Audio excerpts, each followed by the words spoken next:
chat. Hello. Let me make sure audio is okay. Okay, it sounds fine. So, so I'm trying to get situated in my chair.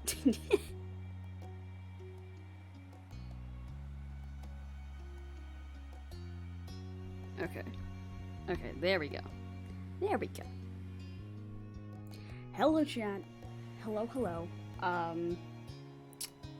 Yeah, we're finally playing this again. It has been so long. I don't even remember when the last stream was. I just remember that it was 6 hours long. So, yeah, I'm gonna need to move chat. Hang on, let me do that now before I forget, because I will forget. Chatbox can just, like, go up, I guess. And I will turn that off. Hey up! Hey up, Madgav, hello! How are you?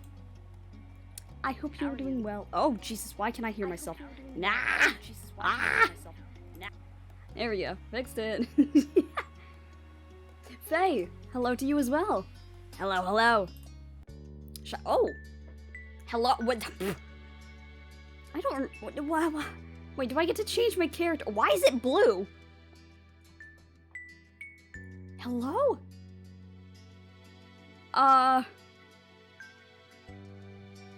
Shit, I'll be honest, I don't know if I remember how to play this. Here, chat, I'll leave this up to you. Should we stay at Crush, or should we bump it up to Love? This is the dating sim, for anyone who missed the last two very long parts. What do we think? Can I change my character?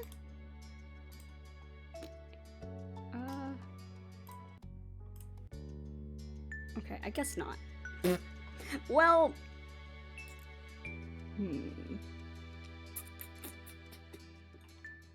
If no one in chat has any preferences, I'm thinking maybe we bump it up. I don't know. I'm curious. I just want to see. I want to see what happens.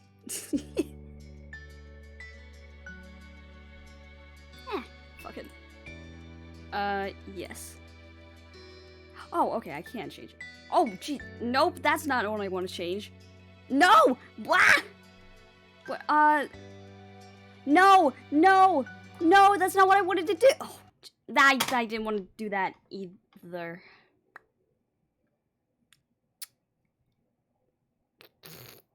That's okay, Madgap. That's okay. Good luck in your tournament. I totally meant to quit the entire game. And I didn't misclick.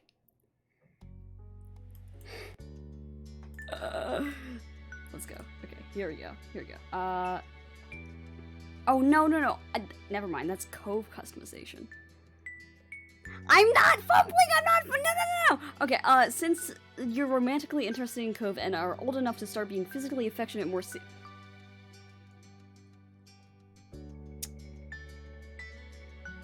Am I allowed to play this on stream? No, I don't fumble every stream. Okay, whatever. Make sure the player experiences what they want is important in our life, but always putting your choice first can potentially make a relationship feel one-sided. So we've added some flexibility in how it works. Low initiative means that Cove will occasionally ask to touch the main character. That was my Discord, by the way. And in those situations, there will always be an opportunity to say yes or no. Let me mute Discord before I forget. For example, he won't simply lean over and kiss the main character as a greeting or in an emotional moment. Every piece of physical interaction will either be initiated or approved by the player before it happens. Okay, that's nice. Middle initiative means there will be those certain times when Cove requests to touch the main character. Many chances to initiate affection on your own, and also Cove will pretty regularly give affection automatically. One example would be Guys, I think I remember why I put off playing this. It's because I have to read. And I'm bad at reading. One example would be giving the main character a kiss because he's happy or emotional or something else, and in other situations, you can choose not to make the first move in order to give Cove the space to be the one to act afterwards. Overall, Cove can get romantic, but the player's agency will take priority. High initiative includes everything middle does, but it also means that player agency will be reduced to a degree in favor of having Cove give physical affection even more frequently and with less prompting. Instead of all the major... this is too much reading. This, fucking...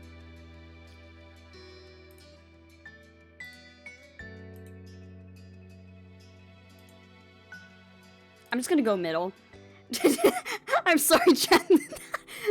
the ADHD can't. The start of classes ended the relaxed, free days of summer. It didn't take long for you to get back into the swing of the school year routine. Schedules and homework became the new normal. Derek wasn't around nearly as much. With school and after-school activities, there weren't many opportunities for him to take the trip out to your neighborhood. Hey, before I forget, let me give the recap. So, we are Cloudren of the Cloudren family. We have 2 moms, we have an older sister named Lizzie. The love interest, his name is Cove. He lives with his dad, and I can't remember. I think his mom moved in last time? Maybe? I don't remember. We live in this, like, oceanside town place. Gonna be real, that's really all I remember. It's fine, it's fine. And Derek is like a mutual friend, I think. Sometimes you hear that he was at a training camp or something like that, but you weren't always sure what he was up to. The Jeremy kid did disappear after that summer, and no one ever heard from him again. Where he went or what he might be up to was a mystery. That is horrifying. More summers came and went, like the waves on the shore coming in and out. In your second year of high school, someone new started to visit Sunset Bird, a sunny girl named Terry Brooke. She was a friend of Cove made... She was a friend Cove made due to both of them being ocean obsessed. Terry was more than glad to befriend you too. Someone close to Cove had to be good company, she felt. You were pleased to get along with her as well. Can I date Terry? Terry was tight with another girl who you had known distantly from school for a long time, Miranda Eckert. You saw more and more of her as time went on, thanks to Terry and Miranda's own outreach. After a while, all of you developed a real friendship together. Oh, that's sweet. Terry? Wait. Did I miss something? Oh god, that's not... log. Wait. Terry! Oh shit. Is it different? Help, I didn't even realize. Oh no, I'm a fake Terry fan. I'm a fake fan. As for your home life, the Cloudrons also had developments. Changing laws in public... Let's go! Changing the laws in public perception countrywide made it possible for your moms to openly wear their wedding rings without questions. Though they had a wedding years ago, it was only recently that the union was officially recognized everywhere in the US. That was a good day, to say the least. Oh. Elizabeth... Oh yeah, did I say we have an older sister? Elizabeth is our older sister. Elizabeth came into her own and stopped being quite as irritable. She no longer worried about perceived childishness as she grew up for real. She didn't even mind being called Lizzie again. Let's go! Although most people use Liz. She eventually graduated high school and moved out to attend college in another state. Oh. It was a lot for you to adjust to your older sister being gone. Liz never let you forget her role in your life, though, and kept in touch. Cove's relationship with his family improved over the years. Kira? I'm gonna say Kira. That's his mom. Visited several times after that summer, and things became easier between the two. He was also closer with his dad than ever before. You knew they talked more, and that helps prevent a lot of friction before it could start. And Cove only continued to open up to his parents and the rest of the world. He was so bright he shone. He would willingly join conversations, make jokes, and put in an effort not to use overly blunt phrasing. Cove's interests had shifted from when he was younger. He still enjoyed athletic activities on occasion, but now he gave time to more studious? I hope that's how it's pronounced. Endeavors as well. Things had... I just got an achievement, matured affection. Ew. Things had shifted between you and Cove, but in a way that most couldn't see. After all this time, he wasn't just your neighbor, he wasn't only your friend or even a guy you were interested in. You were in love with him. You loved Cove. You knew that fact for certain. There was no one else you held those feelings for. As I am reading this, I am realizing that this feels incredibly awkward. Okay, well, another stream and another half to go. It was strange to look back on it all. The future faded into your present, and then it was simply the past. Even the most fundamental parts of your life couldn't last forever. You felt that the most pointedly, the day you inevitably graduated high school. It was over, and you would not be going back ever again. From now on, what came next was your choice. You would be directing your own life. That is a scary thought. That was where you were currently. The summer after school had ended, the first summer of true freedom. What used to be a reprieve from the typical was now going to be your first step into adulthood. One fine summer morning, you took in what had become a very special scene, this whole family having a meal together. Chat, you're gonna have to deal with a lot of stumbling over words. Hi, Lizzie! Hi! Your big sister Liz hadn't lived at home full-time for a couple of years, but she arrived last week to spend the season here since it was an off semester for her. She wanted to make sure she was in town, but because you had now also graduated high school, so who knew how much rarer these moments would become in the future. You watched on as Liz laughed good-naturedly over a comment Mom made. Her Elizabeth-only mindset had only been a phase. Nearly any nickname was welcomed at this point in her life. Strangely, even though she'd moved away, you'd lately felt closer to her than you had in a long time. You idly scooped up more of your breakfast and chewed absent-mindedly. Oh, what do we have? Pancakes. I hope it's pancakes. I love pancakes. Oh, wait, this is cool. Yeah, I'm a picky eater. Your streamer's a picky eater, chat, what can I say? And the meal you had reflected that. Your moms were happy to make food that fit your needs, along with dishes for themselves that didn't, though you often made your own food nowadays. But it wasn't only you who had a diet that excluded certain things, as Liz had been vegetarian for a while. Oh, wait! Oh, they're aging! Dino Nuggies all... I mean... No! And the smiley french fries? Oh my god, I haven't had those in so long. I love them. They're aging. Wait, no, this is sad. Please don't tell me the next part or this part is gonna have one of them dying. I will cry. This is so sad. Conversation had gone on idly without you fully taking in the words until your ears were piqued when Ma started on a bit of town gossip. And so that's how I heard the news. Alright, now stop burying the lead? I'm gonna pretend like I know what that means. And tell us, what is this so-called news?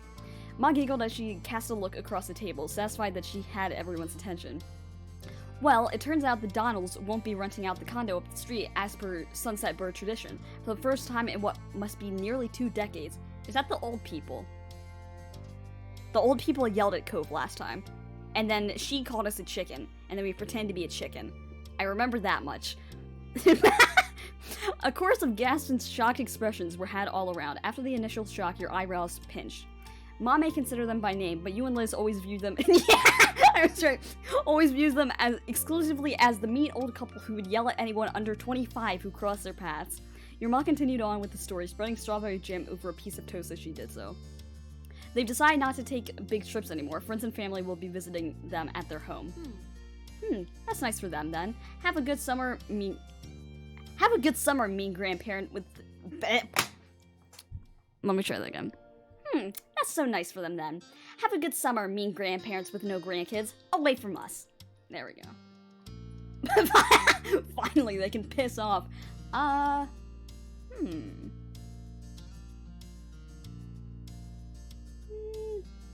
Yeah. They've had a very full life. It's nothing to sneeze at. And you be nice, Liz. You don't want to end up like them, do you? That sounds like a threat. You and your sister crack smiles at the joke. At least they won't be here to yell at my children anymore. And that blunt comment got laughter from all three of you. Engrossed in the conversation once more, you continued to chat with your family until the meal was over. Ooh. Step 3, baby. 3rd time's the charm. Oh? As it went, once the food was eaten, the cleanup had to be done. Liz took the role of washing the dishes and passed them to you for drying and putting away. You had a set of cups in front of you that need to go on the top shelf of the cabinet. Don't tell. If this makes a jab at me, I'm sure. No! Wait! Oh, wait, did I go backward? Okay.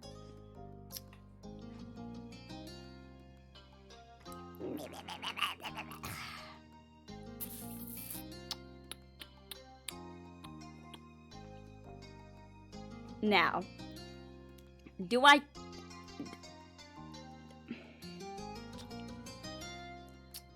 See, in this situation, I would just climb on the counter.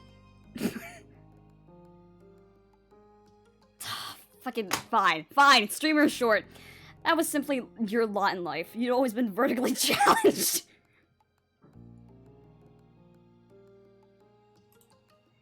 That was an unpleasant thought for you because in the past it wasn't something that bothered you as much as it did now. Liz shook you out of your internal musing by starting an impromptu conversation. She'd seemed to be voicing the thoughts that had been buzzing around in her own head. I have to say, going back for another semester this fall is pretty intimidating. You think after the first year or two I'd have a handle on things, but no. You stole a glance at her, still placing cups in the proper place. I guess it's only fair. My first round was pretty general classes, and you're one of my architecture major... Was the what? Uh-oh. Now it feels serious. I have to actually know some things. The laugh she gave was flippantly airy, but the way she scrubbed at the plates held more force than necessary. Yeah, that sounds cool. Don't be too impressed yet. Wait to see if it actually happens, but thanks. Your older sister's mouth quirked into a small smile. It'll be fine, one way or another. Oh, but I'm not trying to scare you away from college. If that's even your plan. What is going on with that anyway? Uh-oh. Yeah, no idea.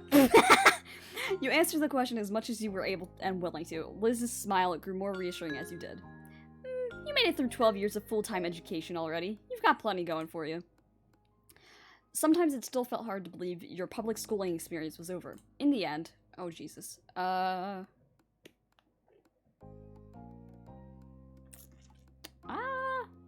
My grades are pretty good. Oh, Jesus. Yeah. You'd achieved a lot and could take what you learned with you moving forward. Liz picked up on the silence her question ended up creating. She decided it was time to make a closing statement on the topic. You're a good kid. Aw, thanks, Liz. Do what's best for you, and we'll be be here to back it up. Thanks, Liz. At that, Liz happily passed the final dish your way. She waved a soapy-soaked hand as a farewell and moved on to her next task for the cleanup job. You refocused on getting the last pieces put back where they belonged. You eventually moved on to a new chore, but that was interrupted by the sound of your cell phone. Cool. Ooh! No, yeah, my phone is always on just vibrate. I really can't stand the sound of the notifications. I don't know why. You casually picked it up from the table where you had placed it earlier. The phone was a couple years old at this point, having been a 16th birthday gift from your parents. They... Oh, color. Oh, fuck yeah. Oh! Oh, what color? See, we could do purple for the brand.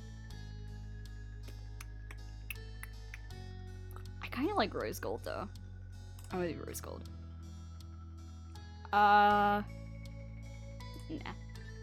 The screen lit up as you gave the little device a swipe with one finger. You were informed by the caller ID that it was Lee. You weren't surprised. That's our cousin. That's right.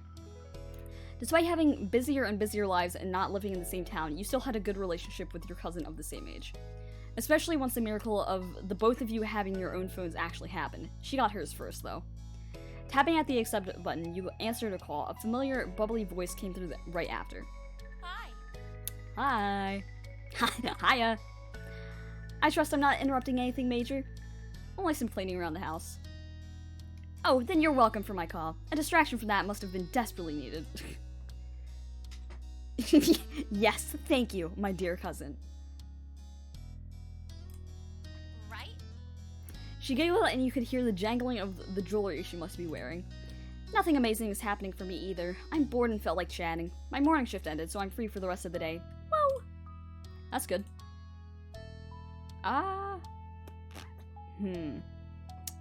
Does Cloud Cloudron in our life have a job?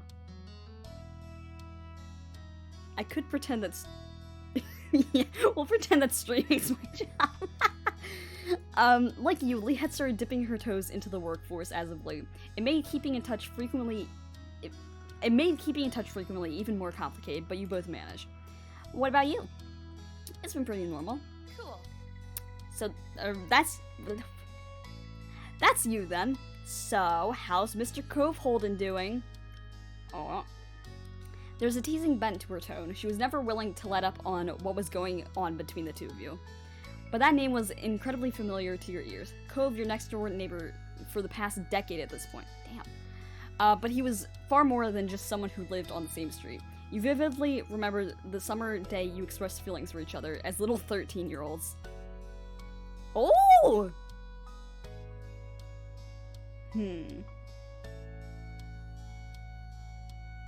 Sure. Oh gosh.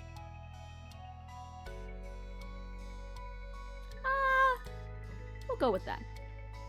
Are you being what? Oh my god. Yep, this is why I didn't do it. I know there's nothing wrong with, like, stuttering and having trouble, like, reading aloud, but I still get, like, about it. I just talk too quickly, that's my problem.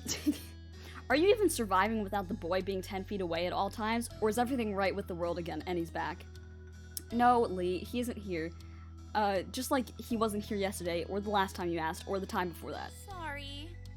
Aw, my bad. Can you blame me? Doesn't it seem like he should have made his grand return already? Plus, I want to visit soon, and he needs to be there too. You could understand where she was coming from. This was certainly outside the norm. For the past couple months, and the last few weeks especially, Cove had been going to his mom's place in Nevada. The two of you still regularly stay in contact over texts and calls, but still... Whoa. Your mind began to drift back in time to all the prior trips he'd taken to visit her. Almost every year, he'd have to go away for a while, and then he'd be back.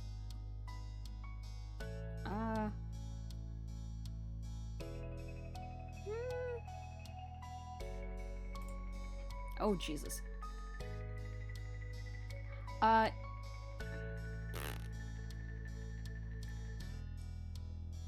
am reading the things, but none of them are processed. Hang on. You sent him letters the entire time he was away. Your mom's helped you ship out care packages to him and his mom. You gave him special treasures to take with him before he left. You kept an eye on his house for him while he wasn't there. We'll do the care packages. It was always full of really great stuff. He sent you regular letters in return. Ow.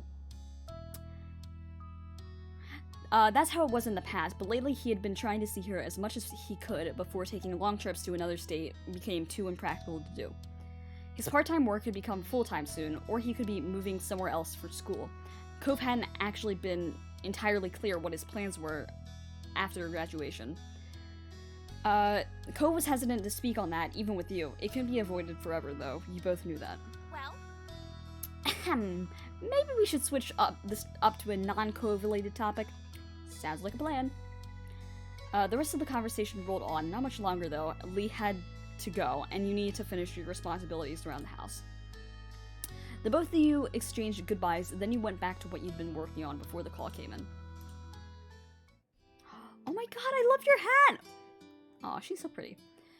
As you wrapped up the last of your chores, you were approached by Liz wearing a cheeky smile. I've got Mom's keys. Want to get out of this tiny town to do some shopping in a real city? That sounds great. Good. Oh, she's driving. Yeah.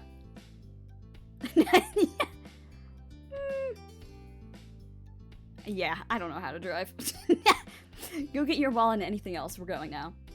With a nod, you made a quick detour to collect your stuff from your bedroom. You had money saved up from all the part-time work you'd done, as well as from some gifts you'd received. After making sure you both were fully prepared for the long haul to the largest city in the surrounding area, you buckled into the car. It was a smooth ride there, with light conversation about what shops to shop at and the radio blasting. Liz controlled what was playing, but she made sure to pick songs she knew you liked. Aw. It was something the two of you had always done for each other. Ooh. The trip there breezed by in what felt like no time, you had gone from cruising down the road to cruising through the mall. Liz had her interests to check out, and you yours. Ooh.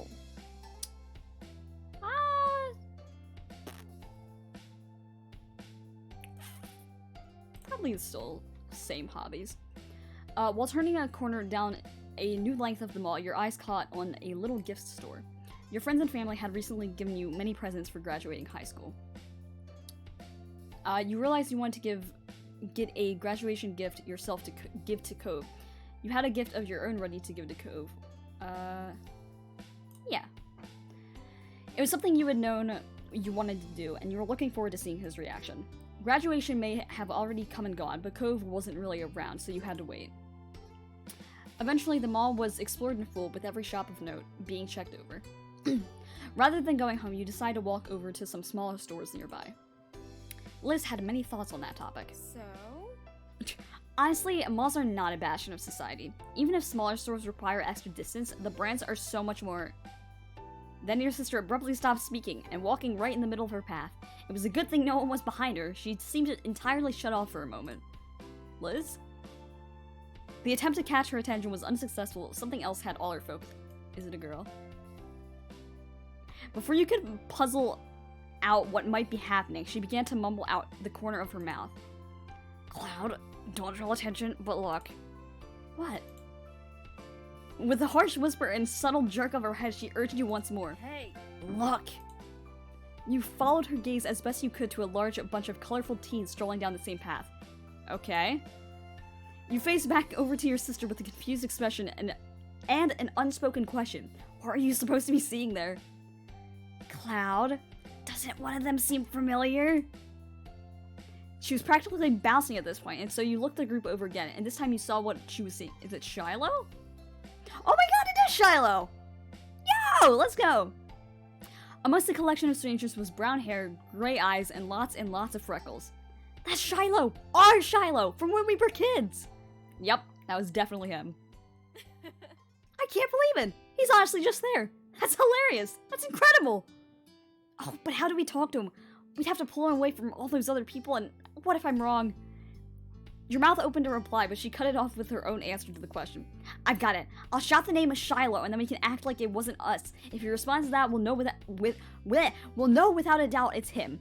Cloud, keep an eye out to see if he looks. Liz. Yeah, wait. We are not doing that. It's a terrible plan. Likely without even hearing what you said, Liz put her plan. Okay, awesome. Shiloh! She loudly projected the word across the way and then put on an act of casualness, turning her head away from the scene while brushing at the skirt of her dress. In a supremely awkward moment, you could only stand there as attention in the area shifted to the two of you thanks to your sister's shout. But many of the startled bystanders who became altered to your presence. Oh, okay. But of the many startled bystanders, one of them was the boy. From a distance, his large eyes met yours. He looked. A wide grin took over Liz's face. She pressed the rim of her sun hat up and away from her face while switching back around to greet her old friend directly. Shiloh! Why did we... Liz, girl. My friend, my sis, that was a horrible plan. Waving, she stepped a bit closer to express her intention to meet, without really closing the gap. She wanted him to come to her. Who you presumed to be Shiloh looked surprised at the call-out. He stole a quick glance at the crowd he was with and hesitantly glanced back your way. He was trying to double-check something. Liz remained steadfast with her gaze trained on him, and ultimately he broke away from the rest of them. After a light-footed jog across the brick path, the young man pleasantly presented himself in front of Liz and you. Hi. Aw, hi, I like your hat. Aw, he still blushes too. Just that simple greeting had Liz giggling. Hey. Hello, I'm not sure if you remember this, but I'm Lizzie and that's Cloud. We were all friends when we were little kids. His already wide eyes grew even larger, their gaze darting between you and Liz. His previously chipper demeanor faded into something delicate. I'm really sorry, but I think you have the wrong person. Oh. Oops. You could tell not being instantly recognized was going to make this exchange more of a challenge. Still, Liz was undeterred. It was a long time ago. You were really young. I get why you feel like that. However, I'm positive I'm right. You're exactly the same. That face, the freckles, how genially you tried to phrase things. You're even still wearing a hat. Instinctively, he looked up at his headwear with creased brows, not making the connection on why the hat meant something to her. Okay. We knew each other, okay? An uneasy smile settled on him as his silence followed Liz's speech. He was picking his next words carefully. And then the quiet was obliterated by a new voice bursting into the conversation. Shiloh! What are you doing? The rest of the group already left. A field trip is not a vacation. We are on a schedule. Jesus. Startled, your head snapped towards the path, and a distinctly unhappy individual with piercing magenta eyes, dark brown skin, and a sharp jaw stormed your way. He carried a cloud of authority with him, despite looking like he wasn't even 18 yet. Sorry, I didn't mean to dish. Shiloh, whose name was now officially confirmed, gestured with a hand to add the explanation of his absence, as the stranger watched impatiently. They thought they recognized me as someone they knew, but it was a tiny misunderstanding. Liz theoretically as well as literally put her foot down at that, stopping in frustration and getting more childish the longer she was around her childhood companion. Come on. Oh my god, Liz. Shiloh merely shrunk in on himself. The tone he spoke with was pained. Sorry. You honestly couldn't tell if he was apologizing for the upset feeling in your sister or the palpable dissatisfaction of his new acquaintance. That in itself was very Shiloh-like. Oh, you know him, is that it? What the heck? The stranger spoke in a dismissively scoffing tone, as if the words sounded so absurd to him it was almost amusing. Almost, but the sternness of his demeanor quickly reinstated itself. Well, do you know me? I'll tell you, I'm someone who's been forced against his will to be aware of what's going on in Shiloh's ridiculous personal life for a year. What? Hello? If the two of you had any importance in his general day-to-day existence, it would have come up by now. Oh, don't bother trying to exaggerate any trivial connection you might have. It's not good enough. He's with us, and you'll survive without him. Now stop loitering on the road. It's rude. Excuse me? We're the rude ones? Whoa. The high-strung ranting got an audible gasp from Shiloh, who finally started to speak up again in defense. Nate, that's really mean. It's also true. We're leaving. What the hell? With that declaration, the unofficially introduced Nate indignantly spun on his heels and walked speedily away where the group went, completely confident that Shiloh would follow behind. Oh, people can sure have bad attitudes, huh? Why can't they just try to get along? It's not hard. Don't worry, though. I bet you won't have to deal with him again. And I'm sorry I can't stay to talk to you, but I hope you have a really nice day. Or life. Bye! Help! And that was it. His final parting words given, Shiloh left the two of you behind to catch up with his own life that he had to go live. Uh-oh. I have a feeling she's gonna be kinda upset. Kinda is an understatement. Liz watched his exit, stunned, only to frown when it hit her that he was really gone as quickly as he appeared. It happened so fast you hadn't even been able to get a word in. She sighed, all the energy she built up releasing with the breath. I could have told him his last name was Fields. His birthday is October 30th. That would have proved it, but no.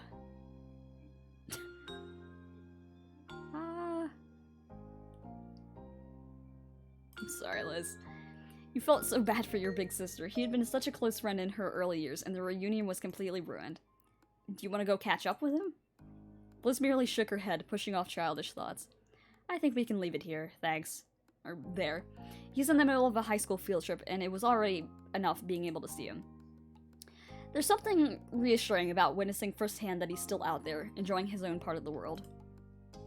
Though, if given the chance, I could definitely have a few words with him about the company he's got. She laughed, but you could tell there wasn't much humor to it. She was mad at that guy, even if she was happy to let Shiloh go. Maybe they're only with each other because of the trip, and it's not usually how things are. Right? True. We can only hope the same for him as he did for us. Have a nice life, Shiloh. Have a good life. Liz smiled at you and had the self-confidence you knew so well from her. Come on, kid, let's finish our own trip. Yeah. No matter how either of you really felt about the occurrence, it was something you simply had to accept. People you know just disappear and reappear in the most unexpected ways. The two of you enjoyed what remained of your outing until it was time to return home. I'm going to get a drink of water.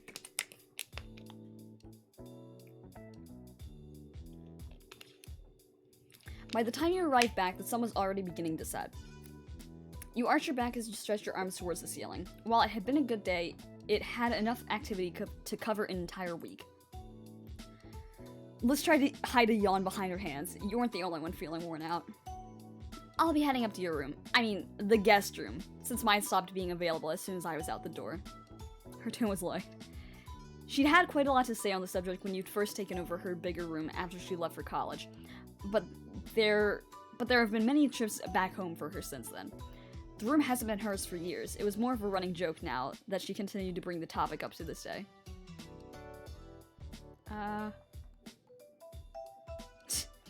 Thanks for being so gracious about giving it up. I had no choice. Yeah. A small laugh was shared between you and your older sister. You better believe you'll be back in the guest room when you've got your own place and we're both in town for a visit. Yeah, well, we'll take turns. What a reasonable and mature suggestion. I'll think about accepting it. She flashed her familiar grin and you couldn't help but feel glad she was back around, even if it was temporary. With that, she plodded off to the spare room. You were ready to do the same. Moving into a new space was your first opportunity to decorate from scratch. Oh, let's go! Oh my... Oh, what the fuck? Oh, fuck yeah. Wait, okay. Chat, we're gonna be here for like 20 minutes. Ooh. Okay, I think I like... Yeah. I like that one.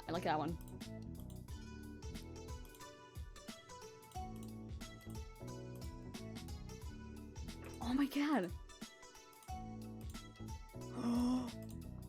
The lights! Oh wait, there's different... Wait, what the heck? Oh my god! What? Oh my god. Oh, which plant do I want? Oh, that is mildly horrifying. I like that. Yeah. Oh my god!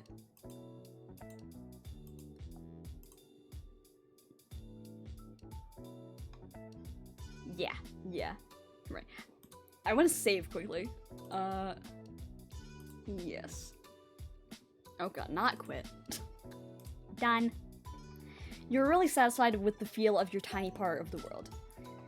As your thoughts drifted, you tried to bite down another yawn. It was no good. Your bed was now lodged in your mind, and all you could think about was collapsing on it. You trudged up the stairs to your room. Oh my god, it's so pretty, I love it! Stepping inside, you closed the door behind you, blocking the rest of the house. When you turned back around, you realized you were not alone. Cove? Oh!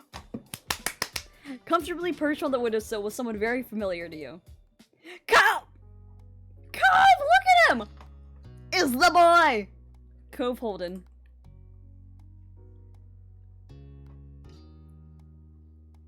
Oh.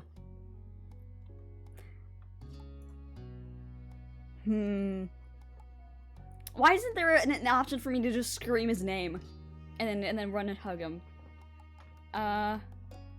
We'll do surprise. His tone was easy and relaxed. It certainly was a surprise. You hadn't expected him to be within the state, never mind your own house. He hadn't answered at how he had suddenly just appeared back in Sunset Bird, though to be fair, you'd been too astounded to actually ask the question. Thankfully, Cove took the hint from your stunned expression and began to explain. So... I got in about 15 minutes ago. No one was home, so I figured I'd come in the usual way. The window.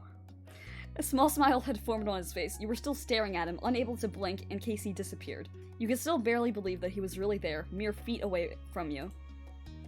I left my bags in your backyard. I hope that's alright. That was when you truly understood. Cove had come straight to you upon getting back to town. You were his first port of call, taking precedence above all else. Aww. Even though you hadn't been in while he called, Cove had ensured that he'd see you at the earliest opportunity, rather than allowing his plans to change. Bah. I run into it, yeah. Every second away from her was a moment too long. As you approached, Cove quickly hopped up from the windowsill to meet you. I missed you. Oh! Oh! Definitely hug. Is this like the jumping into arms type of hug? Okay, this one says hug, so I'm just gonna choose that one. Cove squeaked as your hug knocked the air out of him. He awkwardly managed to wrap his own arms around your back in return. Then Cove leaned back on his heels, pulling you into the air. The height difference made— Okay, listen. You don't need to take every opportunity to call me short, game, okay? You barely need to lean it on. You let out a small noise as your feet kicked at empty air. Grinning affectionately, Cove set you back down. I missed you too. Ah. Even if he hadn't said it outright, you would have gotten the message from his body language. Cove was grinning wildly, his raised cheeks burrowing his eyes, which gleamed like hidden gems. But he looked at you as if you were the most exciting treasure of all. How was the trip? Uh-oh. Cove's brow creased as he considered your question. Hey, yo! Cove stepped towards you. He cupped your face with his hands, gently guiding your chin so your eyes met his. You could feel the beat of your racing pulse against his fingertips. Aw, I hated it. Let's never be apart again, okay? He said that absolutely as a joke, an exaggeration, something that wasn't a real request, of course, and yet, despite all that, it felt real. Your heart hammered in your chest, your head swam, cast adrift on a tide of thoughts and adrenaline. Cove smiled, as if offering a silent apology for his sudden onslaught of tenderness, but he let the words proudly hang in the air all the same. Oh. Cove told you about how his trip back had gone. Soon you'd even recovered enough to actually listen. His mom was doing really well. She had a project in the works that she was thrilled about. As a result, Cove was going to be sticking around in Sunset Bird for the time being. Things were settled, as much as they ever could be. With Cove back once more, you felt at ease. Cove stretched his arms out over his head, his eyes on the window and the world beyond. The sun had set while you'd been busy reuniting. His bags are still just in the backyard! Well... I should probably get my stuff and see Dad. He glanced over to you with a familiar, expectant look. Wanna come with me? Fuck yeah, I do! Cool. Cove began to head to your bedroom door.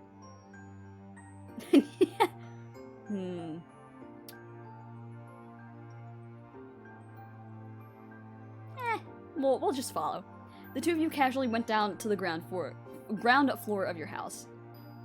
In all the excitement of Cove's return, you hadn't even remembered the gift you'd prepared for when he got back. It would be best to give it to him now before he left your house. Can you wait here for a little while? I got something for you.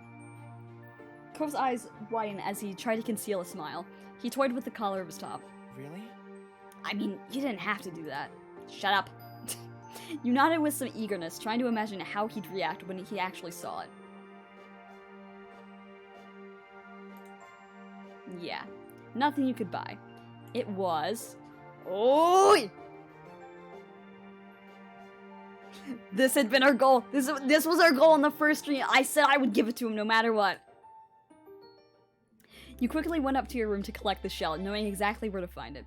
It had been housed in the same box since you were a little kid, after all. Taking great care, you extracted it from the case. Though it had been a long time since you'd taken it out, the grooves were as familiar to your fingertips as the opening line of your favorite song was to your ears. Cove had admired the shell ever since he first saw it, declaring it to be the best of all your treasures. Despite that, he'd never accepted your offers to take it. You'd hope that might change tonight. You closed your hand around the shell, not wanting Cove to see it until you were ready, and headed downstairs.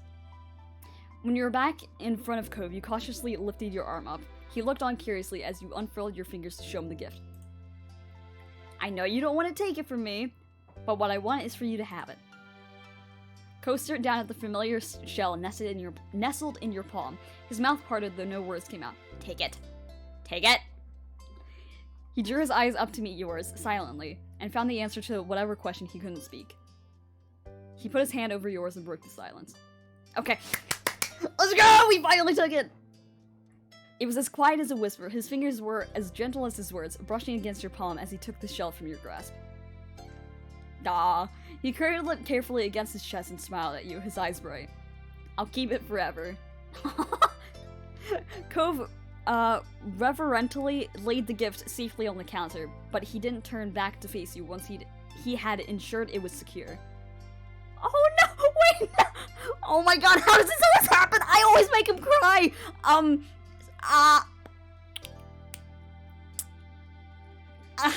Don't cry, you're so sexy! Bite slip? Okay, You knew that Cove could be sentimental. The gift and all the memories and feelings tied up in it seemed to have taken a toll on him. When you began to sniffle, you felt the need to reach out. Cove? I can't. You just... Cloud, I don't know what to do. He forcefully scrubbed at his eyes like he was trying to push the tears that threatened to spill back in. Oh, Cove, it's okay. Do you need to cry? No! I think you might need to cry, guys. Nevertheless, tears had begun to spill down his cheeks. Even as he wiped them away, more took their place. Thank you. Ah. Cove scooped you into a hug, pressing you so tightly against his chest that your breath escaped in a short squeak. He burned his face against your neck, his shed tears damp on your skin. You've hugged him back. Don't worry about it. Cove let out a steady breath. It was far removed from the shaky gasp that had accompanied his sniffles. The tears had dried. His eyes were a little red, but open and at peace once again. He smiled, fully recovered from the emotion that had overcome him. You're really, seriously too nice to me. Well, what can I say? I don't think there's such a thing as too nice when it comes to you. Cove brushed his hand against the pale ghost of a scar on his arm. He was at a loss for what to do now. The clock ticked away, counting the seconds of silence. I thought we were going to your house. Once you'd had a chance to settle your thoughts, you figured you'd tell Cove the intriguing news. I meant to tell you earlier. I saw Shiloh today. Huh? Shiloh? Cove repeated the name, his expression blank. From when we were kids. Cove pondered for a moment, then snapped his fingers. Oh, he was the freckly boy from that first summer, right? The one who moved? I met a guy named Shiloh. He looked just like the Shiloh we knew, plus however many years. But he didn't remember me and just left. Cove frowned. That's, I don't know. Too bad I missed it, though you knew him better than I did. That was definitely true. Not only had Cove known Shiloh for a shorter period of time, but he and Shiloh had never quite gotten along. Not that they were enemies, either, just kids who were only ever together because of other people they both knew. I wonder what Shiloh's up to these days. I don't have any idea. He didn't say much. Oh. Well, alright. That was everything you had on that news item, so you moved on to the next big update. The old people are gone! Yeah! He cringed, recalling those particular memories of back in the day. Was not pleasant even for someone as nostalgic as him. Yeah? They're not coming. They didn't rent the condo this summer. Cove's jaw dropped. You didn't blame him. The elderly couple had been an institution for as far back as you could remember. Long predating Cove's arrival. Even now, as a teenager, you found your neck pricking as you walked by their condo, half expecting a scolding for breathing the wrong way in the vicinity of their vacation home. It was strange to think of that coming to an end. Wow. Cove blinked, clearly struggling with the idea in the same way you had. I didn't see that coming. People being gone, people coming back. It feels like I've missed a lot. This has been a busy summer already. Well, you haven't missed the Fireflies. They haven't shown up yet. Well, that's something. And we'd better not get left behind. There's still stuff to do. You nodded. The two of you headed out and traced the most familiar path you'd ever walked, the trip across the road over to Cove's house. It seemed that no sooner had the night begun than it was already at an end, and the dawn of a new day was soon upon you. The next morning, your belly was full of breakfast and you were in a pleasant mood. You hoped the rest of the day followed suit. Oh no, is that foreshadowing? Later, you were meeting up with your friends, Cove, Miranda, and Terry, to go to go into town. It was all on short notice, but that was because everyone was just so excited that Cove was finally back home.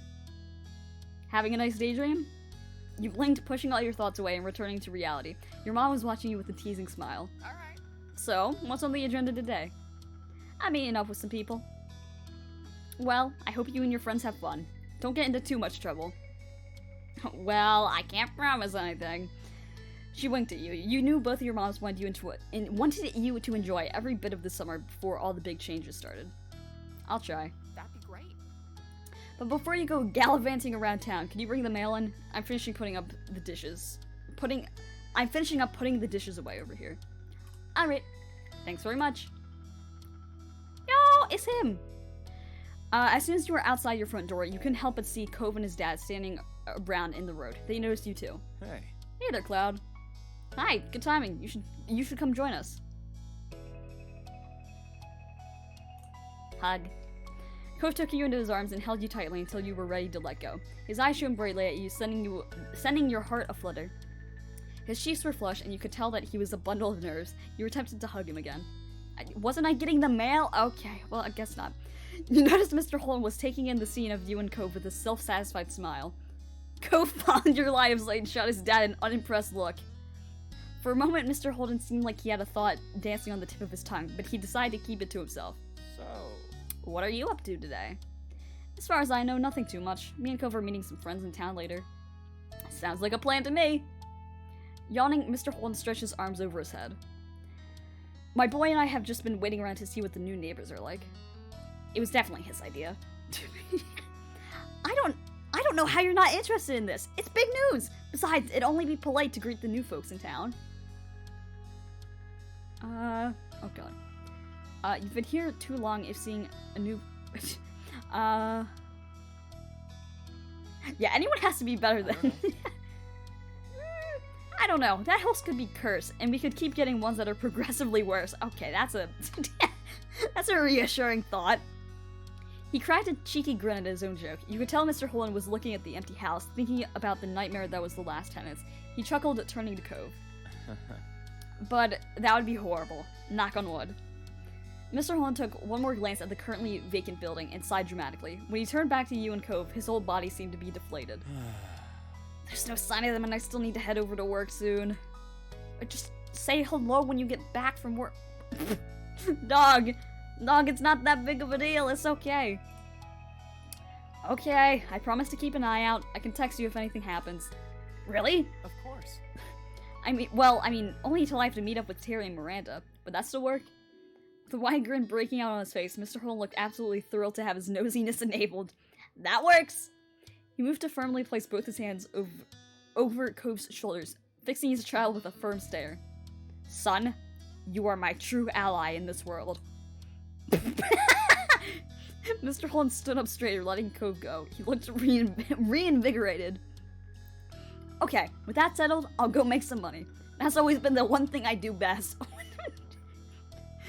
Mr. Holden headed off to the garage with a big wave goodbye. Cove smiled the whole time you both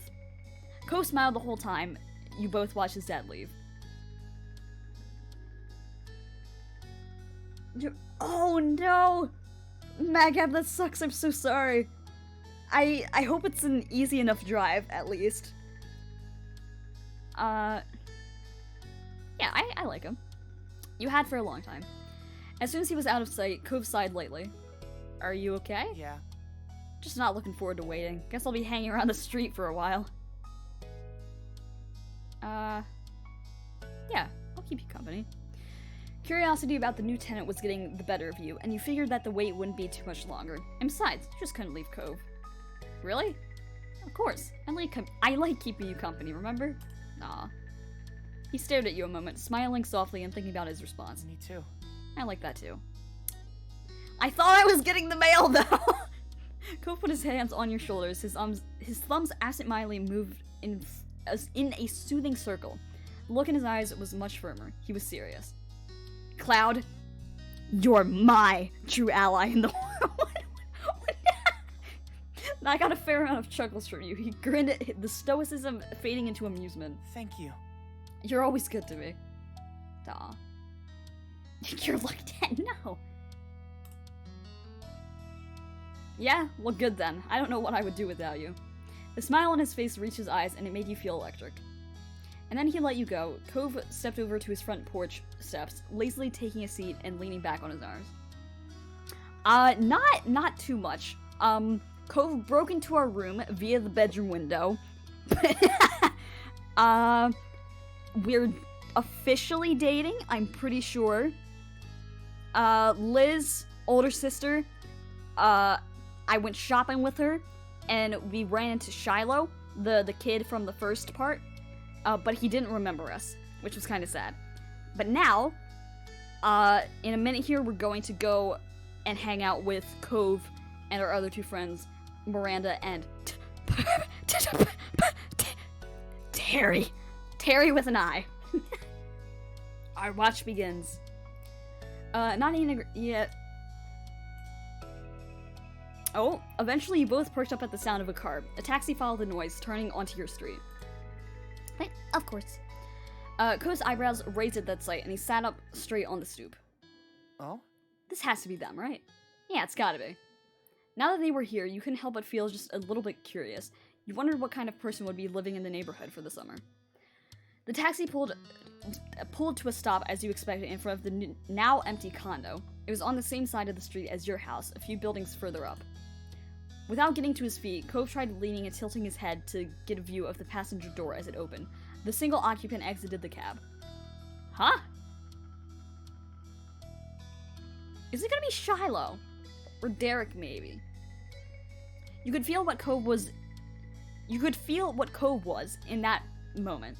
After the last renters, this new visitor was definitely not what you'd expected. Who are you? Who are you and why do you look cool? Hello? It was a young man, had to be close to your own age. He was dressed fully in an eclectic black, white, and gray outfit. Even his side-swooping hair matched the scheme. The only other pop of color was from something that couldn't easily be fashioned into submission, a pair of dark brown eyes, which you caught when he looked over at his audience. Oh wait, no, is this gonna be the jackass guy? Because I think there's supposed to be a mean person. Oh, no. Hello, folks. Who might you be? We're the neighbors. The smile already prominent on his face curled further. It was cocky, but you didn't get the impression it meant something adverse. Hallelujah. Maybe he's nice then? You and Cove shared a familiar look with one another, bewildered even further. Hi? The color-coordinated man left it there, however, and with a firm click, he shut the door of his ride. Then he turned his back to you to retrieve a large, unsurprisingly, black suitcase out of the trunk. Continuing on with his own business, he strolled forward and lightly tapped on the driver's side window with his knuckles, asking for them to roll it down. When it opened, he leaned down and rested his arm on the edge. You assumed he was thanking the driver for getting him there, considering he slipped them a tip during the brief chat. They shook hands, and then he pushed himself up and away from the taxi with both arms, giving the driver room to leave. The taxi pulled away, rolling carefully down the road and out of sight around a corner. The new renter had officially arrived. Hi? I like your rings. He left his suitcase on the ground out of the way of the street, and sauntered over your way with the confidence of someone who had been invited to join. Cove finally stood up to greet this person. You followed suit. Excellent. I'm Baxter Ward. It's excellent to meet you, neighbors. I don't know if I like him or not. You were standing on the side he was approaching from. When Baxter got close enough, he offered his hand to you first. No, I'm not gonna, I'll shake his hand. I'm not giving him a hug. I don't know who this person is. Baxter gripped your hand firmly to give it a satisfying shake. Hi, Baxter. I'm Cloud.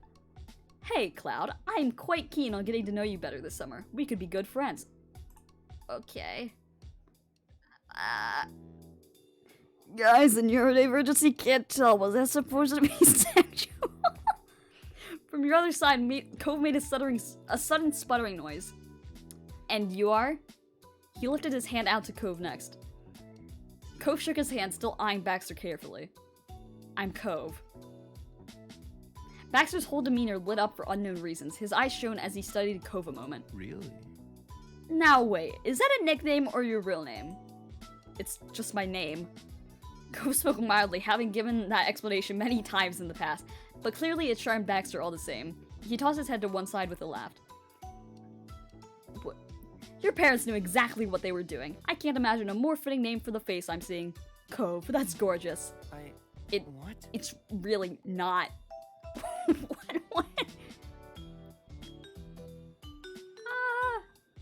Hey, only I get to fluster him. Oh, I'm sorry. Did I do that? It wasn't my attention. I feel like it was. It's fine. Baxter grinned welcomely.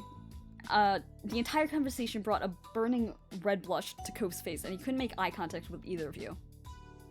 You noticed that Baxter looked apologetic over Cove's increased discomfort.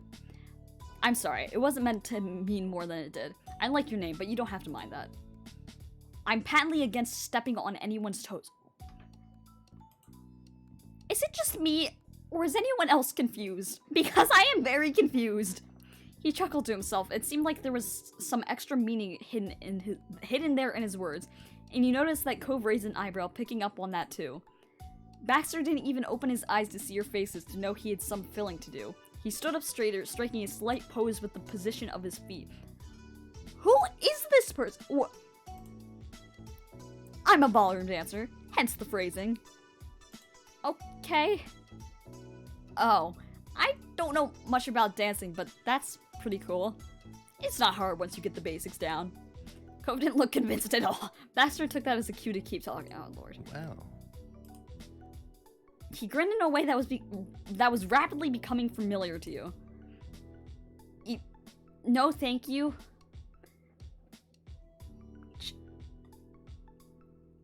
Chat, my feelings are like a seesaw right now. They keep dipping up and down, and I don't... Cove peeked at you, smiling softly. You felt his familiar touch as he squeezed your hand for a moment. I already have a partner. Cloud is the only one I'd want to dance with. Sorry, they're my significant other. Your Yeah, bud. Yeah. Yeah, we are.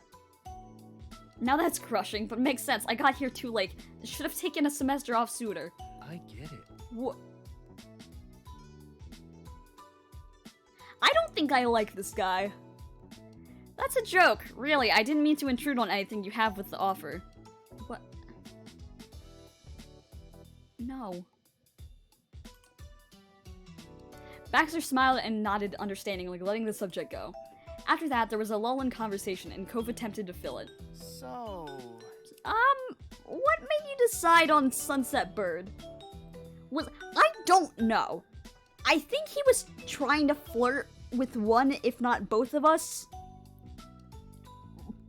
But I'm still confused. Oh, yes, well, my parents rented a condo, so I had a place to stay while I'm off for a semester from college and not living in the dorms. There was a playful glint in Baxter's eyes as he continued. Yeah, I don't trust him either.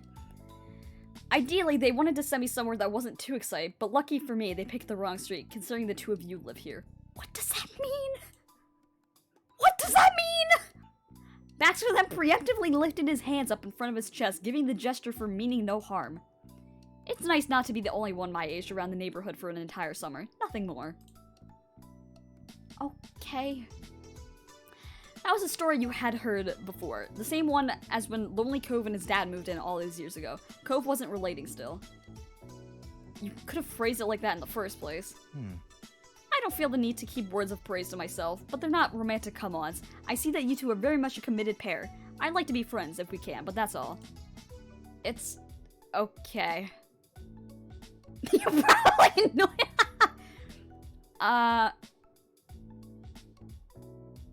Yeah, I'd appreciate if you didn't do that with me. I'm assuming that is referring to flirting. Chat, the neurodiversity is strong. I'll keep in check. Glad we're working things out. Okay. Shifting his weight to the other foot, Baxter tried to move forward. So... No. So, which condo is yours? How long have you been living Oh, no! Cove sputtered again and unintentionally a laugh escaped you. That's... We're both your neighbors, but we live in different houses with our parents. As of second nature, the two of you pointed to your homes, the buildings directly across the street from each other. Baxter's eyebrows raised at that.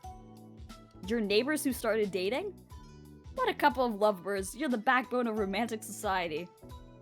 Thank you? Honestly, I hope you never break up. If you can make it work, there might be a chance for the rest of us. Thank you? He knew Cove well enough to tell there was a little bit of amusement in his expression, but he sighed in exasperation. After that, you had no doubts about his claims of being complimentary. Agreed, Maga. Agreed. Also, I should probably move chat up a little bit more, I'm realizing. Excuse me. There we go. What, who? Too much again? Kind of. Well, if either of you are free, I'd be thrilled to hang out this summer, but we can save the scheduled talk for later.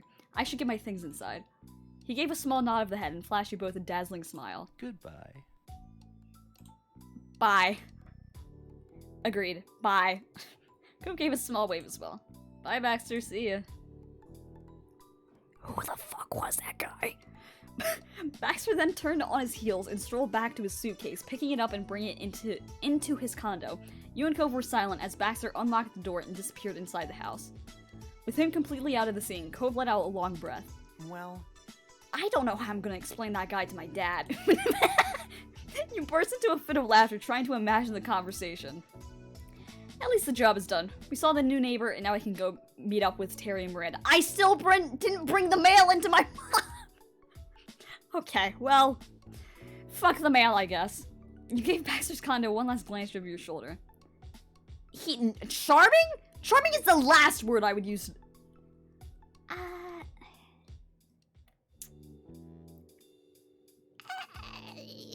I'm not sure how to feel. We'll go with that. Honestly, you didn't know if you would ever come to a conclusion about him. Baxter was just so different. Turning your attention back to Cove, you pushed all thoughts of Baxter aside. You both started making your way down towards town. Take his hand. You slid your palm into his, and Cove laced his fingers with yours. His expression instantly became happier, and he lightly squeezed your hand.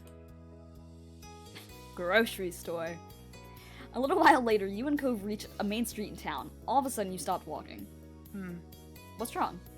I think I felt my phone vibrate. You dug your cell phone out and looked at it with a satisfied grin. There was a new message. You opened the new text from Miranda, and all you saw was, I can see you. Immediately from where you stood, you started swiveling your head around. You couldn't spot Miranda anywhere, but she did send you more messages. I saw you I saw you holding Cove's hand. Scandalous! Where are you? Come on. Really, Randy? Oh, I get to choose!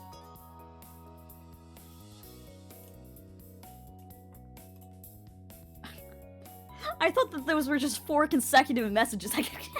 The message was sent, and you were back to looking around, scanning for any sign of movement and familiar faces, but they were still invisible. Cove looked at you carefully, raising an eyebrow.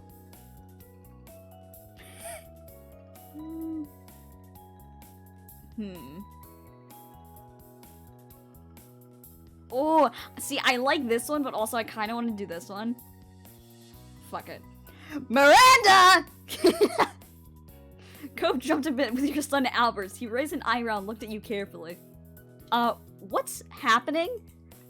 Before you could even begin explaining anything to Cove, you both snapped your attention to the yelling from across the street. And there you saw Miranda and Terry with an eye coming out from behind the backside wall of the grocery store. They both started waving wildly to draw even more attention to themselves. Cove took a step in their direction. Grinning, he put his hands around his mouth to better project his message across the street. Hey! Laughing an arm in arm, the girl stopped only to look both ways and then rushed across the empty street. Hi. Hi! Oh my god, you're so pretty! Hey, buddies. Hi! Oh my god, you're so pretty! Oh my god, I love them. Hi. Oh my gosh. No, it was funny. What the heck? Yeah, come on. I thought you knew better than jaywalk. What? No, that was supposed to be joking. Wait, no. Even if it was an open road in a small town, it was still illegal. They took matching toads with an apologetic lilt. Me too. I was joking! Oops. Uh-oh. Terry then closed the distance between her and Cove and crushed him in a painfully tight hug. He looks so horrified. You're finally here. It's been so long. What took you? He did his best to eke out a response with his chest being compressed. Sorry. Eventually, she let him go. Terry looked at him with a beaming smile, but Cove was distracted, rubbing his arms. Standing there, Miranda shifted her weight to her other hip. She watched Cove patiently with a bashful smile. Welcome back. Thanks. It finally felt official. Everyone was together in one place. From here, you weren't sure how often you would have another afternoon like this. Again, they didn't either. So? Cove? Terry poked Cove square in the chest. You're gonna have to give me your schedule by this time yesterday. No way. What? Not really possible, Terry, but I can say as soon as I know. So far, work hasn't said anything, but I can tell you I'm busy with orca activities.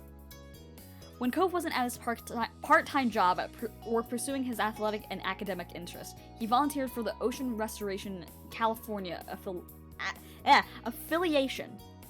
We live in California? We live in California?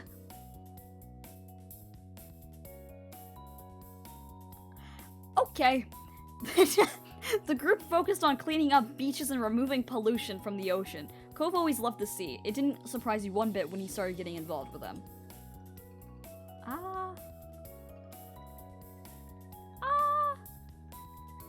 Sure. The big Smash event for the year is coming up, right? Isn't it? It's coming right up, isn't it? There we go. Yeah, there's not that much more to do before then, but I'm kind of looking forward to the fundraising push. Hopefully we can pull it off. If anyone can do it, it's you two. And even if it goes really bad, it'll still look good on a college application at least. That's true. Hey! Guess what else? We don't have to stand here to say stuff. Let's go! I would like a meal now. Agreed, Terry. Perking up, Cove nodded in agreement. Yeah, for sure. The four of you headed into town, happily chatting the whole way. The only decision left to make was where exactly to stop and eat. The rest of the afternoon and evening passed by in the blink of an eye.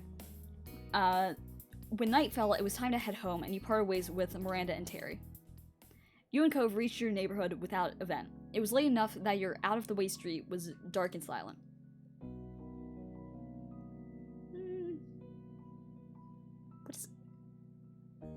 I don't know what ambled means. Just tiredly. You yawned, stretching your arms high over your head. It was taking a lot of mental focus to keep up and walk alongside Cove. As you did so, you peered at his face out of the corner of your eyes. You wondered why he felt so distant to you. It was out of character. Uh-oh. For a while, Cove silently stared ahead and left you alone with your own thoughts. It surprised you when you did hear his voice all of a sudden. He still wouldn't look at you. It feels weird coming back to the neighborhood and trying to get into things like they're the same. And they're not. They've changed. They're still changing. Your mouth felt uncomfortably dry all of a sudden. It was true. The things that kept the people you knew together were starting to disappear. Each person had to make their own priorities and their own path now that it wasn't set for them. You thought about your own immediate future. If you had to choose in this very moment, you wanted...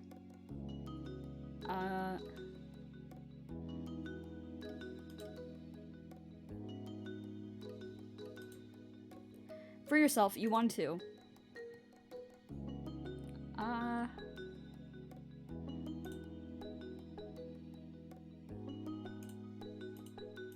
Yeah. And for that, you wanted to... Oh, Jesus.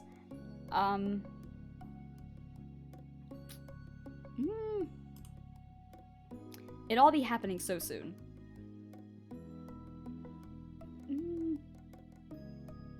Yeah, my procrastinating ass wouldn't have...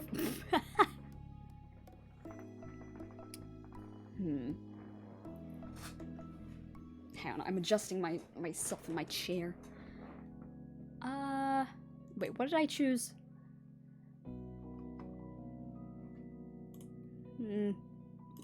Probably that. Now you wondered what Cove had in mind. You'd heard him consider some things for his future, but it was never anything that would have counted as a real plan. Making it back home, you both stopped in the middle of the street. Cove sighed. Cove looked at the ground for a moment. His mouth trembled, trying to settle on the right words to say. So... We're gonna have to talk about it. The future.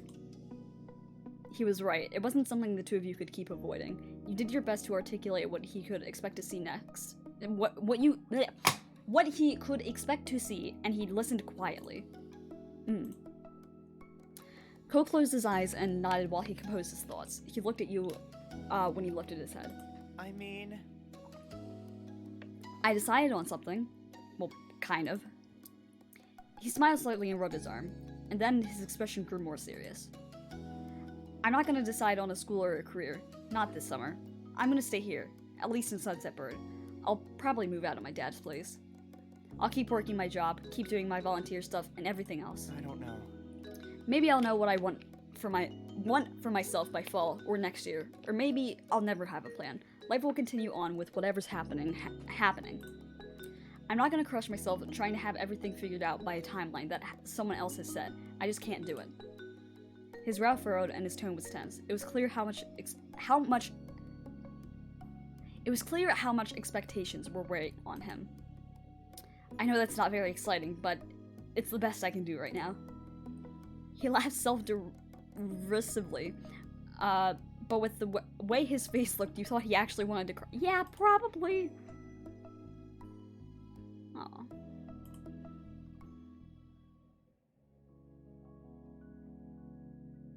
Wait, uh-oh. Wait, is this me saying that I am gonna travel? Uh-oh.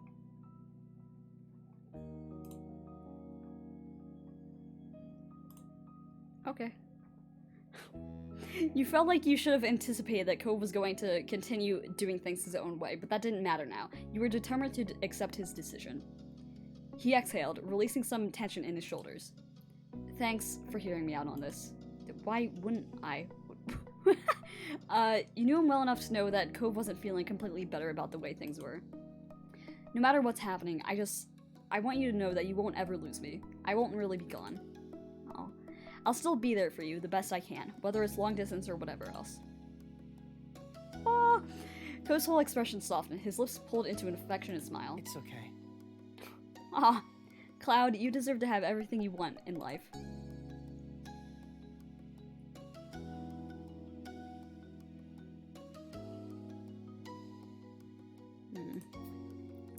Cove's declaration had your eyes welling with tears. No matter how many times you wiped your eyes with the back of your hand, your face was wet. Cove looked at you concerned. He took a step closer. Oh no! Crap, now he's crying too! He then brought a hand to your face, cupping your cheek. Dotingly, his thumb lightly brushed your skin. A shiver shot down your spine. He spoke to you softly. Wholeheartedly, he meant every word. Things are hard right now. It scares me, but it'll be okay. It'll be more than okay. Now that things are up to us, we can make our lives better than they ever were. Yeah. No matter how daunting the future could be, he was right. You would be okay. Finally, your eyes stopped overflowing with tears and you could meet Cove's gaze clearly. You nodded. At that, his expression morphed into a look of careful confidence. Clearly, he was still struggling with this topic, and you wondered what else might be on his mind. Ooh, that's fun. That's fun. How many is that away from the singing?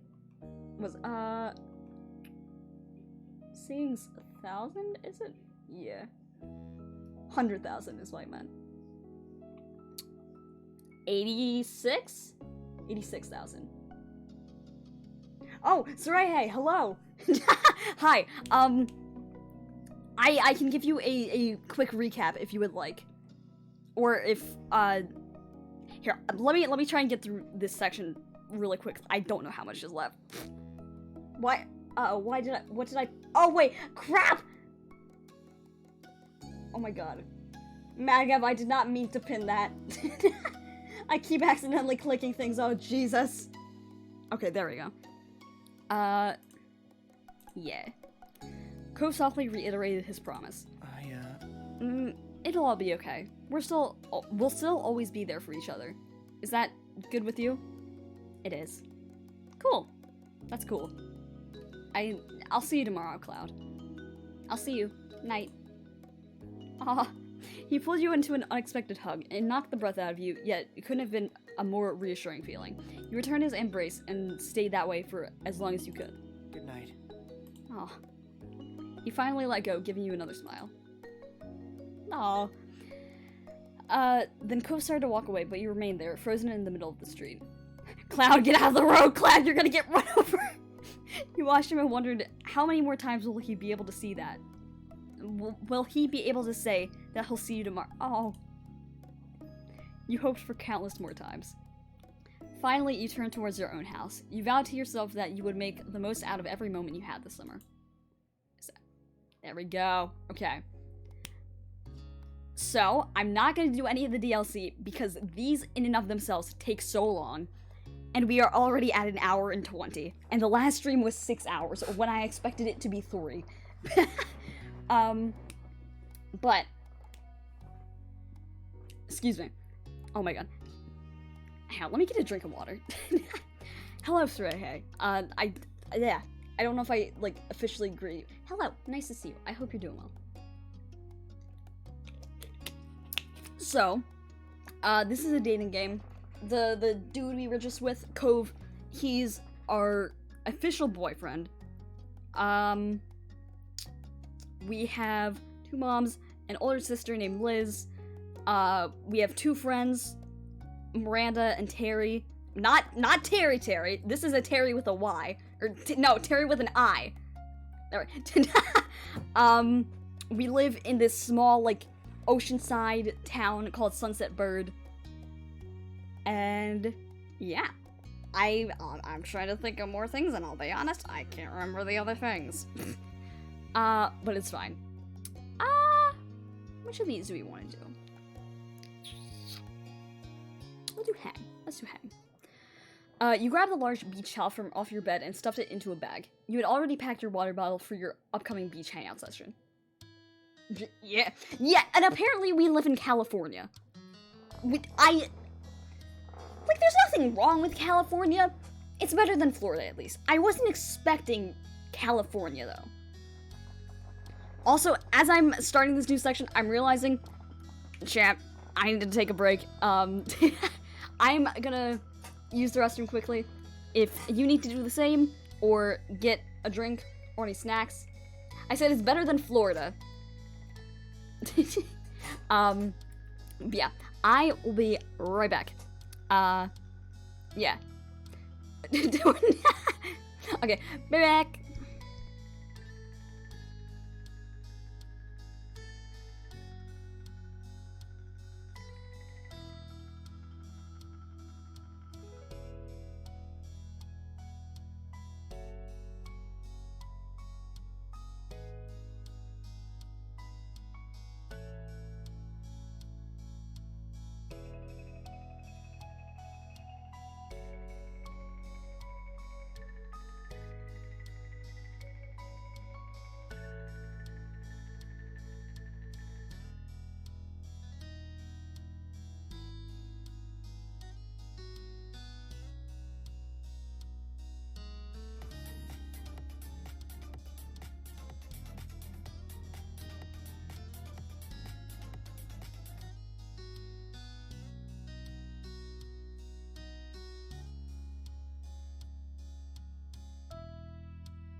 Okay, chat, I returned. Oh my god, not the crab race.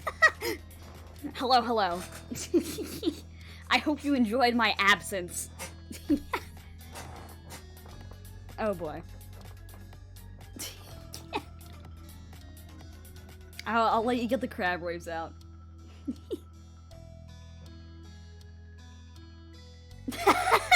Aw, streamer's back. Come on, guys. You don't need to be that disappointed.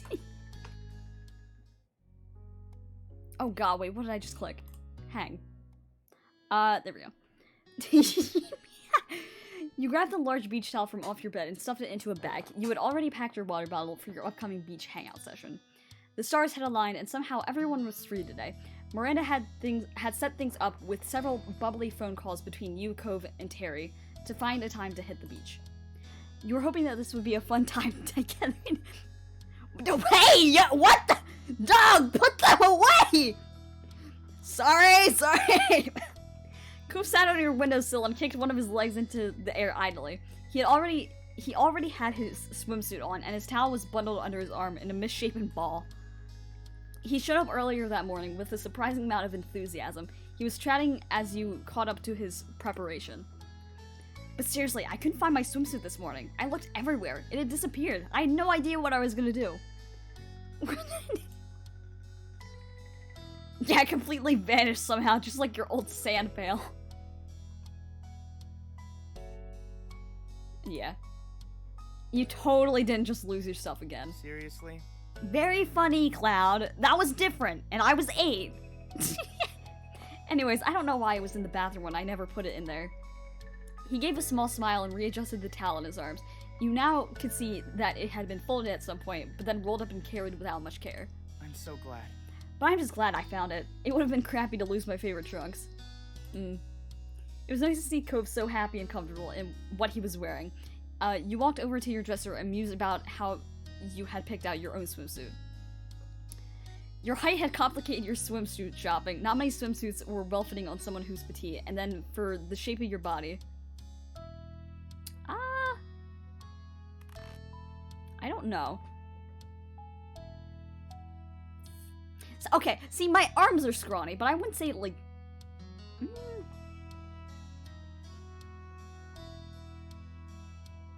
We'll say that, I guess.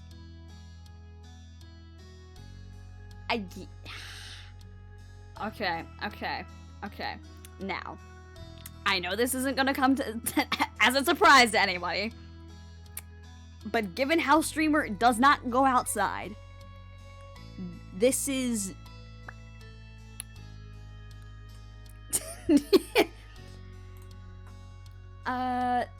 You're used to your body, and your body was used to your habits.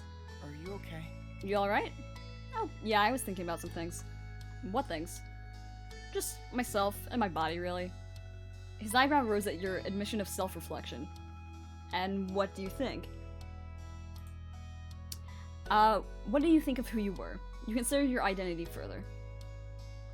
Delicate! Wow! Am I really that weak? I'm thinking,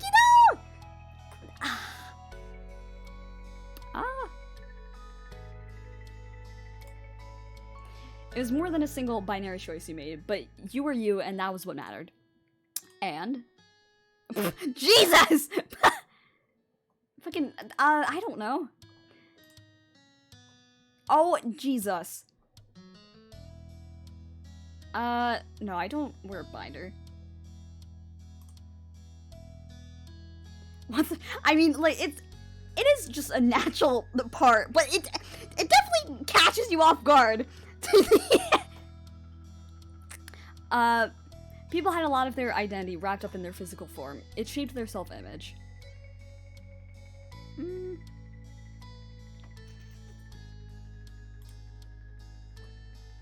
comfortable. Yeah, I wasn't ready for that either. Your body was you, and it was a good one that you felt content in. You had pretty much always felt good in your body. It was that way... Yeah. It was that way through your main growing years, and now that you were an adult, you didn't see that changing anytime soon. You focused on Cove again. He smiled at you and tilted his head, a question still in his eyes. He was waiting for you to come to an answer, but before you could, you had something to say to him.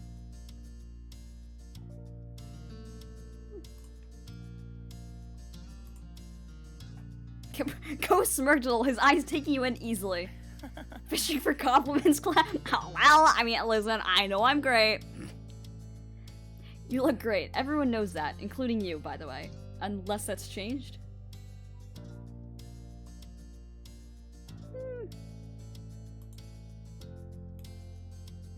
Cove shook his head. His hand went up to unsubtly cover his smile. I was kind of worried you were so in your own head because something was wrong. Guess not. I'm glad. Hey. Hey? Cove gave a bent smile, pointing to your arms. I'm looking particularly shapely today. What is that?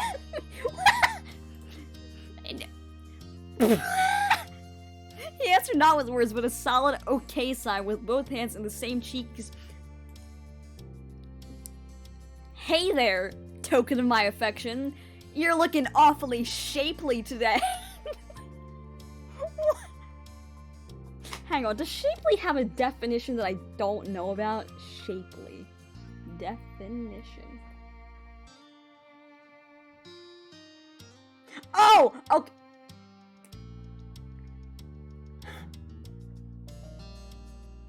Especially of a woman or part of her body having an attractive or well-proportioned shape. Never mind. Okay, yep, I see. I'm just gonna...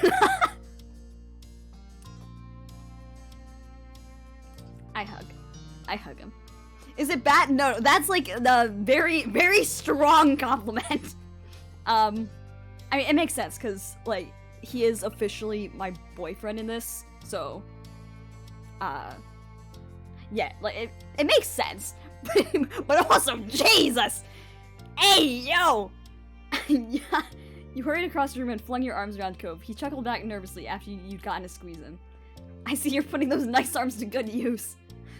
You cackled at his joke and hugged him tighter. When you both had gotten your giggles out, you let him go. I do give very strong hugs. I'm a very strong hugger. Finally, you felt that was enough of that topic for one day. You went back to your original goal before you got sidetracked. You need to pick what you wanted to wear to the beach. Ooh! I like this. I like these different... Ooh. Casual? No!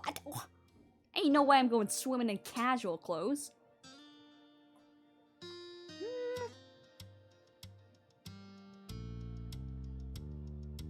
You know what?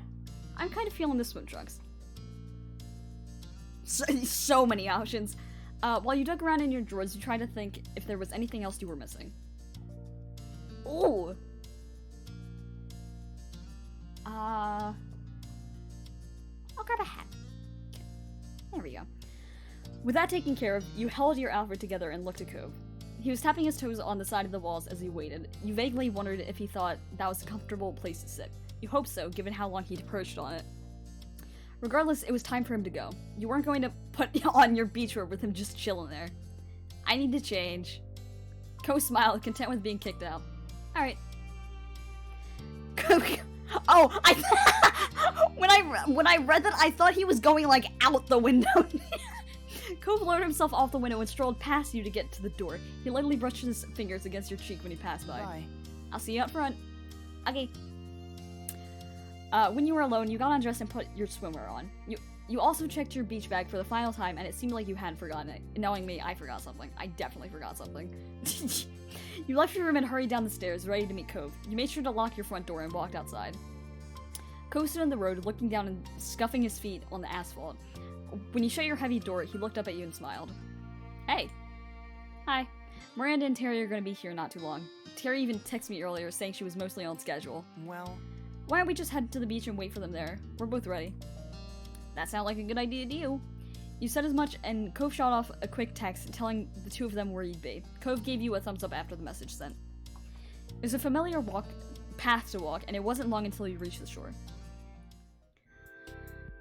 Cove laid his towel out on the warm sand. You set up your stuff beside him and looked out into the ocean. The rolling swells hit the shore rhythmically.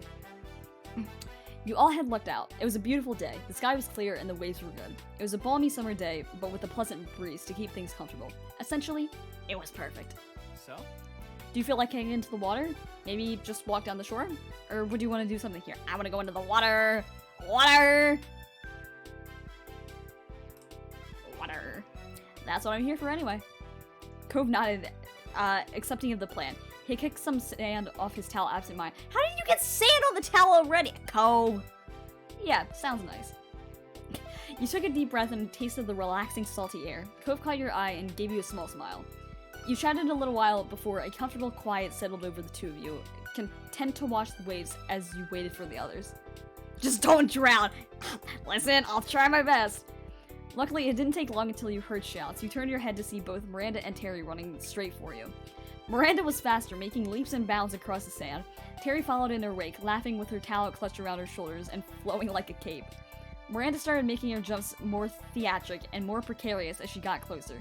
Cove waved them on with a bright grin. You hope they wouldn't fall. Yeah.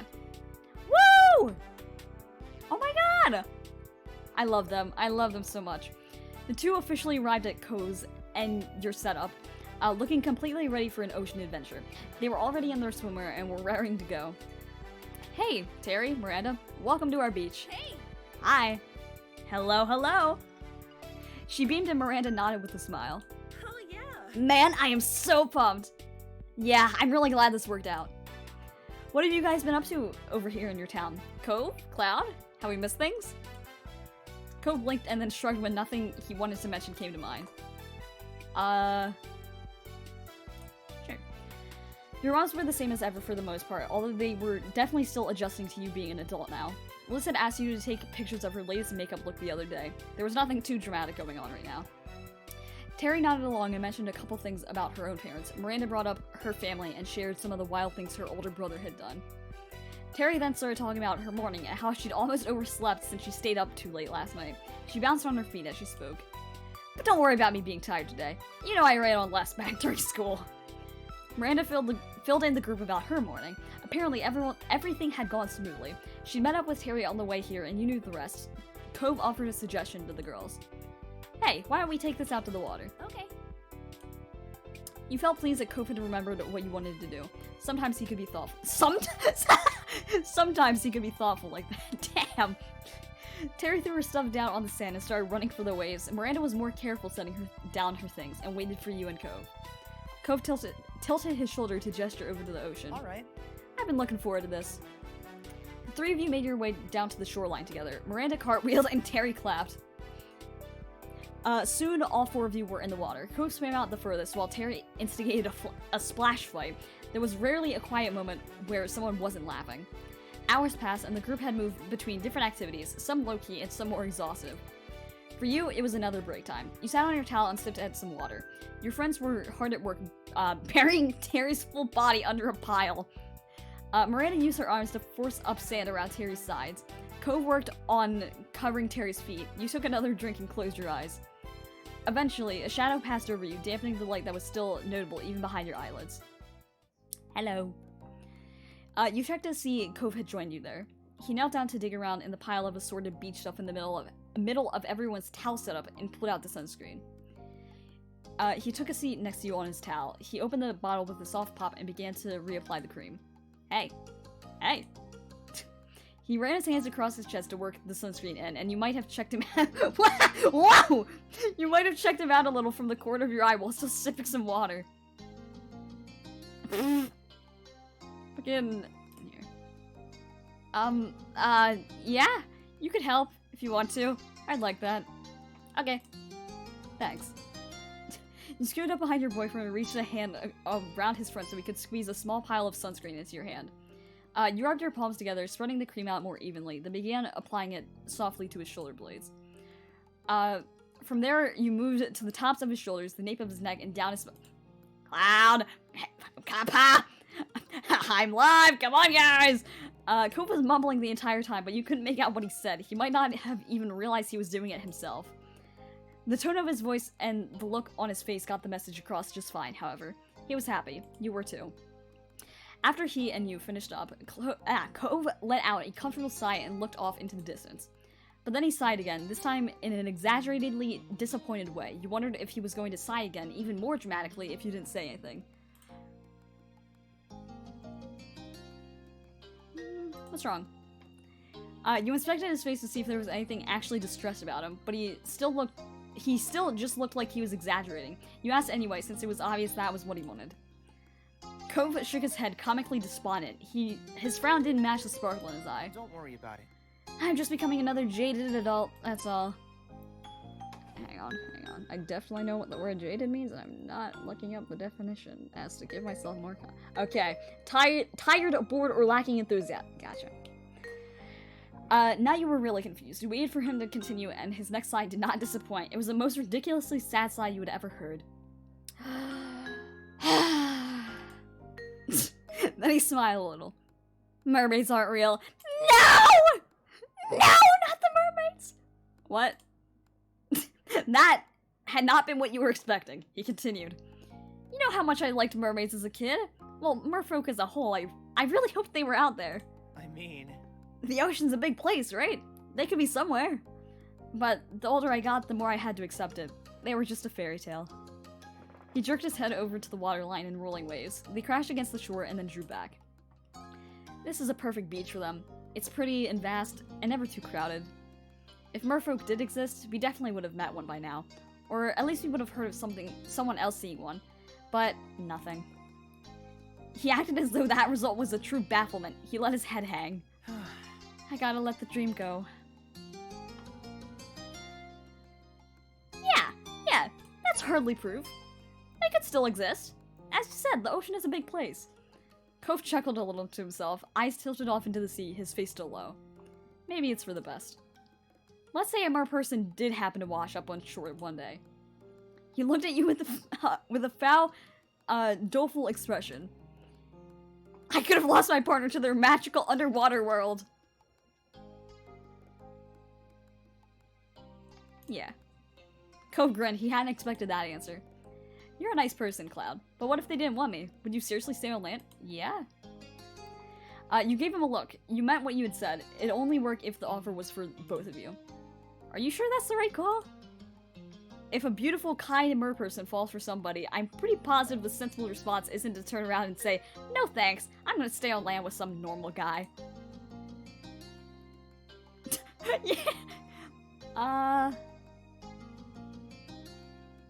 Yeah! Yeah! Oh my god. Mermaid Cloud at you? Oh.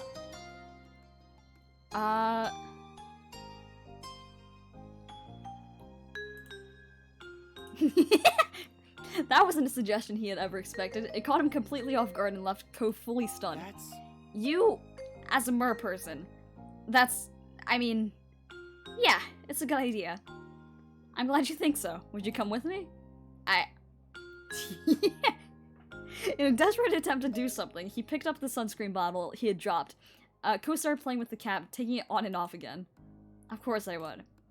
Aww. Thanks, Cove. I'd be a happy merfolk. He giggled and continued to look deliriously happy. You couldn't help but feel pleased at how much your words impacted him. And then you heard a Miranda screech. Your attention immediately switched over to your friends. Uh-oh. Who's dying? Oh no! You saw that Terry had gotten impatient and shifted her legs. The walls Miranda had been meticulously building collapsed into a wet heap of sand. She surveyed the damage critically. We're gonna have to start over on that part. Do you just want to give up on this now? No way. The burial must continue. I'll try not to move anymore. Okay, if you're sure, I'll try to fix this. I think they should be girlfriends. Just saying. Miranda started to rebury her, and Terry shot her a thumbs up. She realized too late that moving her arm was a bad idea. More of the sand on her crumpled, and Miranda put her hands in her head. And put her head in her hands. Cove caught your eye and started to drag himself up. Seems like we're needed. You agreed and followed him over to the girls. Miranda nodded at you both with appreciation, and the three of you did your best to finish the job. You all worked out a system using just enough wet sand to help hold the rest together. With 3 people, it didn't take long for Terry to be entombed. Terry grinned massively, and Miranda offered high fives. The pilot was officially done. Oh yeah! Resembling the Kool-Aid Man, she kicked herself out of the ground with gusto. Sand went flying in all directions, and a Terry-shaped imprint was left behind. Miranda yelled again and Cove chuckled. There probably wasn't a better way to get out of it. The 4 of you continued to have a good time. You went on a shell hunt. Miranda managed to find the biggest, while you found the most colorful. Cove taught a tiny crab. You did a bit of everything. There were impromptu games to just soaking up each other's company. However, after a while, you all had run out of water. Drinkable water, anyway. It was decided that you'd head to your or Cove's house. Things were gathered and you started to cheerfully walk up the road. What next? I don't have anywhere to go, so it can be whatever. Same. I guess we can keep hanging out. Terry snorted and readjusted her grip on her thighs. Don't sound too sure there, Cove. By this point, you could see your house. It hadn't taken you long to make the trip. The conversation continued with everyone throwing out suggestions. Are people hungry? She looked from face to face in inspection. Cove and Miranda shrugged in, concert? I don't know. No one was overtly opposed to it. However, you weren't really starving. It wasn't quite a mealtime. We could get dessert. I am always down for dessert. Miranda put a finger to her lip and thought. With a smile, her voice became more confident. Yeah, that would be fun. Terry considered it and then shot Miranda a thumbs up. Sure. Sounds great to me. I can definitely go for that. Fuck yeah. But there's nothing sweet at my house. Your friends glanced at Cove and his place. He shook his head immediately. That doesn't have anything good either. I mean, unless you want dessert-flavored protein shakes? No, thank you. Ew, no! She cut in and held her hands up as if trying to ward off something evil. Cove smirked. Not bad. Nope. Well, There has to be some kind of sweet shop around here. Let's look it up. Terry nodded and started to dig around in her bag. I like the way you think. Uh-oh. Did she leave her phone at the beach? Oh, Jesus. Terry continued to rummage in her bag and grew increasingly frustrated. She puffed out her cheeks and knelt down, setting the bag on the ground. Oh, never mind. Okay. With both hands free, she was finally able to fish out her phone. She raised it up in triumph for a brief moment of celebration. I'm on it. I'll search for something good. Terry got back to her feet, hefting the bag over one arm, tapping away at her screen in the other. But she assessed Cove from top to bottom.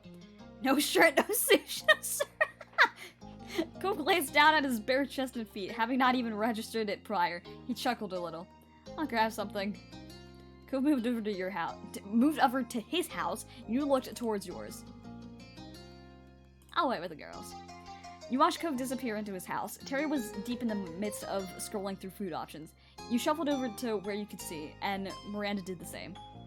There's ice cream. People love ice cream, especially around here. I don't really feel like ice cream. Cool, because I don't either. She flicked her finger up and another ice cream place showed up. Melty Moo Moo's Frozen Treats with an unfortunate cartoon mascot. I like ice cream, it's just not for today. There has to be something else. Brownies? My bet's on brown. Oh my god, I could so go for a brownie right now. You thought on it and Terry kept scrolling. You heard a door open and Cove reappeared. You were about to be surprised at how quick he was, but then noticed he just threw on a t-shirt over his swim trunks and slipped a pair of sandals on. Of course. What, like you wouldn't do the same? That's what I would do. Everyone else exchanged their respective greetings and then looked back at Terry's phone. Terry scrolled further and then made an interested exclamation. Oh, what about this place? They sell crepes. That's something you don't see every day. Look how fancy they are. She shoved her phone into your face. It seemed like a cute shop. It didn't show any pictures of the actual building, but the food seemed good. It was one of those places that put a lot of effort into presentation, with branding wrapping for their crepes and well-applied toppings. Huh. Weird. I've never heard of it. I haven't either. Mysterious. But crepes are good. She nodded her approval as Terry admired more of the photos. I'd go. It's not too far, but we could drive. Terry treated the success of a plan made, and you all walked around to Cove's car. He had to run inside once more to grab his keys.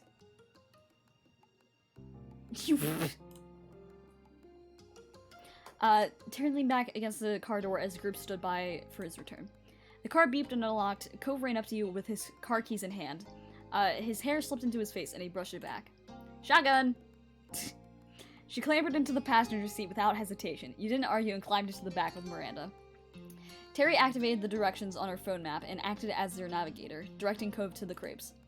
The GPS tried to get Cove to turn into a non-existent road once and wanted him to do a U-turn instead of just using a left turn, but with Terry looking at the actual path, it went smooth enough.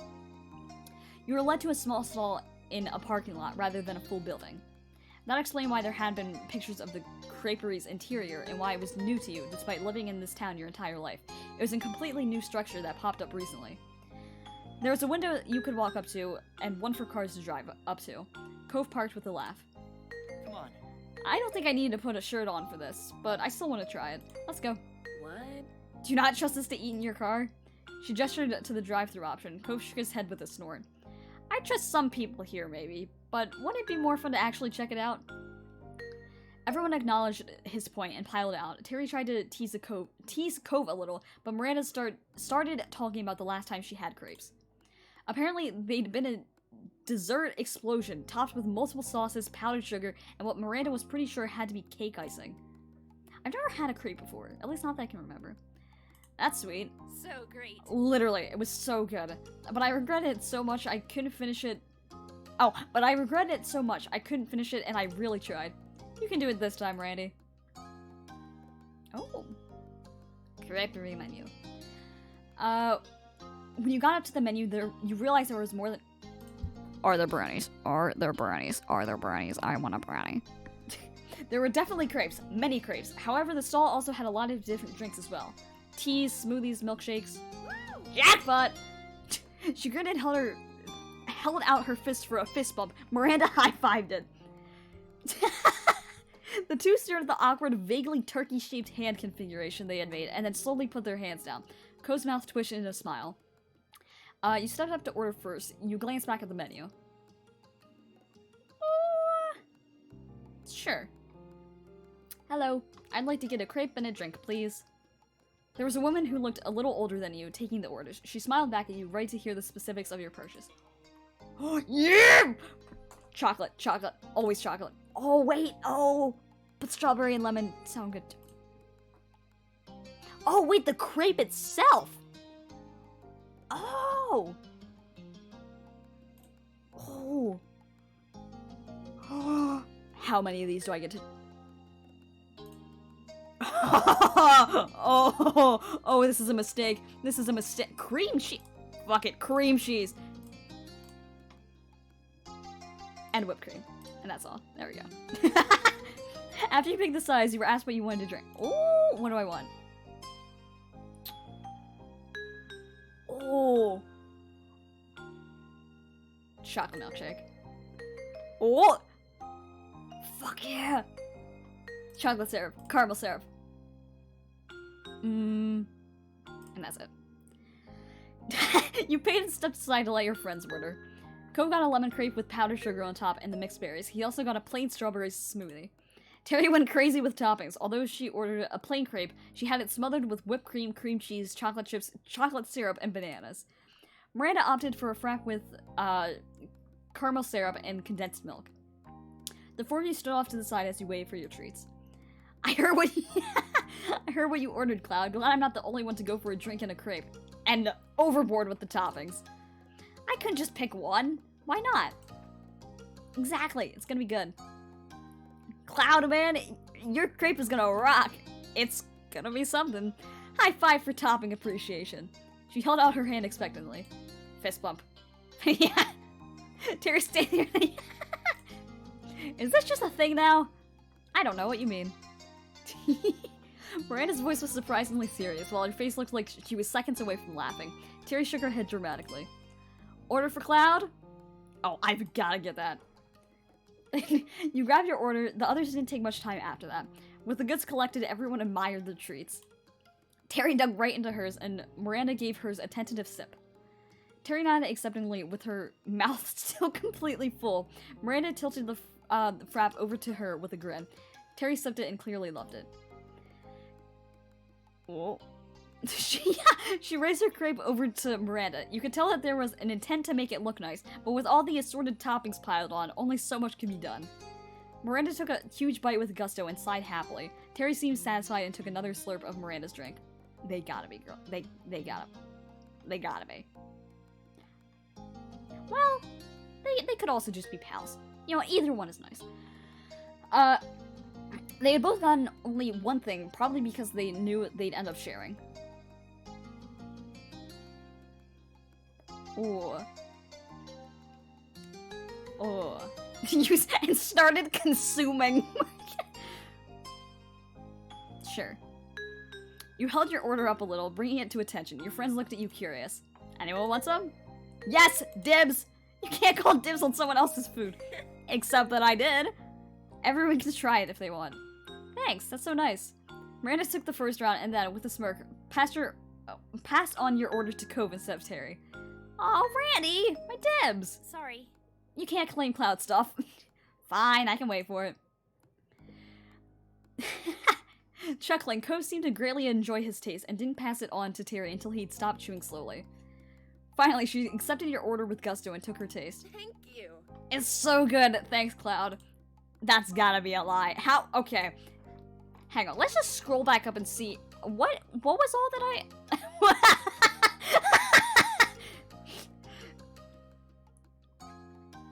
Chocolate chips and mango slices, banana slices, powdered sugar, cream cheese, chocolate syrup, caramel syrup, strawberries, whipped cream. And what was it she said? It's so good! Oh boy. You gave your reply in between sips of Miranda's frap and munches of Cove's crepe. With that, Cove started to eat his treats in earnest. You saw him take a huge gulp of his smoothie, and then, without swallowing, he added a bite of his lemon crepe. Cove? Terry tore off a piece of her crepe and held it out to Cove. So? Care to make a trade? Sure. Instead of continuing to loiter in the parking lot, the four of you started to walk down the sidewalk. There was a lot of sharing going on, with crepe bits and toppings being passed around. You wouldn't have been surprised if Terry ended up drinking more frap than Miranda did. You kept going down the way, eating, drinking, and chatting. Oh, Jesus. You hadn't realized just how far the group had wandered until you ended up at the now leaving sign. Apparently you were just about to walk right out into the middle of nowhere. Terry took her mouth off Miranda's straw and stopped sipping the frap. Impossible! Preposterous! How are we already at the end? I always forget how tiny this town really is. Cove chuckled a little and swallowed a chunk of Terry's crepe. I guess. It kinda is, huh? It didn't feel that small when we were growing up.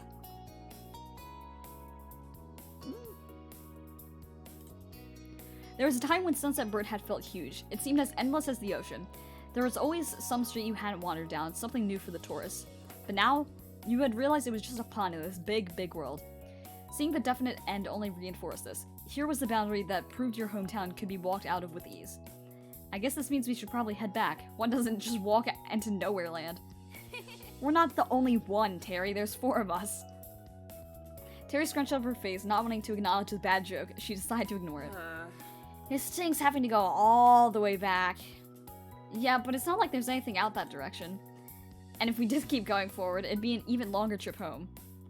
You stared off into the stretch of road as Cove agreed that he didn't want to go out any further. Can we take a break here first before we turn around? We've been walking for a while and someone finished my drink. Right on cue, Terry loudly sucked air from the straw. It was so good. Miranda looked at her, but Terry remained unrepentant. In the end, though, it was agreed to hang around the side before heading back to the car. It didn't take long to finish the rest of the food and drinks. Everyone gathered up the trash and stuffed it into bags and pockets for now. The group relaxed on the grass, keeping account of all the cars that drove past. It was not a high number. 14. The newest passing car drove into town from somewhere outside. But as the vehicle came by, it slowed down and you watched it as it ultimately rolled to a complete stop. The black car parked right by the now leaving side. Everyone exchanged a baffled look. Are we about to be kidnapped? But then the tinted window rolled down and the driver peered out. As soon as you saw his hair, you recognized him. No one else you knew presented themselves so distinctively. Is it Derek? Oh, Jesus, it's him. Oh, Lord, it's him. Hey, neighbors. Oh, Lord. Cove also jolted with recognition. He pasted on a cordial smile and waved politely. Afterwards, he put his mouth back over the straw of his long, empty drink, as if trying to act cool. This motherfucker. Sarehe. Okay. See, the not good at social part of me couldn't exactly tell, but his first impressions were very strong. And what I gathered, at least, is I think... oh, bitch, yeah, that's an easier way of explaining it. What I gathered is I think he was trying to flirt with one, if not both, me and Cove. It was strange. It was strange.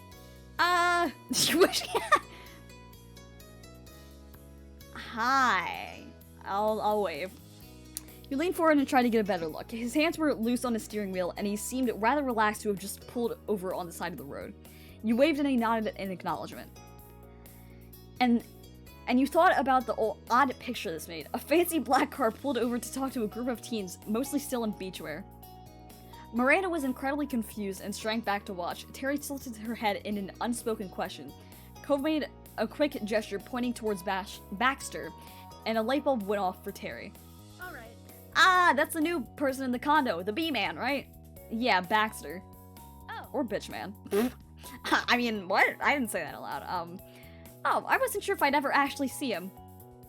Her voice was quiet. Miranda usually got shy around new people. Terry was quite the opposite. Incredible. This is perfect. Terry hopped up from the grass and ran to Baxter's car, all full of excitement. Behind her, Miranda picked herself up and dusted imaginary dust off her clothes. She sent a searching look to you and Cove, to which Cove shrugged. Miranda nodded and, with clenched fists, hesitantly followed Terry. Terry bent down to talk to Baxter through his window. She blasted through introductions, with Miranda putting in a shy wave. Cove looked at you. He still clearly had no intention of going over. I'll stay with Cove. When Cove realized you were planning to stay with him, he smiled a little. Cove shuffled closer and dropped his voice.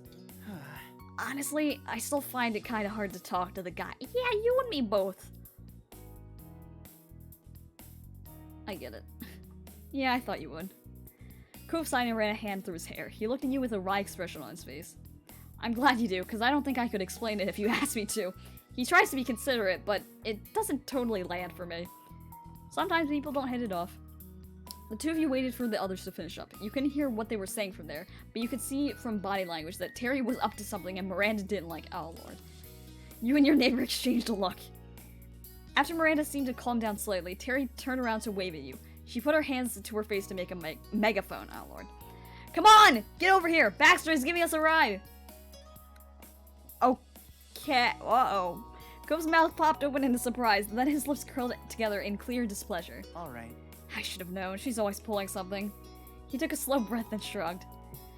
Guess we have to get over there. It's gonna be really awkward now since he knows we tried not talking to him. Yeah, we can't hide over here forever. You followed him over to the car, apparently about to get a lift. Sure. Well, shit. Regardless of anything else, you didn't have to walk back. That's what counted, and you were grateful to Terry for arranging it. You arrived at the driver's side car window, and Baxter smiled welcomely. Hello. Hey. Cove greeted him mildly, his expression cautious. Howdy, Baxter! Cloud. Howdy? Howdy. We're going with howdy. Howdy. Alrighty, plan made, let's hop in. That's what I'm saying, howdy? You excitedly opened the passenger side door and buckled your... Passenger? Why do I have to be in the front seat? Oh, Jesus. Baxter had the air conditioner on cold, but low so it was pleasantly cool inside, a nice relief from the summer sun you had been baking in all day. Your friends clambered on in back. It definitely seemed... Why do I have to sit in the... Oh. I want to sit next to Cove. Whatever. Welcome to my vehicle. Welcome to my vehicle! I hope everyone is comfortable, and if someone could point me in the right direction, we can be on our way. Terry went back to navigator mode and outlined their journey. It was basically a straight line with one turn at the end into the parking lot. Baxter nodded up in the driver's seat and pulled back into the road. Luckily, the street was still dead empty. Because I'm the main character. Oh, damn it. Shit. I knew this main character syndrome would get in my way one day. It took no time at all for Baxter to park right next to Cove's car. There wasn't even enough time for a proper conversation to start. The occupants didn't seem to mind. There were smiles all around when Baxter parked next to Cove's car. Whoa! Miranda clapped quietly as Terry cheered. Cove chuckled nervously. No. Relieved. Sure. The trip had gone without issue. Baxter hadn't sped excessively or stopped for another set of teenagers in swimsuits. He'd just driven down the road and now you were here. You sighed a breath of relief and put your hand on the door handle. We've arrived. That was easy. Yes, it was. Why is he looking at me like that? Terry flung open her door and climbed up. Thanks. Everyone else exited the car as well. The group thanked Baxter with varying degrees of enthusiasm. Baxter himself got out too. Everyone congregated again in front of Baxter's and Cove's cars. Terry bounced over to Baxter and offered her hand for a handshake. He accepted it easily with a charming grin. You're a pal. You're too kind. It was no trouble whatsoever. I'll be keeping this car all summer. If it suits you, you're welcome to take my number and give me a ring whenever you're in need of another ride. And that goes for everyone here. I have a car. Yeah, he, like... See, the issue is I like his design, but I don't know how to feel about him. 'Cause... I don't know. I just don't know. Terry busted into laughter and Miranda fidgeted. She did not know what to do with that. Baxter really went fast, didn't he? He noticed her discomfort and smiled with a soft tilt of the head. I'd be happy to have again, but that's the only reason I offered. If you don't need it, you can pass on it. No, I don't... No. When her giggles subsided, Terry put a hand to her chin with brows furrowed. I wonder, would that option be available right now? You could valet us somewhere cool. What? Yeah. Are we going back to the neighborhood? Wasn't Baxter going back to the neighborhood too? Why would we go somewhere else? Because we can. Yeah, I agree with that, Saray. Miranda squirmed nervously and then committed to piping up. Maybe? We could go to the park near my place. It's a really nice place to hang out. I want to go with Cove. Wherever Cove goes, I'm going. You and Cove shared a look. The big park was pretty nice. Let's do it. Baxter tapped the side of his face and thought. It's doable. See, I don't like... I don't think I like the tone of his voice. He glanced at Cove and then switched focus to you. Well, we have 2 cars. If some people want to go to the park, I could still take the others home. But if everyone's going, it wouldn't make sense for me not to. Yeah, I want to go back with Cove. You would rather go back for now. You let the group know. Both girls frowned. Neither wanted to leave you or Cove behind. Terry especially looked troubled and started bouncing in place. No. Today's all about us hanging out. We can't just bail. Yeah, but then this guy's decided to insert himself. Fucking... Miranda nodded and bit her lip. We don't have to go to the park. I don't want to be near this guy! Oh, Jesus. Going back to the neighborhood has plenty of appeal. It could prove to be the better... don't worry about it. No, really, it's fine. We've done plenty of hanging out today. If you want to go to the park, you should. You don't have to worry about us. Go have fun with Baxter. Please, please don't I don't want to be with him. Okay. She didn't sound too thrilled, and Miranda patted her on the shoulder. Okay. Guess we'll see you later then? Probably. Cove smiled and she rolled her eyes at his wishy-washy answer. He knew you'd be seeing them again. Everyone finished saying their goodbyes, and the 3 climbed into Baxter's car. Bye. Terry started to shout back and startled Baxter slightly. Miranda laughed and waved back. Terry rolled down the window. See ya! Bye, Terry. Bye, Miranda. Then Baxter rolled down his own window. See you. Have a safe journey back. I'll see you around in the neighborhood. I hope we don't. Smile. Baxter started to pull out of the parking lot and Cove waved them off, stepping forward as they pulled away. Then it was just you and Cove left in the parking lot. He rubbed his hands together for a moment and unlocked his car. You got into the shotgun seat this time, and Cove took his place at the wheel. He put his key in the ignition and turned to you. I'm surprised you didn't want to go. No. Wait. None of these are my option, which is I didn't want to be around Baxter. The car ride back passed quickly. They were all familiar roads you'd seen before. Soon you returned to the comfort of your own neighborhood. Cove pulled in and parked. He shut off his car, and then you both got out to stand in the road. I guess. I guess that's it. Thanks for the ride, Cove. I'll see you later. Uh-huh, it was fun. Pleasant farewells given, you walk to your front door. You completely change out of your swimsuit and into more comfortable clothes. That was definitely a benefit of coming back. Time ticked by as the sun started to set. Orange gold lights streamed in through the windows. You could tell the weather was still really nice out there. Your attention was taken by your phone. It vibrated. You went over to see what was going on with that. Hi, Cloud. We're gonna see fireworks. Okay. Do you want to cut? Oh. And Terry texted Cove. He said he'll be there. Alright. How did their trip start at hanging out in the park and end at finding some previously unknown fireworks spectacle? It was definitely news to you. Fireworks? Sure. Fireworks was kind of out of the blue, but sounded like a lot of fun. That was something you couldn't miss. Miranda sent back a cheery smiley face not even 5 seconds later. Then you got a yay as she sent another message that told you Cove would be out in his car soon. You quickly got yourself ready and headed out into the world once more. On the way, you sent a message to Cove that you were coming. He texted that he was already outside.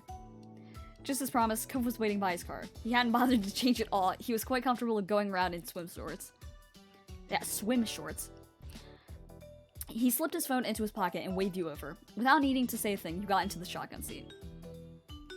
Cove looked over to you from the driver's side and smirked as he started up the car. Here we go again. Yep. He pulled out into the road and raced towards the city as the sun continued to sink below the horizon. When the city lights sparkled around you, Cove started looking for a parking spot. It had been a smooth drive, but unfortunately finding parking was the task. You tried to text Miranda to see where they had parked, but she admitted that there hadn't been any openings around there. They had gotten lucky with one single spot. Cove had to drive around a few blocks, but finally you spotted something. He pulled in and parked, feeling just as triumphant as if he'd won an actual prize.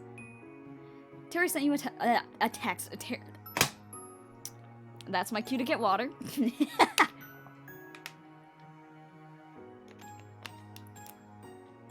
Terry sent you a text saying to hurry up and get to the waterfront. Miranda attached a helpful picture of where they were. You pointed the way to Cove, and the two of you jogged around a bend and then down the brick-lined walkway. Eventually, you saw 3 silhouettes in the distance. They started to wave and yell. One of them jumped in place with her arms going back and forth. It had to be your friends. You rushed over to them. Miranda and Terry ran up to meet you halfway with faces full of smiles. Hey! We missed you! Buddies! I knew the day wasn't over for us. Hey, guess you were right. I'm happy we made it. Baxter had stepped in at some point too. He ran a hand through his hair, trying not to interrupt the reunion. Hello. I still don't like him. Hey. Cove gave him a nod. With the band back together, the group walked back to the area where Baxter, Miranda, and Terry had originally set up at. It was a quiet, open area on the waterfront. Excuse me. Cove let out a relieved sigh after things calmed down. So, did we miss anything? You're good. Nothing's happened yet. We think it's gonna start really soon, though. What are these fireworks even for? Well... She smiled a big grin at Miranda. Randy talked about watching fireworks at the park, and that reminded me how there's this big company having an event tonight. I heard they were gonna have fireworks. There's no way we were ever getting into that party, but... She put a finger up and her smile turned devious. I'm positive we'll still be able to see the fireworks from here. They can't hide explosions in the sky from the public. That's ridiculous. You suddenly wondered how Terry had convinced Cove to come without prior explanation. He was utterly stunned that this was the source of the fireworks. To be fair, you hadn't asked Miranda for the details either. Cove scratched his head in defeat. I guess we're already here. It's kind of too late now. You bet your wet blanket it's too late. Wet blanket? She shook her head with exasperation, but let him off with minimal teasing.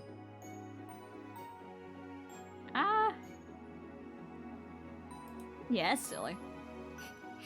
I feel like we're in a silly, goofy mood. You held back a chuckle about it all. This night was insane. You had gone all the way out to the city to maybe see some fireworks you hadn't officially been invited to. Terry led Miranda to sit down on the oval slabs along the path. Miranda took a seat and began tapping her knees together as she waited. Terry, meanwhile, crouched more than sat. Baxter flashed an unreadable smile like Cove and you, then took a spot next to the girls. Terry seemed surprised and looked over his shoulder to watch him begin to chat with Terry. I guess he's trying not to upset us? Whether he left to make Cove and you more comfortable, wanted to escape potential awkwardness, or if he really had just hit it off with the girls earlier, was anyone's guess. That's nice. Sure. Something seemed to strike Cove as he tried unsuccessfully to hide a smile. Most of us aren't. Aww. Wearing beachwear in the middle of the city in the dark while waiting for a fireworks show was clearly the joke of the day for him. Cove snorted once and then looked back up at the sky. Oh, I thought he was implying that we should go swimming in the waterfront. A flash lit up the sky with a brilliant green. Your eyes flew off the building in the distance and silently watched with bated breath. You heard a second boom and a red firework lit up the night. Whoa! The show's starting! It's so pretty! Oh my god. I love these two. They're adorable. They came running over to get a closer... More water, chat. More water.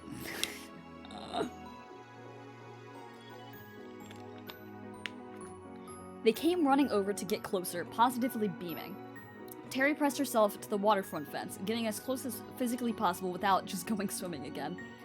Baxter followed a few steps behind, his mouth hung open at the sight for a moment, until he caught himself and once again shifted to pleasantly composed. More fireworks went off, shooting out hundreds of tiny sparkling lights. The colors stood out starkly against the dark of the night. The biggest ones watched your surroundings with their hue, turning your world blue, then red, and then golden. Welcome. Did I deliver? Or did I deliver? Miranda's eyes glittered, and she lightly bumped Terry with her hip. Good job. Terry stumbled at the friendly nudge, but was pleased with the compliment. She grinned back. Miranda lightly swung her hips the opposite way to give you a bump as well. It was friendly and soft. Woo! We did it! Yahoo! You smiled at her and nodded. Cove stared up to the sky with wonder, while Terry squealed in joy after a series of especially grand explosions.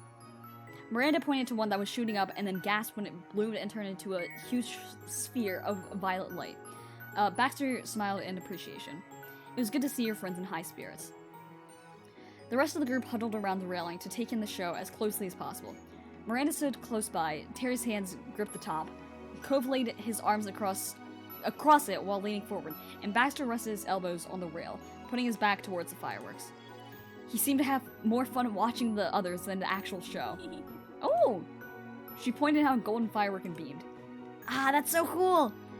Terry held up a hand for a high five, and Miranda obliged. No, you should have done the fist bump! Aw! Terry whooped and shot you a smile. What color do you think the next one will be? Without giving Baxter a glance, Cove answered immediately. Green. It was orange. Baxter chuckled but wasn't interested in calling Cove out for being wrong. Is that your favorite color? Green? It's one of them. I think that's nice. It matches you. And is yours black? That's one of them. Cove smirked just a little and left the conversation there. I'm standing next to Cove, obviously. What the heck? He was glad to be spending time with you and tilted his head at a spectacular multicolored firework above. I think that's been my favorite so far. He shot you another look and nodded, wanting you to move up closer. In front of him, you could see the night's lights reflected on the water. You took a moment to watch him, and the fireworks reflected in his eyes. Cove grinned like a kid.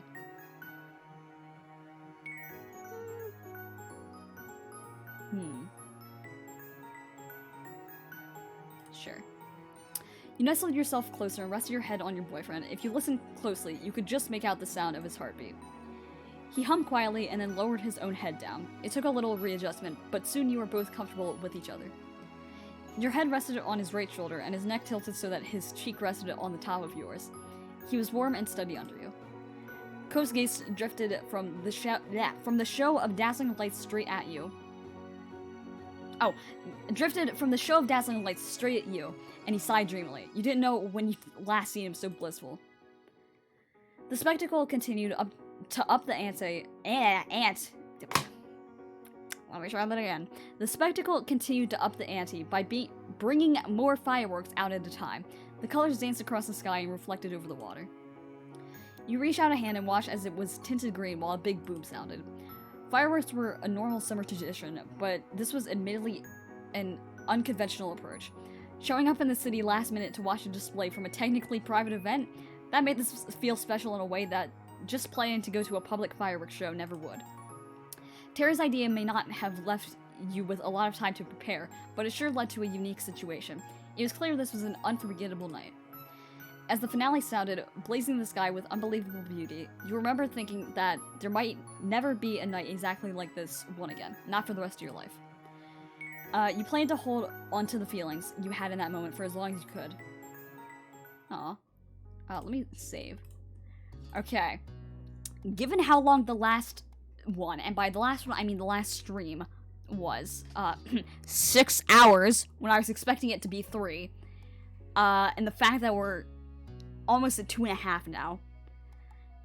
I'm thinking one more of these, and then I'm gonna do the And Summer Ended, because I can't do all of them. I cannot do all 4 of these. So cute. Yeah, this game is so nice. There isn't like as much of it now, at least. Okay, no, hang on, let me restart. I haven't done any of it this stream, but you can like customize your character's like appearance in a lot of ways. You can change the pronouns at any point. But I could Madcap, I can't. Listen. Okay. Here. I'll leave this up to you. Okay, here. Chat, I will let you decide any of these that you want me to do, including the DLC. But again, it's only going to be 1. and I'm gonna do this. But I will be doing part 4 within the next 2 days. Guys, get out already. Thank you for hanging out. See ya. Magav, do you have any preference? If not, I'll probably end up doing one of these.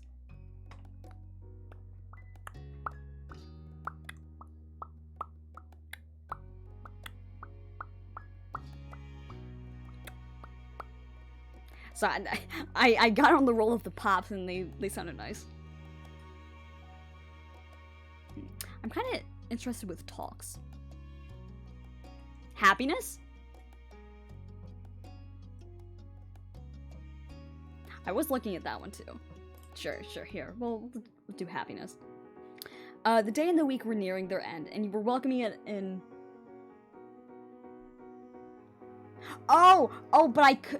but I could choose. Gotcha. The day and the week were nearing their end, and you were welcoming it in your own way by lying sprawled out on your bed. It was quiet in your house, getting to that time of night where you really should be sleeping, but you didn't feel tired at all. You rolled onto your side. Outside, the last lit-up window across the street blinked out, leaving the buildings on the block faceless silhouettes against a blue-black sky dotted by stars. Your phone came to life on the nightstand, a pale light cast on the ceiling of your room. Without looking, you threw your arm out behind yourself, gripping around on the tabletop until your phone was under your palm. At that point, you lifted it to your face, snorting once you saw the familiar name attached to a short message just reading, "Hey." Cove wasn't much for sleeping now either. As you made to reply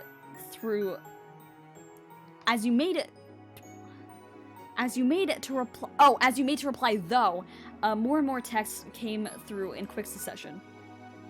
Hey, you like doing things. You like doing things with me. I mean, what I'm saying is that there are things you and I do and we like together at the same time.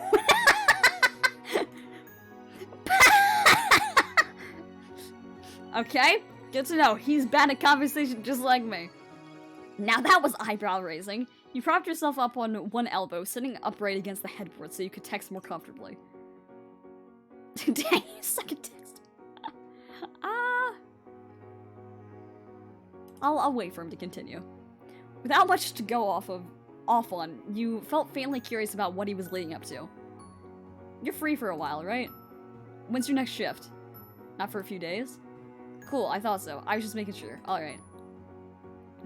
You could almost hear Ko's intake of breath as he prepared for the next part, despite the conversation being text alone. The window of your messaging app might as well have been a screenshot. You were left to keep track of the passing seconds with the rising and falling cries of crickets outside. When your screen darkened from inactivity, you wondered if you should do something yourself. Yeah. You dropped your phone against your chest and closed your eyes. You wouldn't be able to see him, but it would be hard to miss the telltale sign of an incoming message. Even if it took a while, you were willing to wait. And soon enough, a reply came. Oh.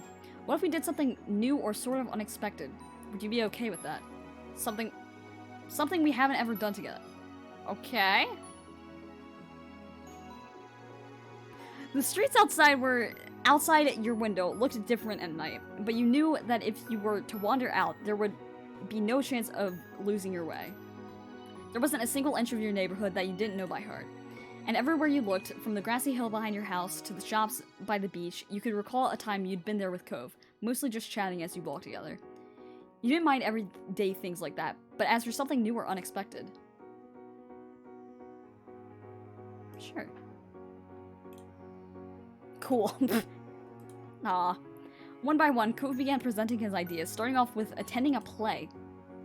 We've watched TV together and movies, but real people performing in front of us, we've never done that.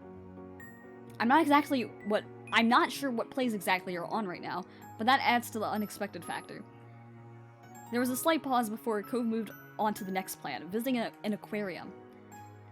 That makes sense, right? We go to the beach and stuff, we're pretty close to the water, but going to the aquarium would be water in a whole new way. The third and last idea was the one that was most out of the blue. Oh, ice skating! It was a total wild card, as Cove was putting it, and the polar opposite of what the two of you normally did. However, it was fitting right in with the other options as something you had never done together. Let's say, if hypothetically, someone wanted to surprise you with an unexpected outing, would that be okay? Aw. You couldn't help but smile fondly at that, wondering to yourself who that someone could be. If only a hypothetical someone existed. Great, not that it means anything, but which one would be— Oh! Oh. Oh, God. Oh. Ice skating. The idea was so out there that you couldn't not pick it, and it was a chance to see Cove out of his element, too. Alright, cool. Don't think too hard about this. Yeah, no, it means nothing. Sure. Yeah. It's really late now. Night, Cove. And with that final send-off, you put your phone to sleep and lowered it with a sigh. You had no idea when Cove was going to invite you to the ice rink, but your mind was buzzing with all the possibilities the coming days might bring. Your phone went back to its place on the nightstand, and you resumed snuggling into the mattress, one hand thrown to the side and the other shoved under your pillow. Somewhere between this day and the next, you finally found yourself asleep. The next morning, after washing up from breakfast, you had just climbed the stairs to your room, ready to tackle the day, when you heard the ringing of the doorbell. You turned towards the sound, angling your head in confusion. Was someone expecting a visitor today? Then again, you weren't sure if anyone else was around, judging by the lack of footsteps you were hearing. Well, obviously it's Cove. Who else would it be? What the You raced back downstairs to answer the door. As you pulled it open and saw who it was, you were only further confused. Cove? He was standing there with an unsure look on his face at first, like he didn't know who would answer the door, but the moment he saw you, a shy grin spread across his face. He raised one hand and gave you a little wave. Surprise! Yeah, don't you usually You found it funny how you had grown so used to hearing him tapping that glass pane that showing up at your front door was what it took to get a reaction. Cove turned his head to the side with a considerate lift of his eyebrows. I guess I do, but not today. Oh, you got me something? He slid his hand out from behind his back, holding it up in front of your face, as he offered the present to you. Your eyes wide once you saw what it was. Oh, a mixed pack of new art supplies. You hadn't expected a gift at all, let alone something as thoughtful as this. Taking one look at your face, no doubt a complimented mix of happiness and shock, Cove let out a laugh. Surprise again! It really is. Suddenly, Cove raised his head, his eyes finding yours and startling you into stillness. Cove's question came softly, his voice lingering on some words as his shyness got the better of him. Aw. Cloud, would you go on a date with me today? I was thinking maybe we could go ice skating. He inclined his head at you with a crooked smile. I had a feeling that might be a nice place to invite you to.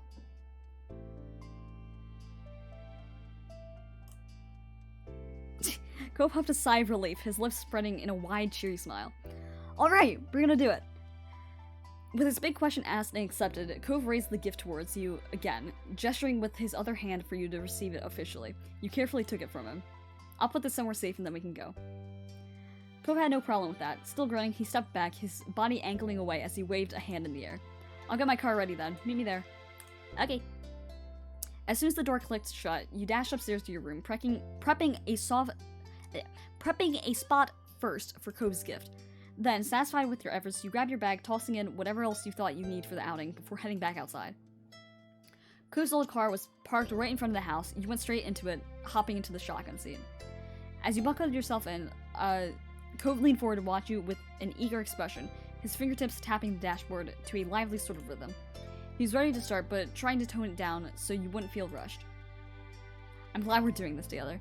Me too. Once your seatbelt was secured, Cove checked his mirrors to make sure the street was clear before pulling away from the curb, and like that, the two of you began your trip. Now that you were sitting down for the drive, it felt like a good moment to regain your bearings. You shrugged your pack onto your lap and began thumbing through your things to make sure that in your hurry to leave you hadn't forgotten anything important. Yeah.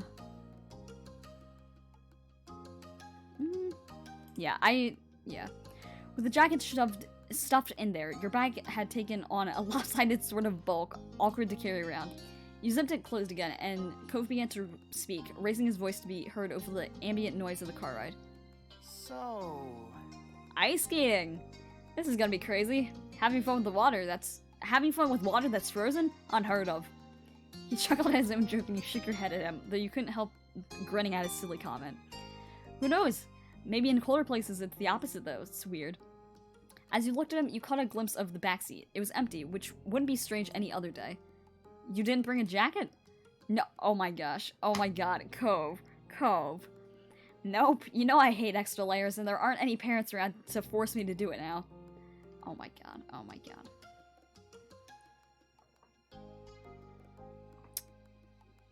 You're gonna regret that. Cove's eyebrows knitted together as he began to pout. I'll be fine. Uh-huh. I'm gonna be the one letting him my jacket. He stayed firmly in his seat, showing no sign that he was going to change his mind. Skeptical as you were, you said nothing more on it. You laid your arm against the window, the scenery outside passing by in a blur, until you finally arrived at the ice skating rink. The two of you grabbed your things and got out of the car. A wave of heat so thick it felt like you were swimming in it hit you as soon as you set foot onto the sun-hot asphalt of the parking lot. Cove fell in step next to you, dragging the back of his arm across his face. You and Cove exchanged looks. Well, here we are, his tilted smile seemed to say. The skating rink was a large building of glass and concrete, with its name plastered in simple white letters above its entrance. The nondescript flat roof style architecture reminded you a bit of the local mall. Oh! You went in. As the door slid shut behind you, you heard Cove's sharp intake of breath. You glanced over at him, seeing the stunned look on his face, his lips drawn tight in a frown. Oh my gosh. Wow, you dork.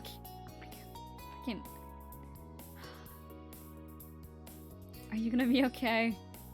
Cove bobbed his head up and down, wrapping his arms around himself. It's fine! I'm fine! We're still gonna have fun, don't worry about it. Oh my god. How about you? How are you feeling?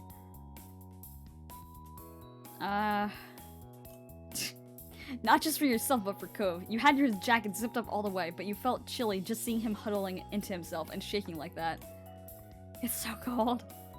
Your neighbor shuddered dramatically, almost retracting his head into his shirt in his renewed effort to keep warm.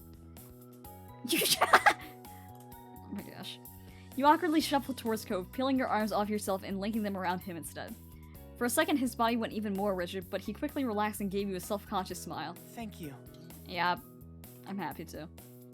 His shy chuckle shook through his abdomen. You felt it on the side of your body right before he put an arm around your waist and pressed you closer, an unspoken sign that he had no problem with it. Like this, the two of you ambled over to the rental counter together, a slightly awkward process that had you unsure if you were going forward or sideways. The clerk ended up giving you two funny looks over the top of her glasses as you went through the process of paying for admission and finding skates in your shoe sizes. But throughout it all, Cove didn't shiver once. Eventually, you had your skates. It was a particularly well-worn set. Still sturdy,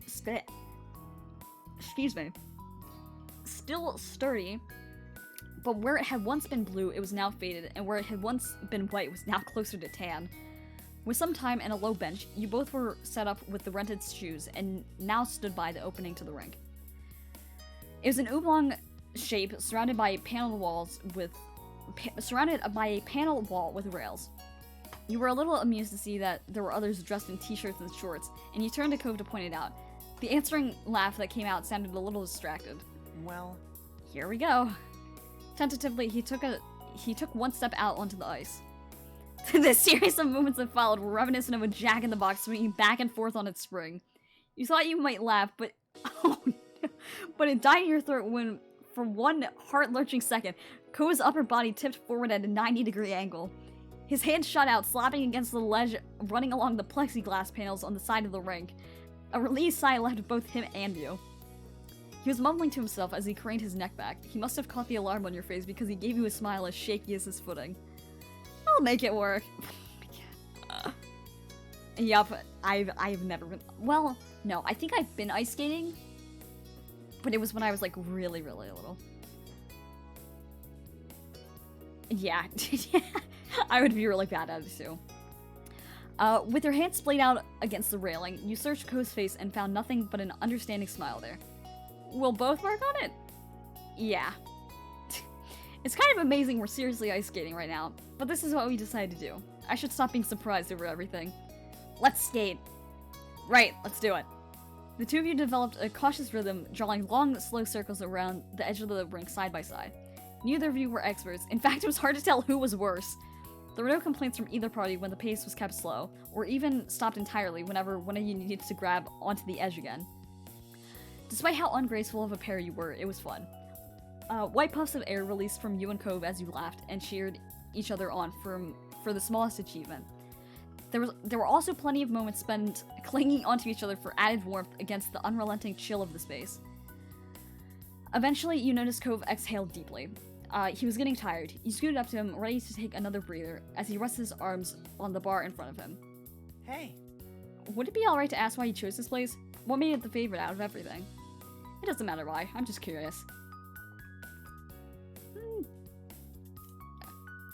His brows dipped. He was touched you cared to make it a good time together, though you weren't sure why he didn't expect it. That's nice of you. It was nice of you to ask me out somewhere. I guess it was. Cove's face had been distinctly red from the chill and all the physical effort he had exerted prior. It started to fade during this conversation, but the color came flooding back now. You think about me a lot, huh? And I repeat, you do the same for me. You exchange mutual goofy grins, two softies trying to make the other happy. But the second wind coming over Cove, he was ready to get back on out into the ice fray. You joined him without hesitation. The hours slid right past you, and just like that, it was suddenly time to call it a day. After returning the Bard's Gates, Cove and you ventured back out into the California air. Even though the sun was almost behind the horizon, it was still palpably warmer than inside the rink. Cove had rushed over to his car, his shivering hand clutched to yours. You let him pull you forward in his mad dash to the vehicle. Doors were open and closed, seats were taken, the engine switched on, and heat turned to the max. At that, Cove finally relaxed. Your foray into the freezing cold had ended, and nicely at that. A ways into the drive, Cove glanced towards your direction. You stretched your arms as you shifted in the seat, waiting patiently for him to say what was on his mind. so... I know this was unexpected, but thanks for coming along.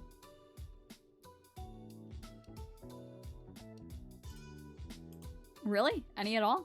Yeah, of course. There was a quiet pause where you contentedly watched Cove. It wasn't hard to imagine the blush that was lightly trailing over his cheeks. I'm glad. Oh. The drive continued in comfortable silence. Cove wore a content expression on his face that warmed your heart. Doing things like this with Cove, he made you happy. Your heart skipped a beat, thinking about how mutual the feeling seemed to be. Watching the passing scenery out the window, you relaxed into the seat. Time sped by. It wasn't too long before Cove pulled into his driveway. Sighing happily, you got out of the car while Cove came around to where you were standing. He stood there a moment, rolling a pebble under his shoe. I'll see you tomorrow? Definitely. Thanks. After that, you and Cove parted ways for the rest of the day. Even when you fell back into your normal routine, your mind refused to stop buzzing with the memory of your little adventure. As you crawled back into bed and closed your eyes, you were back in the best parts of today. You hoped Cove's surprise would continue just a bit longer and continue in your dreams. After breakfast the next morning, you were sitting with your moms and Liz. While you were mildly listening to the conversation, the side of your face squished into the palm of your hand. The doorbell rang. Oh? I'll get it. Mom passed by you to the front door. Your eyes lazily followed her, then you turned your attention to Ma and Liz. They were still lightheartedly chatting. You weren't sure about what. Your focus snapped back when your name was called from across the room. Hey, Cloud, you have a guest. I wonder who it could possibly be. On your way to the front door, Mom gave your shoulder a pat as she returned to the living room. When she moved by, you saw who was at the door. It was Cove again. A smile stretched out across his face the moment your eyes met. Hi. Hi, Cove, sweetie. Instantly, you looked over your shoulder to see Ma several feet away, but within eyeshot of the door. She waved. When you faced Cove again, he was looking at the ground shyly. It reminded you of the last time you had seen him the night before. That was all the push you needed to step outside, closing the door behind you for some privacy. What do you have up your sleeve today? Crossing your arms, you leaned your back against the door. You already had a good feeling about where it was going. I'm glad you asked. I'm glad you asked. There we go. Then Cove chuckled awkwardly. He didn't quite meet your eyes as he pulled out another gift from behind his back. Surprise! Want to go to the aquarium? Aww. What? You blinked and then switched to staring at him in bewilderment. Cove's eyes narrowed conspiratorially. The real surprise was that I'm gonna invite you to all three places. You never had to choose only one. I just needed to make sure that they didn't sound completely terrible. The longer Cove spoke, the quieter his voice became. He shyly scratched at the side of his cheek. And to check if you'd be free, so... surprise again! Oh my gosh. His face grew red with a blush. Shyly, Cove looked away from you. Oh, do you like what I got you? Cove nudged the present in his hands towards you, hoping that you'd take it. Until now, you hadn't completely registered it. It was a carefully chosen telescope lens. Oh my gosh.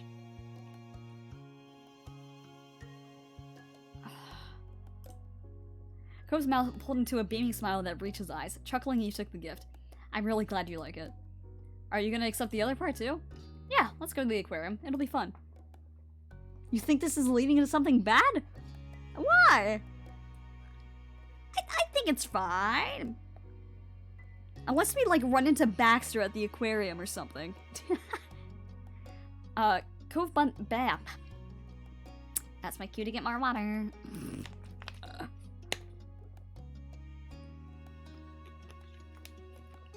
Cove bounced a bit on the toes of his feet as he leaned over to kiss you. It was light, but you could feel his smile pressing into you and every bit of happiness radiating off of him. Thanks for coming. I'll be in the car. You can go get ready. Alright. You sped back inside and spied your family still sitting around the table. They all turned and smiled at you. So, what's the plan for today? I'm going to the aquarium with Cove. That sounds so fun. Ma's smile beamed. Your gaze slid over to Liz, and she also looked happy for you. Have fun. I hope you have a great time. Thanks, Ma. It didn't take you long to get ready and dash out the front door. Cove was waiting for you, as promised, and you both set out for day 2 of his surprise outings, and this time it was actually a surprise. You settled in fully for the trip out to the aquarium in the city. No, I don't think it's suspicious. I think it's sweet. What?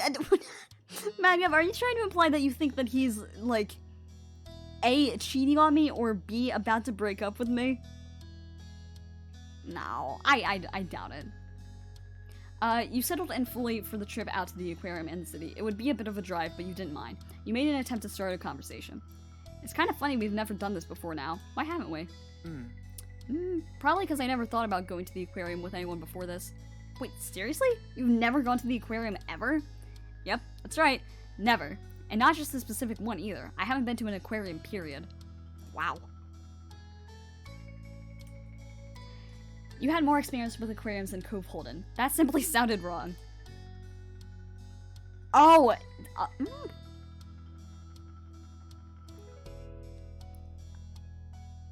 So my brain completely blanked. I don't know. I mean, it's always possible, I guess. But I still doubt it. Can I ask why not? I figured you'd have begged to go. Cove tapped the tips of his fingers against the steering wheel, his face scrunching in contemplation. When I was growing up, my dad did try to take me. I'd never been before because I was so little. I said no. Whenever he tried to talk about it, I told my dad I'd rather go to the actual beach on my own. Or he could at least take me to the fish part of the pet store, but not the aquarium. Eventually, he didn't ask about it anymore. He must have figured I had something against it. When he stopped mentioning the aquarium, I stopped thinking about it. It just never came back to mind. His expression shifted to one of bemused confusion. Thing is, I don't know what I had against it, if I did have a problem. Maybe I didn't like the idea of seeing water I wasn't allowed to go into, or to meet fish I could never bring home. That sounds like the kind of thing little me might have gotten upset over. Or maybe I just wasn't okay with doing a new kind of trip. It'd be to someplace new with only my dad. Mom wouldn't be there anymore. I guess that might have made it seem not worth doing right off the bat. That's 8-year-old me for you. Cove shook his head with a pained smile, then his tone dropped to a distant whisper. It was only when thinking about stuff I could do with you that I finally remembered I could go to an aquarium. Aw. He pulled his mouth into a bent smile and straightened his shoulders. He didn't want to bring the mood down. It all worked out then, because I got to really surprise you with the news, huh?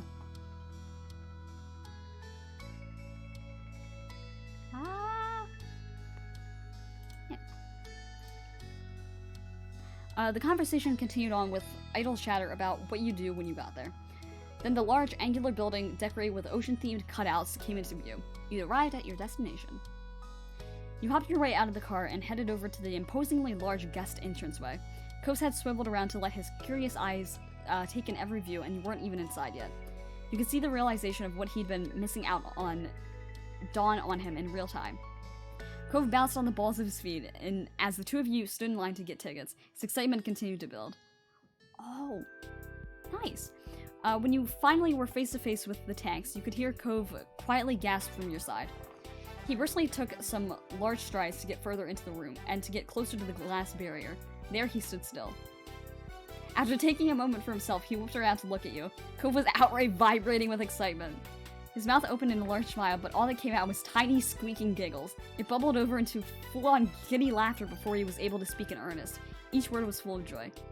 It's amazing! I love it here! Aww.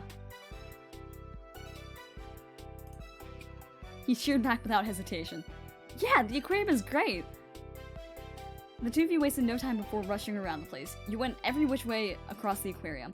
Cove was enthralled by each new sight, his eyes alight like a kid in a candy store, and a perpetual smile made its home on his face. No metaphorical stone was left unturned. He viewed all the tanks from his tallest of heights on tippy toes, as well as crashing as low to the floor as he could manage. Your exuberance was just as bright as his. Buoyed? We'll go with that. Further by how happy you were that he had found such happiness, you beamed. After making an entire trip through the whole building, you and Cove finally slowed the pace down. You had arrived back at the original viewing room. It was a good spot for a break. Cove stood quietly near the tank in almost the exact same spot he had when he first took in the view.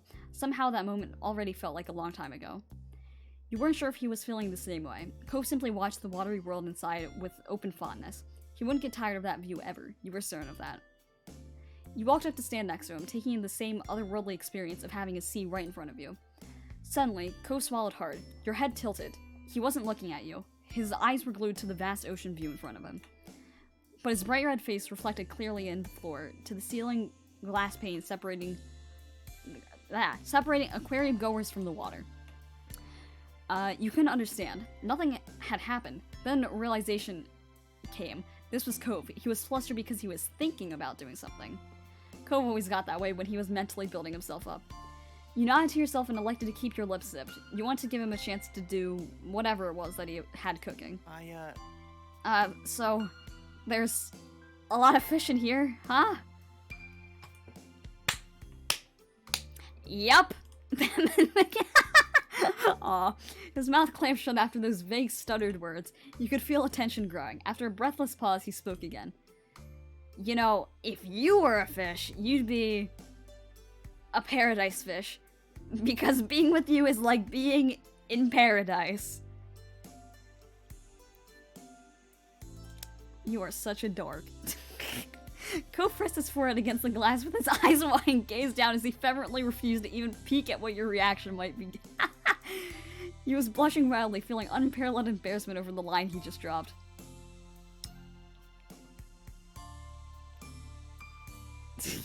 Can I do a reverse? Okay, if you were a fish, you would be an angelfish. Because you're an angel. Okay, see, I'll be honest, I was thinking of what fish he would actually be, but I remember there was supposed to be a pickup line, and if he was an actual fish, what would he be? Stop! What?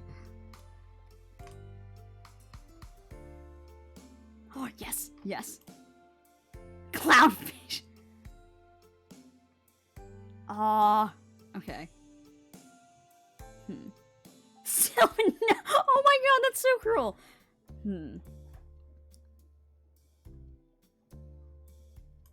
That one's closest to what I said. You continued to speak after his initial exclamation, but it was so mumbled that you weren't sure what it was.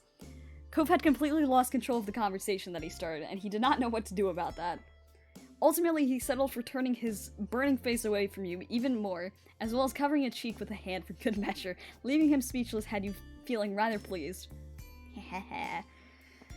After that, Cove wanted to go around the aquarium again. He hoped to let it all sink in at a more leisurely pace while you were here. Plus, he desperately wanted more time to settle down after his latest big attempt at flirting. The two of you began your second loop down the paths. It took no time at all to become absorbed in the incredible sea life once more. There wasn't nearly enough time in a single day to satisfy Cove's desire to exist inside of the aquarium, but the day did have to end eventually. Despite obviously wanting to linger longer, Cove left the building with a skip in his step. It had been a good trip. The two of you shut the doors of Cove's car behind you as you took your usual seats. The clicking of seatbelts punctuated the end of the adventure. I would absolutely do that again. No kidding? Cove chuckled as he pulled the car out of the parking lot, spirits still as high as ever. The car ride home went by far too fast. You and Cove were in good spirits and spent the ride chatting and laughing, bouncing around various topics. But you didn't ask the question that sat all day in the back of your mind. Why was Cove doing all this in the first place? Again, you both parted ways for the night in the neighborhood street. You watched Cove head inside with a quick wave. You were halfway to your own house when a familiar voice called out to you. Turning on your heels, you spotted Mr. Holden. He lightly jogged over to talk. Okay, Madgaff, I'm starting to think that you might be right. Maybe the news is he's going somewhere? Like moving or going back to Nevada to see his mom? How are you? I'm good. Great, I was just getting home from work. What are you up to? Or rather, what were you up to today? Me and Cove went to the aquarium. You did, huh? Sounds fun. It was fun, and it was also a surprise, which is weird, since usually me and Cove not hanging out would be what sounds surprising. Crossing your arms, you gave a quick laugh. Mr. Holden frowned. He rubbed the back of his neck and studied you for several silent moments. Oh no. Uh-oh. Right, so, Cloud, what's going on there? Something is going on, isn't it? Huh? Wait, what makes you ask? There's not a problem, right? So. Uh-oh. I'll answer your question if you answer mine. Deal? Maybe for 20 bucks. You rolled a pebble under your shoe. Mr. Holden was probably the only person who could give you any solid insight to what Cove was doing. Alright, deal. What's the story? The truth is, Cove's been doing a lot for me lately. Way more than usual. For the 2 days in a row now, he's planned special dates and gifts too. I don't know why. Uh-oh. Cove's father nodded contemptively. He accepted the situation easily.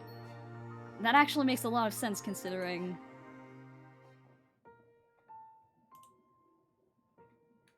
There was no reason to interrupt until you had his answers. There was a pause. He was unsure of what to say next, or how to phrase it at least. Honestly, I've been the littlest bit worried about Cove lately. He's gotten really up in his head about something. But it's not exactly a bad thing. It's tough to know how to even bring it up. I'm not sure if I should try to have a talk about it. The longer he spoke, the wider your eyes grew with concern. There was more happening than a few meaningless hangouts. It's okay. He raised his hands in a calming motion when he noticed your reaction. Let me explain. I noticed Cove's been getting lost in thought more often recently, and he sometimes has his laptop out in the living room. He leaves it laying around on the couch or puts it on the coffee table. I have a clear view of it from there, and I can obviously see him looking stuff up on it. Cove keeps searching one phrase and different wordings of it too. Then he'll spend ages clicking through the linked results. Oh. Ah. The line is, how do you make someone happy? Just that again and again. You had to consciously close your mouth after that. You didn't know what to even say after hearing that revelation. Mr. Holden gently beamed. Isn't he such a good kid? Yes. He continued, but his tone was rueful. Unfortunately, I can relate all too well to that conundrum. Who am I to judge, right? Mr. Holland shrugged in an exaggerated way to lighten the mood back up. Before I was thinking Cove might have gotten into a fight with someone. Now it sounds like I was way off the mark. Cove clearly has other plans on the brain. I'm even more confused on whether this is something I should get into or not. You know, I was actually wondering if you could have a little chat with him about what's going on. It sounds like you're at the core of Cove's sudden study sessions, so he might feel more at ease talking about it, or more embarrassed, but he'd probably still probably do it. I would really appreciate it. Your gaze trailed over to the Holden residence. Mr. Holden made a very good point, you had to admit. I'll do it. Good kid. Thanks. You shook your head with a smile and started walking towards where Cove went. After a few steps, you realized that Mr. Holden wasn't following. You glanced back at him. I'm gonna hang out here for a bit. Make sure you have some space to talk without a parent in the way. The door's probably unlocked, so go right in. Okay. But you hesitated for a moment. Mr. Holden's smile faded. Thanks for talking with me. This has been on my mind too, and I think it'll be good to ask Cove if everything's okay. Absolutely. Agreed. It'll all shake out right in the end, I'm sure. Mr. Holland grew much happier than he was moments ago. A moment ago, even. Feeling ready, you turned right around and went into the house. Hey, Cove was sitting on the couch with his aforementioned laptop open. He peeked up at you with a puzzled look, then it melted into a smile. I thought you were with I thought you were my dad. Did you forget something? Your father and I, we were actually just talking a minute ago. That sounds so...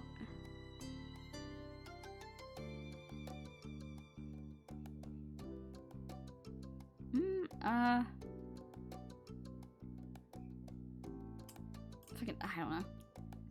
You pointed at the door behind you as you spoke. A silence stretched out on uncomfortably, and slowly, Cove's expression twisted in confusion. Okay? Why are you here?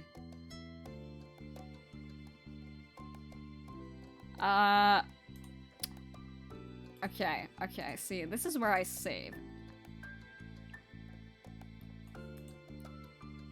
Don't panic. Okay, see, that is the worst way to start something, because if you say, don't panic, but can we talk about something? They are immediately going to... Hang on, let's see. What's he gonna do? Yep, he's gonna panic!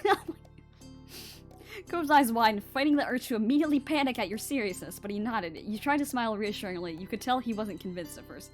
It's not a problem, I swear. Okay. Cove closed his laptop and laid it on the couch cushion next to him. He got up, shuffled past the coffee table, and stopped right in front of you. He spoke in a hushed tone, only hearable because of the new closeness. Are you alright? Yeah, I was wondering, well, if everything was alright with you. You've been making these big plans out of nowhere, and your dad mentioned that you've been kind of distracted lately. I wanted to know, why have you been looking into how to make someone happy? You noticed that? Are you mad? No, I guess I really was distracted. I didn't think people around would actually be paying attention or taking notes of things. He chuckled awkwardly at himself. Cove, will you tell me why you felt like doing that so much? Cloud. Cove looked at you with large earnest eyes. Please don't start crying. I did it because I want you to be happy. I am happy! Yeah! The words flew out of you without a second thought. Cove's face instantly started to turn red and his mouth twitched. Thank you! Another laugh squeaked out of him. Now he was completely frazzled on what to say. His gaze fell to the floor and he defaulted to rubbing at his arm. Sorry. I wasn't trying to make you or Dad concerned. I didn't want to upset anyone. Sorry. Don't worry, no one's upset. Cove took a deep breath. You could see his expression lighten, but he still was lost in thought. What made you start doing all of this now of all times? I don't know. With a deep frown, Cove looked back at you and repeated the phrase. Each time the inflection was different, like he intended to say something different, but was coming up with the same non-reply. I don't know anything! Uh-oh. He ran a hand through his hair, trying to understand his own motivations. I guess, maybe with everything that's been happening and everything that's coming soon, it's kind of just hit me that we're neighbors. What? A quick snort of air came out of your nose from his conclusion. Yeah? I mean, you've lived right across the street from me for 10 years. The only other kid who grew up in this whole neighborhood is your older sister. His weak smile bent. And then there's our parents. They sure were putting in the efforts for the two of us to get to know each other. Uh-huh. My dad literally paid you to be my friend. Cove shook his head with a laugh. His gaze was far away as he nostalgically reflected on the history you had. Basically, everything in our lives was set up for us to be together. It was always effortless. And why not? It practically went without saying that we'd be around each other. But it won't be like that forever. Our parents can't always be there to arrange things. We can't live in the little world of this street forever. Do I even know how to make it work when I don't have every advantage possible? I've made you happy in the past, but could I keep doing it? What even is it that I do that makes you happy? Ko started to run a hand through his hair again, but he stopped partway through. He looked at you earnestly. It was like breathing. When you're just going through life, you do what you're doing without even thinking. And then something reminds you that you're breathing, and you become way more conscious of it. Okay, thanks. Now I'm aware that I'm breathing. Thank you, Cove. Being with you is the same. I do what I normally do without pondering deeply on it, but now all this stuff has made me start thinking about it. Then I couldn't stop thinking about it. I felt like I needed to try harder, to make an effort. For you, for the relationship we had, I had to, and, well, that's what I did. Cove scratched the back of his neck. He looked sheepish now. It seemed like such a good idea in my head. It made complete sense, but maybe it was dumb.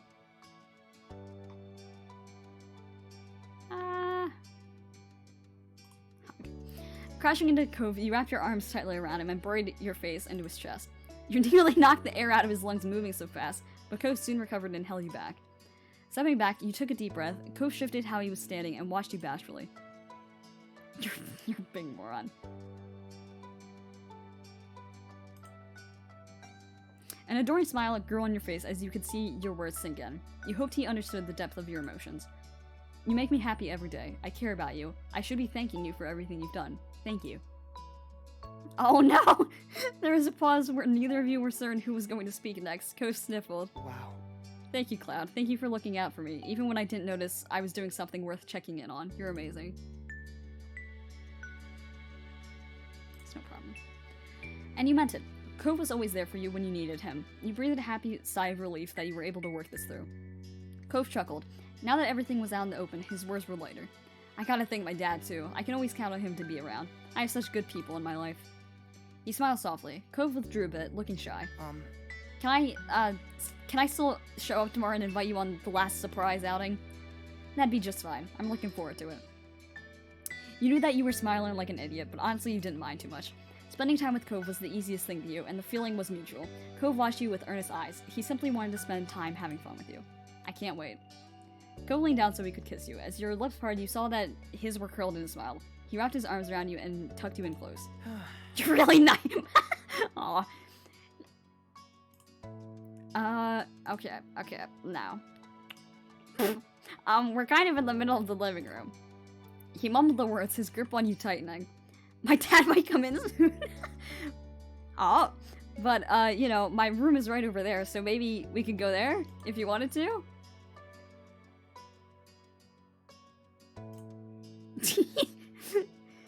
There was no time to lose as far as you were concerned.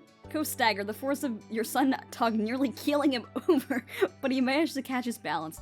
He hurried down the hall along with you, clinging desperately to your hand. You were the one who opened the door as you both pushed through as one. Cove smoothly closed the door after him using the heel of his foot, not allowing his hand or attention to be diverted from you for even a moment. He took you into his arms fully, holding you close to his chest. You inhaled another waft of his invigorating fragrance. Fragrance? Okay, as you stared into his open, eager eyes. Hey, what the? Now. I am going... You are stupid and beautiful. There we go. You teased him lovingly. My dumb, gorgeous guy. Cove sputtered while covering his face with a hand. From between his fingers, you caught his eyes closing as you spoke, your words of praise running him unable to look at you directly. But you could also see his smile spread wider with every syllable you uttered. He squeaked with delight, unable to construct a sense or even form a single word. You agreed. Oh, wait, what? Okay, now. Chat, for no reason whatsoever, I am switching to the BRB screen because why? Is it gonna make me do all of these? What the hell? What the hell?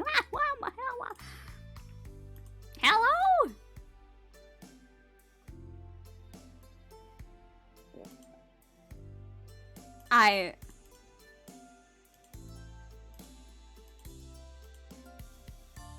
Jesus Christ. Hang on, give me a minute, chap. Oh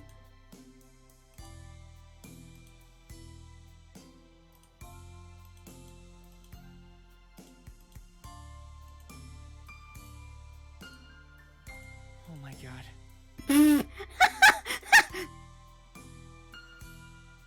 Okay.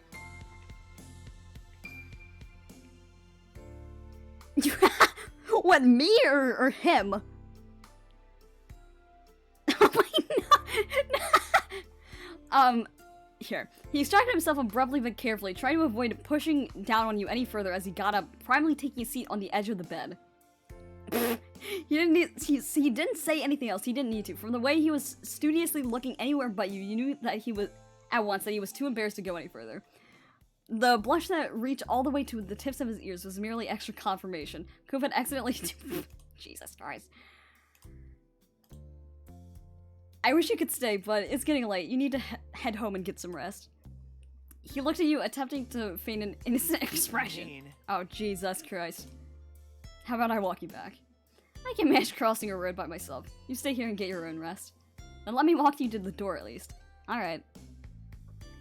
You silently headed back into the living room together, comfortable with each other's presence. You stopped by the front door.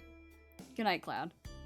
His voice was soft, like a comforter you just wanted to wrap around yourself forever. But Cove was right. You had to go for today. Good night, Cove. With that, you opened the door and stepped outside. When you walked out into the street, you noticed that Mr. Holm was still standing out there. He looked up at the sound of the door closing behind you, his phone in his hand, and he smiled as he sized up the situation. Oh? You were in there a while. I hope that's good news.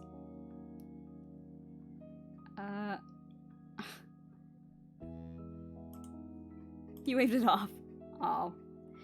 We had no clue how sensitive the issue was. I wasn't about to risk messing it up by poking around where I wasn't needed. Besides, I was chatting with Gregoria? Oh, I was chatting with Gregorio, Derek's dad, my very professional business partner, about very professional business things. It's fine. Hey, yo.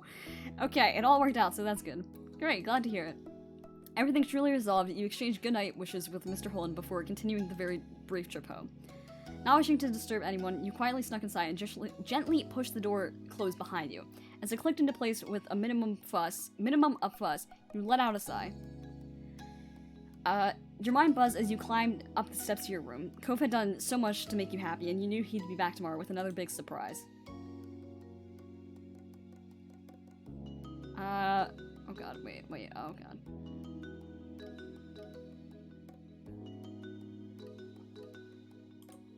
Here we go.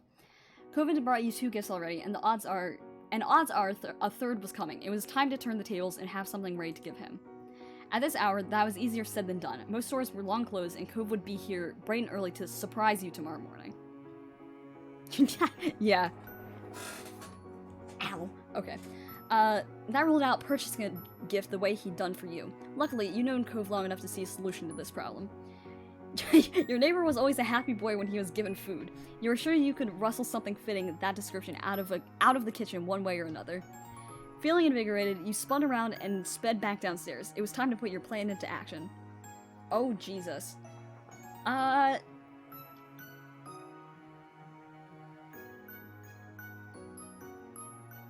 Okay. I'm not a horrible cook. I'm definitely not a great chef. Okay, this is possibly giving myself more credit. However, I will say that I am decent. I am a decent cook. You size up your options. With an early start, you'd be able to pull together something simple in the morning. If you want to go for something more elaborate and time-consuming, you need to do it right now. There was also the option of rallying the troops. Your moms knew how to cook wonderfully, and you could easily persuade them to give you a hand with this. I'll do it alone. It was for the best.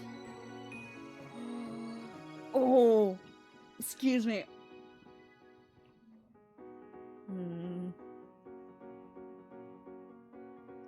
I remember that this was like a thing. He's sentimental. He'll enjoy that. Yeah! You remembered how, back when you were growing up, Cove would attempt to prepare his own food. He kept to very basic things. That particular sandwich had been a firm favorite of his. He'd be thrilled if you presented him with a classic like that. Sandwiches would taste best fresh. That was nearly always the case, but with Cove's favorite fillings, there was a high chance of them going soggy if left for too long. You vowed to get up extra early, setting an alarm on your phone so you'd have plenty of time to make them before he arrived. You dusted off your hands, satisfied with a job well done. With your mission accomplished, you headed back up to your room. You took the steps lightly, feeling buoyed. I still don't know if I'm saying that right. As you imagined how happy Cove would be with your unexpected gift. Cove was working so hard to make you happy. You dearly wanted your partner to be happy too. You would only hope your efforts would work as well for him as his plans were working for you. You were up early the next day, ready and waiting for Cove's inevitable appearance. The alarm hadn't gone off not long before, and roused you ahead of your usual schedule, allowing you plenty of time to make the sandwiches fresh. Making them had truly brought you back to your younger days. You recalled the blazing heat of summer afternoons, the very first experiences of teenagerdom, and a family neighbor always showing up at your house. Hi. Hang on, chat. I think Bud, I think IRL Blaze wants out of the office, so I'm gonna open the door for him. Hang on.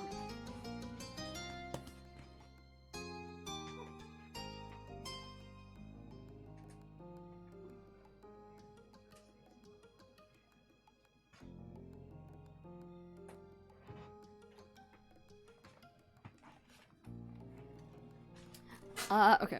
But there wasn't time to get lost in a daydream. You just finished packing the finished product up. Your ears were perked, listening for the doorbell, but instead what you heard was a familiar rapping on the window pane. There was no need to look to know who that was. Only one visitor used your window as his personal entranceway. Getting up, you headed over to let him in. You gazed into your neighbor's face as you unfastened the window, opening it wide. He smiled at you, still crouched on the window ledge. Surprise! Cove's laugh was as airy as the cotton candy sold on the boardwalk. He was in good spirits. Yeah, surprise. I'm really keeping you on your toes. What will I do next? No, okay. His name isn't Bud, but I call him Bud because I don't want to share his real name. Even though I accidentally doxed his name once before. So I'll probably just switch between calling him, like, Buddy and an IRL Blaze.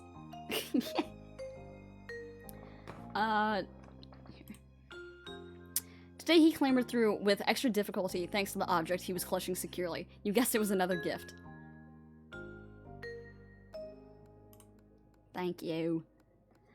There's no point in ignoring the obvious. You want him to know that you were grateful for his kindness. Cove smiled sheepishly as he held out the present to you.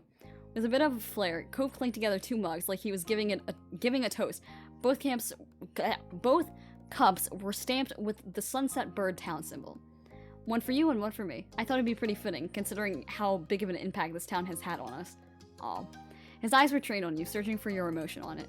I hope you like it.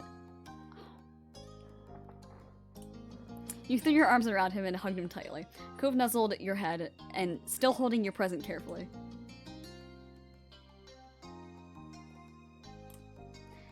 Then you accepted the thoughtful present into your own grasp. Only once he'd transferred ownership and cemented it with your approval did Cove straighten up and pull himself together. Well... Okay, well, would it be alright for me to take you out today? We could, I don't know, go to the theater?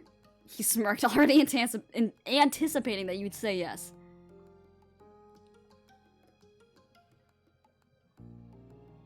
You're lucky I got time for you.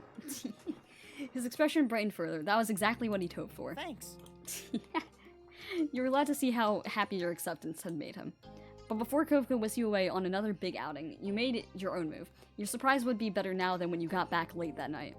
Actually, before we go, I got something for you, too. What? It was amazing how surprised he was. Cove had spent 3 days raining gifts and special trips on you, but he hadn't at all counted on you doing something in return. Stay here for a second and I'll show you. Okay. He watched you expectantly as you turn around to head downstairs. You reach for the banana banana, peanut butter, and honey sandwiches were waiting and collected the prize. As you flipped back around to your room, gift in hand, there was a smile playing out across your face.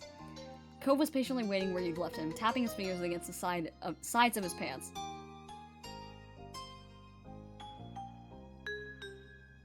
Surprise! He looked curiously, barely believing you'd gone to the effort to select a present for him at such short notice. You handed the gift over for his inspection. His eyes widened as he saw the treat. I whipped this up just for you. Is this... Even from a cursory glance, Cove instantly anticipated what kind of sandwiches were waiting for him. He picked one out and took almost a third of it in one bite. With his mouth full, he couldn't comment on the taste with words, but the satisfied noises he made indicated a positive review was coming. Do you like it? I could take a guess, but it'd be nice to know for sure. Cove kept chewing, gesturing apologetically to his occupied mouth. Finally, after what felt like an age, he swallowed. It was amazing. The balance of peanut butter, bananas, and honeys is just the way I like it. I can't believe you remembered. That's incredible. You chuckled, recalling those memories long ago that you spent together. How could you not remember days with a guy like him? Cove wiped his mouth with the back of his hand, now a little calmer after the initial burst of excitement. His feelings instead settled into an easy, warm affection. Nice. Aw. Don't eat so fast that you choke. He chuckled shyly, tucking his head into his shoulder self-consciously. You have to give anything, though. I'm already yours. Your face got significantly hotter after that blunt statement. Even though you certainly hadn't forgotten he was your boyfriend, the way he said it left you speechless. His features softened, and you felt like you were being thoroughly appreciated. The food you gave was also getting its due attention. He'd already gone in for a second serving. You couldn't blame his indulgence. That said, the amount you'd given to him was enough for several servings, far more than even Cove could usually finish at once. You made sure of it. But as he continued to devour it, you were starting to suspect that polishing it all off was the goal. In spite of the generous portion, he was willing to try and eat it all in order to show you how much he liked the present. Aw.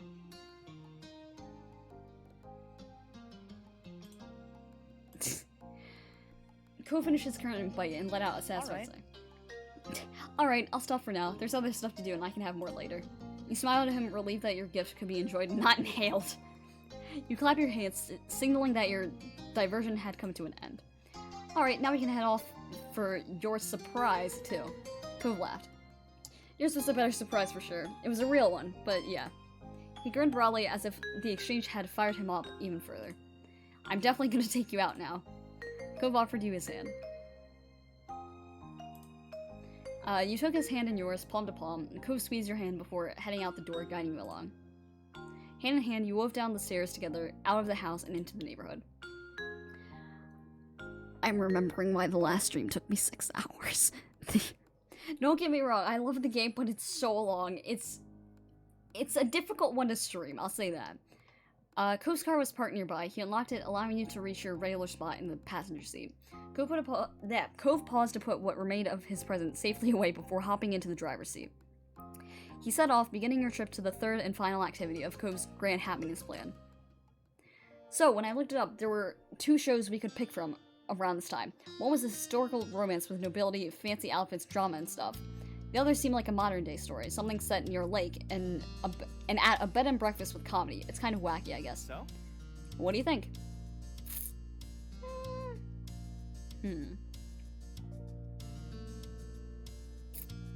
You pick. Are you sure? This trip is meant to be fun for you. Yeah, what are you thinking? His face quickly grew red. Pretending not to notice, you waited for his answer patiently. He's thinking the romance isn't. Yep. I think the historical one sounded interesting. You thought it was sweet that he was shy about wanting to see a romance. You gave him a small smile. We can do that one then. Alright. I'm getting kind of excited. I wonder what it'll be like. I haven't seen a live play before. Ah. I mean...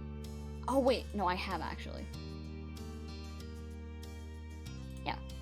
Your eyes shone with delight, remembering the dancing lights and grand stage. The theater was a treat you certainly enjoyed. Oh. The rest of the drive flew by, and soon enough you were at the theater with Cove by your side. Tickets in hand, you both went inside. Shuffling down the aisle, Cove found the right seats. You were getting settled when the lights began to dim. We made it just in time. Your voice came out in a whisper. Oh, we made it just in time. Glancing at Cove, you saw him staring straight ahead with eyes growing wider with intrigue. Then the actors started coming out onto the stage. The show set the scene focusing on a group of wealthy families and the web of drama they entangled themselves in. Oh my god, it's Romeo and Juliet. Oh my god, it's Romeo and Juliet. Oh my god.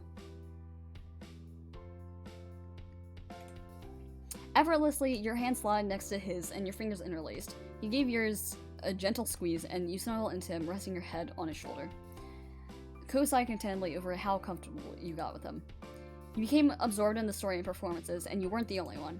During the touching scenes, you could hear quiet sniffling coming from the seat where your longtime neighbor was. When the play finally came to a close, the audience broke into applause.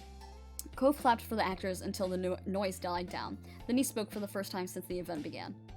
It's over. It is indeed. Hand in hand still, you followed Cove out of the theater. The sun was hanging low in the sky. I had so much fun. I can't believe what a good time that was. But really, I might have to come back sometime to see the other one. Cove scratched at his cheek contemplatively. I sort of thought it was going to be harder to keep up with the, what's the phrase? Suspension of disbelief. The actors were right there, putting on a show. I thought it'd be too much to believe it was really happening. Not bad. But I felt more into it than with a lot of movies. I could totally picture the world they lived in. Amused, you nodded along and listened to Cove's animated commentary. I'm still thinking about it even though it's over. Imagine if that was us! Attending high society parties and living in grand mansions, we'd have to deal with the rich and powerful and the politics or whatever that went along with it. Our families would try to force us to follow certain paths, but we'd still find our own way to each other and to the things we want to do.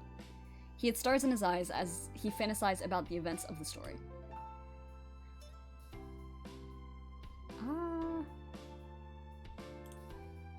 You raised an eyebrow accusingly, but your tone left little room for doubt that you were teasing.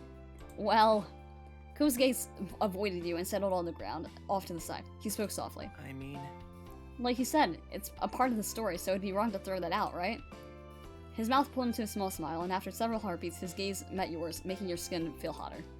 Yeah, you're absolutely right. The words came out slowly while you watched him in a daze. Cove's smile widened, but he was too flustered to say anything. A few quiet moments passed, and you noticed a distant look on Cove's face. He shook his head like he was trying to send a thought away. What is it? Trying to picture a completely new life in a new place actually feels kind of weird now that I'm doing it. I'm not exactly sure how to explain it. It's exciting, but also sad. I'm thinking too seriously about this dumb idea, I guess. But if I don't remember anything from this world, then I guess it would be pointless that I had a life before. And if it did really happen, I probably wouldn't be surrounded by totally new people, and I wouldn't have you with me anymore. Surprised, you sucked in a breath. Code laughed shyly. that's... The fun part of imagining it all was that you were there by default. Just getting to be somewhere else on my own wouldn't be nice no matter how cool the place was. It's settled then. I'll just have to look for you if I end up having another chance at life or magically end up in some other world. I hope you'd try to find me too. Nervous, Ko's eyes didn't quite meet yours. His cheeks and ears were solidly red at this point.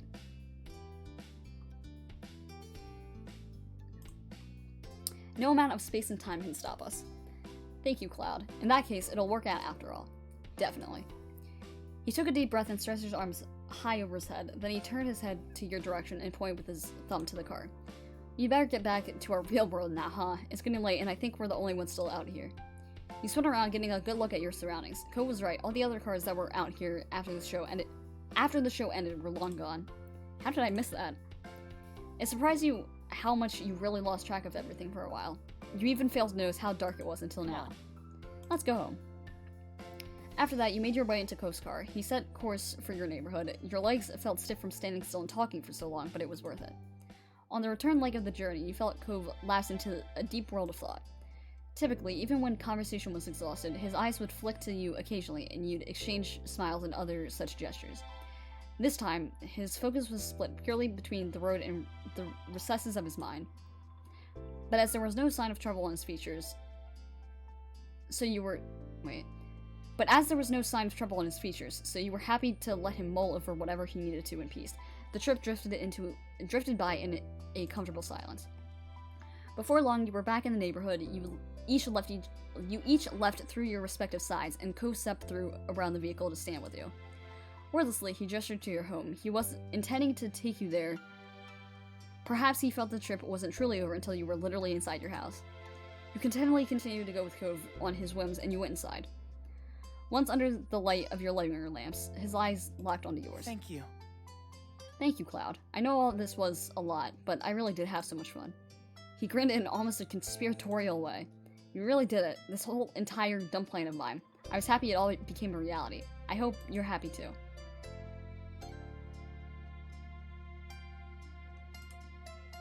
The smile he wore was small, even restrained compared to some of the grins he'd flashed earlier, but it was imbued with a calm, comforting contentment. In this moment, he was as joyful as you'd ever seen him. His next words escaped in a whisper. No one makes me feel the way you do. But he moved the conversation along before you had a chance to react to that admission. It had to be intentional. Cloud, could I ask you to go along with... Could I ask for you to go along with one more surprise? His voice was gentle, even as he implored you for a little more. The question itself was a surprise. Another? You could hardly believe there was even more hidden up his sleeve. Cove chuckled quietly, nodding his head ever so slightly. A new one. I think I don't want to go home already. Not yet. And going back to one of our usual spots sounds fantastic after all this new stuff we went through. Aw. Your hand lifted up to his face to caress his cheek. I'm not ready to let you go yet either. But I've learned that you've got a weird definition of surprise over these past 2 days. Coming for you, a request like that isn't a surprise at all. You smiled brightly back at him. Yeah. You're right. I'm bad at surprises. What a surprise. The two of you laughed together over the silliness of this entire mini-adventure Cove had concocted. Thanks for saying yes anyway. You walked down your usual path side by side and hand in hand. You tried this same path many times. By all its rights, the novelty should have been long gone, but you found fulfillment in every step you took. You were sure you always would, with Cove supporting you along the way. Whether he was near or far, it didn't matter in the end. He would always be there for you. With this plan of Cove's drawing to a close, you might have expected to feel a little wistful. It had been exciting for a few days, but there was no need to yearn for what had gone. After all, you knew that the two of you would always find new ways to bring a smile to the other's face. It's what you both did, and you were looking forward to new surprises already. Oh, finally. Okay. Oh.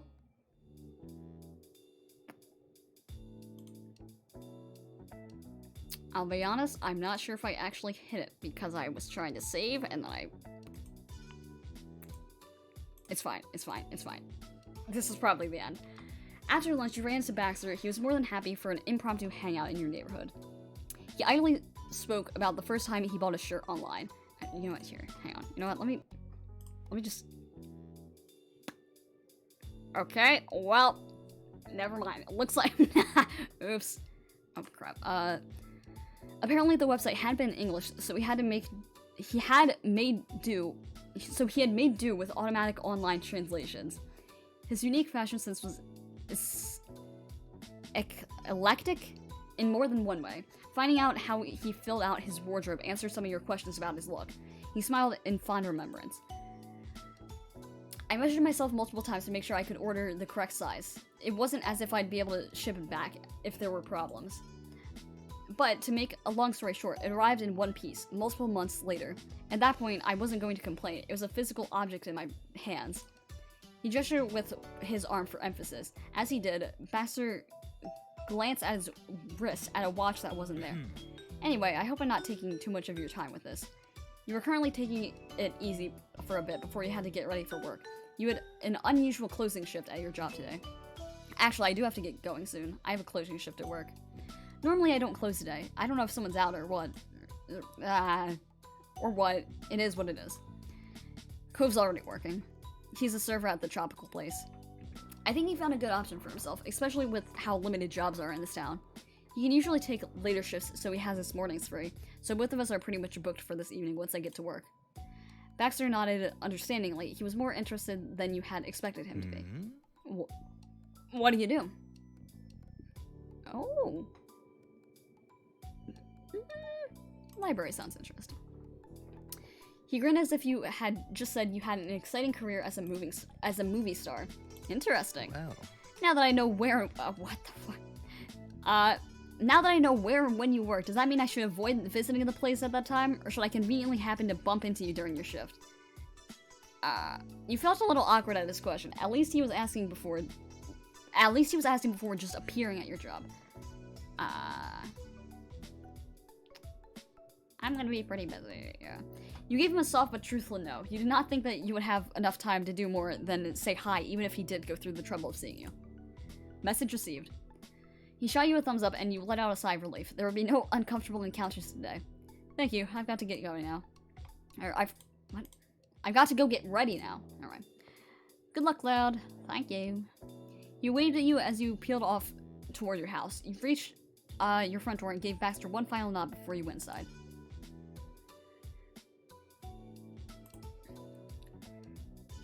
Oh my god, I'm so tired. It didn't take you long to change into your uniform. You made sure your hair was clean and gave your professional looking self a thumbs up in the mirror. You casually went back outside, ready. You felt satisfied at the time. If things went to plan, you would be at work with time to spare, just as you liked. You made your way to work, walking down familiar streets. You didn't take long to get there, even on foot. You arrived at the building and went in at a leisurely pace. Nothing seemed out of the ordinary that day. Before you fully settled into your shift, you sent a quick text to Cove that you made it to work alright. Your phone buzzed with his response before you had finished stowing it in your pocket. Cove sent back a positive, "You can do it!" message that made you smile. The first thing that you had to deal with was putting away some of the books that someone had left on a study table. Most of them were about bugs, so you took them to the science section. You wondered what the person had been researching as you looked at the titles. You slid each book back into its place. Maybe it was a science project on insects? You took the last book and smiled. You suddenly had a pretty good idea. With the life cycle of lightning bugs safely put back into place, you went on to your next task. Most of working at the library was like that. You put things away, organized, unpacked new arrivals, tried to keep the place neat. Sometimes you answered people's questions. You whatever you were told, really.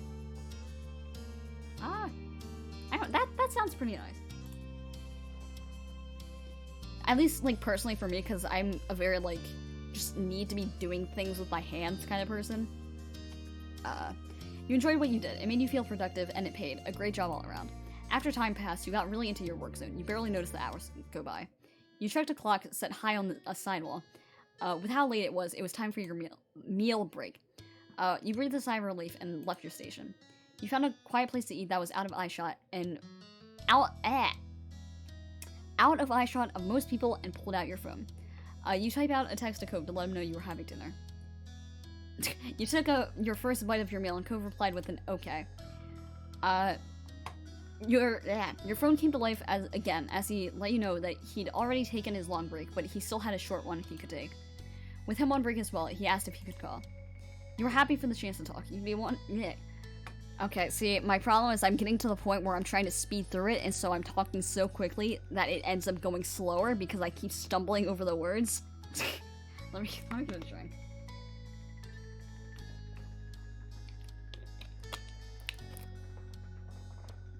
You were happy for the chance to talk. You'd been wanting to spend some time with him. He was made aware of that and sent back one more text, a thumbs up. Then you got a call. You accepted it as soon as you saw it was Cove. Hey. Hi, Cloud. Hi. Today's been going by really quickly. Definitely. It felt like barely any time had passed since this morning. All in all, the week itself had been going by fast. Cove laughed quietly. You should have seen it. When I got to my shift earlier, there was a huge fight going on with the schedule. I just tried to stay out of it. I'm lucky no one else wants to close. It's not something I've got to defend. Some shifts are way too competitive. He shook his head at the memory. You wondered how the shifts had been sorted out in the end. He didn't bother to elaborate further on his workplace drama. I hope nothing's going on with you. This isn't normally when you'd be working.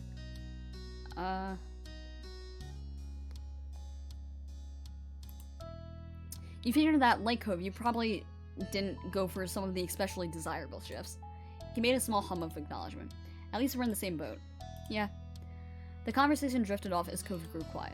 I can't stay on too much longer. It's busy. You imagine he was looking at some kind of clock the same way you had earlier. Cove sighed. The two of you had only started to talk, and yet it was somehow over. Bye. Hi. The word was flat. He was down about leaving. There was a second of silence before he pulled himself together. We'll have more time later. Right. Bye. You let him go and finish your meal on your own. Just as you were clearing up, your phone vibrated. Cove had found time to sneak you a quick text, just a few more hours until closing. You smiled as you finished your break. It was time to get back to work. Customers continued to trickle in, even though it was getting closer to closing time. Before you could jump back into work, you felt your phone buzz in your pocket. It had to be a text message, but there was no way you could check it now. Your phone buzzed again, making your hand twitch, wanting to check it. Still, it would have to wait. Shaking the distraction off, you quickly fell back into the rhythm of things. There was still plenty of tasks that had to be done. You were filling some papers when you noticed movement out of the corner of your eye. Glancing up, you saw someone stopping at the counter. Is it Cole? Oh, no, never mind. Excuse me, do you have any tissues back there? Yes, we do. I can go grab that in just a second. Turning back to what you were doing, you sorted at a faster pace. When you were almost done, there was a loud thump on the counter. Someone had unceremoniously dumped a stack of books, presumably expecting you to put them away. Thanks. Thanks. Okay, whatever. You tried to spot the culprit, but there wasn't anyone in sight other than the person from before. They must not have even stopped for a moment to see if you were available to take them. Ultimately, it didn't matter. The books did, and with a frown, you started collecting them into your arms. When those were out of the way, the quiet sound of fingers tapping brought your attention back to the person waiting for you off to the side, your face warm. The last few minutes pushed them completely out of your mind. They were in need of tissues. Tissues. The box of tissues was in plain sight when you slid into the nearby back room. Seconds later, you were back at the counter with your finest customer service smile. You went over to where the library patron was waiting. I'm so sorry about the wait. You held the box of tissues out to them. Their gaze glanced down at the box. Thanks. They took a couple of tissues and balled them up in their fists. Before you could ask if they needed anything else, they were already walking away. Okay. Soon enough, they disappeared between the shelves, and you were already trying to push the whole event out of your mind. You were just glad that the interruption hadn't made you forget what you were doing. Your body was starting to tire out from the busyness of the day. Luckily, you had one more short break. You took a seat and finally checked those messages from earlier. There was one from Mom. Would you mind stopping by the grocery store on your way home to pick up some asparagus and peppers for dinner tomorrow? Can't make it myself. Deadlines are tight right now. Okay. Thank you and have a great day. It could have been a lot worse. Asparagus and peppers. That was going to be a quick in and out. Easy peasy. You answered back. No problem, can do. You weren't expecting her to text back anytime soon. Though you did already get a thanks for it. There was no reason at this point not to check the other message you got earlier. A fond smile spread across your face and your heart fluttered in your chest when you read it. It was from Cove. Just a few more hours to closing, you can do it. You knew that Cove was supposed to be busy working too, and yet he still found a moment to sneak in a text. Not a bit of that surprised you.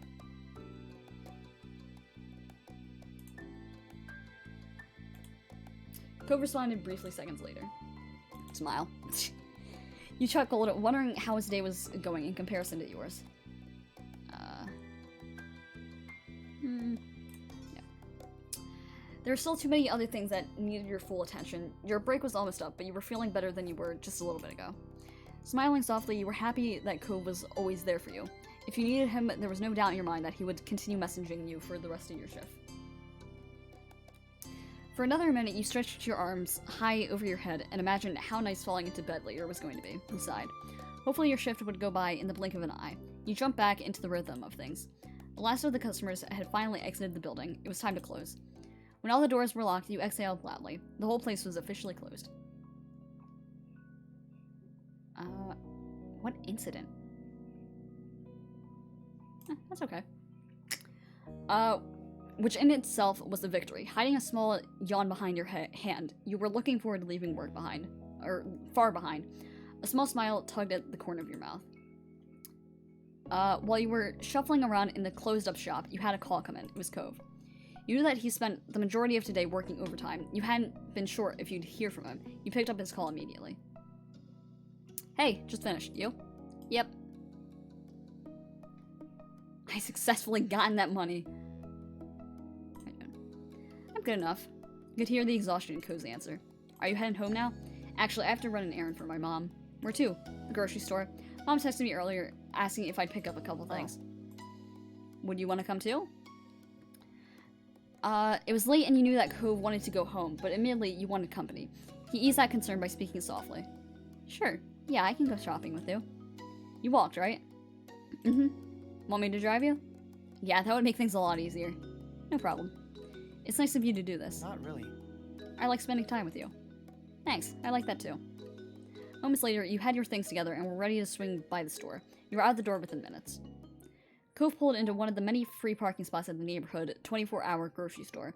Car doors were popped open and you got out at the same time. There was a salty smell in the air as the two of you strolled through the dim parking lot. The local burger joint on the other side of the pavement guaranteed the place always smelled like fries. Ew. French fries! Let's go. Your eyes squinted at the change of lighting when you made it inside the building. The automatic door shut behind you, with you truly having arrived. Cove raised his brow curiously. So? What are we here for again? Asparagus and peppers. It's for something my moms are making for tomorrow. Sounds good. This will be a short trip. Uh-huh. You idly scanned the front room for a basket you could use. A full cart wasn't necessary.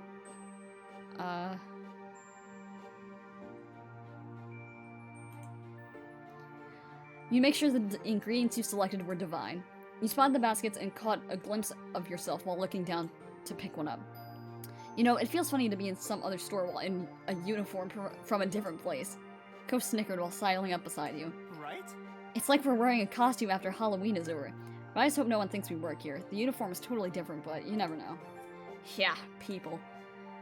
Basket in hand, you ambled towards the vegetable section. It was set near the back, but visible right from the entrance. Cove matched your pace, keeping at your side. The asparagus was simple enough to select. You simply picked up a bundle that looked fresh. All that was left was the peppers. There was a wrinkle in that plan. What color did they want? She didn't say. Uh-oh. Then what are we gonna do? The color definitely matters. Yeah. He nodded, satisfied with your solution. You tried... with both hands free, you were able to type out a brief message to ask about pepper colors. Then you stared, waiting at the screen. Cove hovered nearby to peek over your shoulder. The replying icon appeared, and you felt Cove lean in even closer. Just the regular green ones is what she sent back. Alright, that's easy. And he was right. You picked up the requested green peppers, tossing a few into the basket.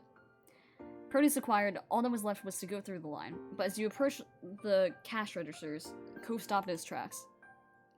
Oh, while we're here, I want to get something too. I need fruit for breakfast tomorrow. But what should I have? He glanced back unsurely at the section you just left.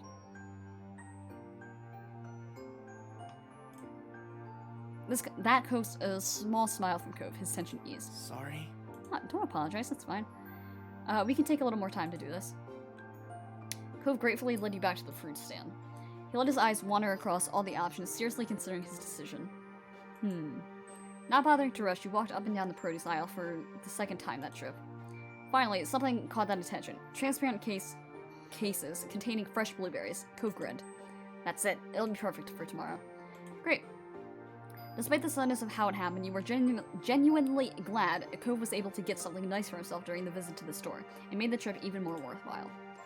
Cove carried his food himself, and the two of you went back to get a spot in line. After that, you completed separate orders for what you were getting. The produce was packed away into paper bags. There was one for you and one for Cove. You both had what you needed in hand. The errand was finished. You were walking across the length of the store to reach the doors closest to where you had parked. You and Cove stepped back into the night. Cove lightly swung his bag back and forth in his grip as you peered, squinting into the dark parking lot. He smiled slightly, a gentle expression on his lips. Thanks for inviting me to the grocery store. Thanks for keeping me company. You're welcome. We should do this again. After a moment of walking further into the parking lot, he sighed mildly. As nice as Cove was about this, he had to be tired after working a full shift. It's been a long day. Yeah. The very brief exchange really summed it up. Cove shook his head to himself, bemusement replacing his worn-down expression. When did a busy day, excuse me, go from having way too many ways we wanted to play, or having some extra homework, to having to spend all day at a job and then running errands after? I don't know, but it sucks. That's fair. Cove's eyes narrowed as his moment at... Chat, can you tell that I'm getting tired? Can you... Oh, boy. Okay. Cove's eyes narrowed as his mouth opened slightly. He was having a thought. I think? Your mom's needed this need this stuff for tomorrow's dinner, not tonight, right? Uh-huh. And nothing's frozen, so you don't need to get it home urgently or anything. When you want to go across the parking lot to that fast food place, you can get something. You know it's still open. It doesn't matter how late it is. It might be nice. You perked up at this suggestion. It sounded like fun. I want fries. Alright, let's go for it. Let's drop the groceries off, then we can go. You agreed, and Cove strolled over to the cars, buoyed at the thought of something to look forward to. He placed his bag in the back of the car and then let you store yours inside as well. With the groceries taken care of, it was a short walk to the burger joint. There were 3 cars lined up in the drive-thru, which wasn't too bad. You had to go all the way around the building to get into the front entrance, but soon you were under another sight of bright fluorescent lights. Luckily, there was no line inside the building, so you stopped right up to the counter. Oh god. So you stepped right up to the counter, you glanced over the menu. This place had been the common burger fare, nothing that set it apart from similar places. However, people must have liked it considering you've seen it open for years. Hello, what would you like to order? Yes, hello, I would like one of everything on your dessert menu. Oh my gosh. Oh my gosh. He brushed a hand against the back of his head and his polite smile for the employee bent. It's something my mom does sometimes to be all spontaneous. I'm trying it out too. Oh my gosh. Somehow an act of planned spontaneity, I think that's how you say, was incredibly Cove-like. I want fries. After the cashier made sure Cove was being serious, it was your time to order. You want fries, fries, french fries. Oh, can I only get fries? Oh, fuck yeah. Oh, fuck yeah. Oh, fuck yeah, chocolate chip cookie. And chicken nugget. Fuck yeah. And a sundae. Oh my god. Oh. Okay, and that's it. And that's it. No, okay. That's probably more than I could actually eat. I always do that. I feel super hungry, so I get a lot, but then I end up not eating it, and then I feel bad. Cove gave you a little thumbs up. He wasn't the only one indulging. You wrapped up the ordering process, paid, got the number 264, then claimed a table. You sat down across from Cove in a booth where you had a good view of the front counter. It was nice to have a pick of the place. Thanks for doing this. Don't worry about it. I wanted to do it too. Then you took out your phone to text your moms about your delay home. You didn't want them to worry. Cove watched you before pulling out his phone as well, maybe for the same reason you did. When the updates were sent, it was back to being just you and your neighbor once more. He offered you a small smile. I've missed you, you know, even if you weren't ever really gone. It's been less time than I'm accustomed to.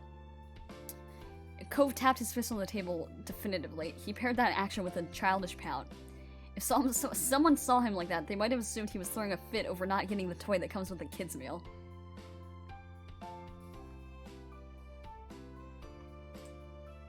He beamed at you sincerely, a ray of sunshine in this late-night food trip. When the number was called, Cove hopped up from his seat before you could react. Don't worry about it. I've got it. Save our spot. Alright, thank you. Oh. Okay. You stayed in the booth and got situated for the arrival of all the stuff. You checked over the table and moved your phone to the side to make sure there was a clear space. Cove returned with 2 trays in hand, a great bounty of food. He placed them down carefully, being extra cautious with the tray that held his milkshake. I'm back. And that's gonna be the last time I'm serving food to anyone today. He smirked and you snickered. It made a lot of sense he was the one to get it. He was a professional. Thank you for carrying all that, Cove. It's no problem. Oh, look at him. Cove didn't hesitate before digging in. He took a large bite of his cookie and immediately sipped his milkshake. Then he took a spoon and sampled his sundae with an approving hum. He made an attempt to follow it up with a bite of his apple pie as well, but bailed with a distressed look on his face. You tilted your head in a silent question. Hot. He switched back to the milkshake, taking a dedicated slurp. Cove sighed at the cool relief it brought. You also started to taste yours. It really wasn't bad. In only a minute, Cove's cookie was gone. You wouldn't be surprised if the milkshake wasn't far behind. I'm gonna flick a straw wrapper at him. You found the paper discard from the straw Cove used for his milkshake. You squished it into a little ball while he was distracted, and then very deliberately launched it at Cove. Your aim was true. It hit him square in the nose. Cove was shocked when it struck. Once he looked from the paper ball on the table to your mischievous smile, your attack finally dawned on him. He pouted and drank his drink with with the feel of a great betrayal. He snorted at his reaction when his lips wobbled. He broke into a smile and shook his head at the silliness. He scooped up the tiny ball and lobbed it back to your side. You felt so glad Cove agreed to come along with you on the initial grocery trip, and equally happy you accepted his invitation here. A little time off your feet. A little something to eat. You felt more energized than before. Your long shift at work that couldn't have been more than an hour or two in the past seemed like it was a lifetime away now. You continued to chat, mess around, laugh, and enjoy yourselves. For the first time that night, you felt like you weren't totally grown up after all.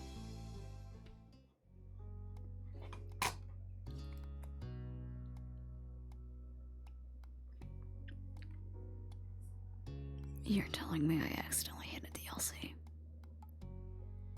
You're telling me that I accidentally hit it. It's fine. It's fine, you know, I just...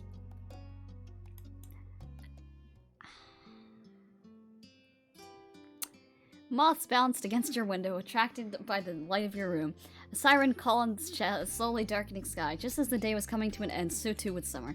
Liz would be moving back into the dorms before long. Luckily, Lee had been able to come stay for a short trip before her own new journey began. She officially been accepted to her first choice college a few weeks ago. This was her last chance to see all of you in person for... You flicked through the plans for the next few months, realizing that you didn't even know when you'd next have the opportunity for everyone to be in the same place again. It was hard to think that you'd likely be seeing even less of your cousin going forward, but you were delighted that she was pursuing her dreams. While you were still with each other, your family was going to have dinner together. As ever, the Holdens were tagging along too. Ooh. I like Chinese food. It was somewhere your family had always enjoyed going, ever since you and Liz were tiny. That long-standing connection made it a fitting location for a final meal out before Liz and Lee set off again. Technically, you were getting ready to go out, though your mind was only half on the task. It was a pleasantly warm evening, and the kind that epitomized the vacation feeling, and you were in no mood to spoil it by rushing around. It was strange to think that summer was coming to an end, yet you wouldn't be returning to school. That pattern had been in place for as long as you could remember, and had come to feel like a natural rhythm, as inescapable as the coming of the tide. This was the first time that you were going to be able to set your own tune. Whatever came next was entirely up to you. Oh god. It was also concerned and worried you. You didn't know what to do. You didn't know what you wanted to do. There were so many options, all with advantages and disadvantages, and this was the first time you'd had to make such a momentous decision. You felt as though you stood alone at a crossroads. In this changing world, who could know what the right choice would be? Mom called up from downstairs, tearing you from your thoughts as she told you it was time to head off. You hurried downstairs, hoping that the evening would be sufficient enough to distract you from your anxieties. Everyone piled into the car. While it was marketed as being suitable to hold 5 people, in practice it made for a very tight fit. Your mom sitting in the front were fine. You, Liz, and Lee were squished into the back, Lee in the middle, wedged between you and your sister. But Mom was an excellent timekeeper. Thanks to her efforts, you pulled up near the restaurant on time. The process of getting out of the car was slightly easier than squeezing into it, with much less coordination required to release seatbelts than to secure them. You gave Lee a hand as she clambered out from the middle seat, then headed into the building as a group. A waiter greeted you as you entered. Ma let him know how many of you there would be in total. Yeah. And he went to arrange a table that met your needs. You can probably tell I'm trying to speed through this. I really thought the last one was end. Oh boy. He returned promptly to guide you to your seats. You slipped into your chair. It all felt wrong. No matter how you shifted in your seat, comfort eluded you. Everyone else seemed fine as they settled into their own seats. Your drinks order had just been taken when the Holdens came through the door. They were pointed in your direction, though with Mom waving an arm in the air, it was hardly necessary. Cove and Mr. Holden came to join you at the table. As greetings were being exchanged, Cove took a seat opposite to you. It had been left empty by unspoken acknowledgement that you and Cove would be wanting to sit together. Mr. Holden sat beside him. Hi! It's great to see you. Glad you could make it. Hello, everyone. You wouldn't believe how hungry I am. I see. You came to the right place, then. There was some laughter, though Liz groaned playfully, shaking her head at Mom's sense of humor. Growing up, she'd have complained, and Mom would have responded by making another comment. Liz had mellowed over the years, but she still made a show of despairing at Mom's jokes. Her reaction to them had become a joke in its own right. Menus were soon passed around, and a temporary hush fell over the table as everyone read. It didn't last long, punctured by comments about what people had eaten here before, and light chatter about what people were considering tonight. Once the waiter had disappeared with your orders, Cliff piped up. Okay. So, I've got some good news. Here's making a trip out here tomorrow. Cove nodded, turning from his father to the rest of the table. Yeah, we talked about it and figured this was a good time for everyone. Very nice. That's great. My voice is getting so tired from reading. Everyone reacted positively to the news, though Ma looked wistful. It's a shame. If only we'd known. Here we are having a big meal without her. If we'd waited one day, she could have joined us. Mom patted Ma on the back, gently nudging her from the realm of possibilities and what-ifs, and back to the evening that was going so well. Chin up. Lee and Liz will still be here tomorrow. We'll just have to throw another get-together and keep the fun train chugging along. Ma smiled warmly, taking Mom's hand in hers. That's true. There's plenty to celebrate right now, but there'll be more good news and good times on the horizon. Right. And speaking of, that's not all we've got, either. Mr. Holland's eyes were alight as he sat up straight in his chair, face angled towards his son. He barely let a beat go by before nudging Cove with his elbow, pushing him to follow up on the announcement. He was the very picture of a proud papa. Cove shied from the limelight, ducking his head down and staring at his lap as he spoke. Well, It's just, I've switched over to working full-time instead of only part-time. Plus, I've been looking at apartments. There's a few I can choose from. He flicked his gaze up at everyone around the table, a smile creeping over his face. I'll be pretty busy going forward. Apartments. He was moving. Cove was going to move out of his dad's house. After 10 years, he wasn't going to be your neighbor anymore. Mr. Holden gripped one of Cove's shoulders and gave it a loving shake. His excitement couldn't be contained. Incredible! Cove's actually going to make it to adulthood. It's a miracle. Mr. Holden leaned back in his chair, staring up at the ceiling in mock wonder. I'm so glad. I wasn't convinced I'd be able to rear a kid all the way to this point, but thankfully I lucked out and got the best boy Dad could have asked for. Dad. Cove blinkered his vision with his hands on the side of his face, temporarily blocking his father from sight. Despite his genuine bashfulness, which left him unable to meet anyone's eyes after all the attention thrust his way, he was happy. Thanks. I was really lucky too. You're a good dad. Aw. Mr. Holland threw an arm around Cove's neck, pulling him into as close of a hug as the seating allowed. He rubbed his cheek with the top of his son's head, while Cove chuckled, accepting the affection with good humor. You look around at the faces of company here. You've been on this journey with everyone here for years, seeing them falter and grow, and they had watched you go through the same. Now you were striking out on a new path. Cove was leaving his family home, Liz was heading back to college, while Lee was starting at hers. You were all heading in different directions to different destinations, some near and some far, but it wouldn't be long until you were all going your own way.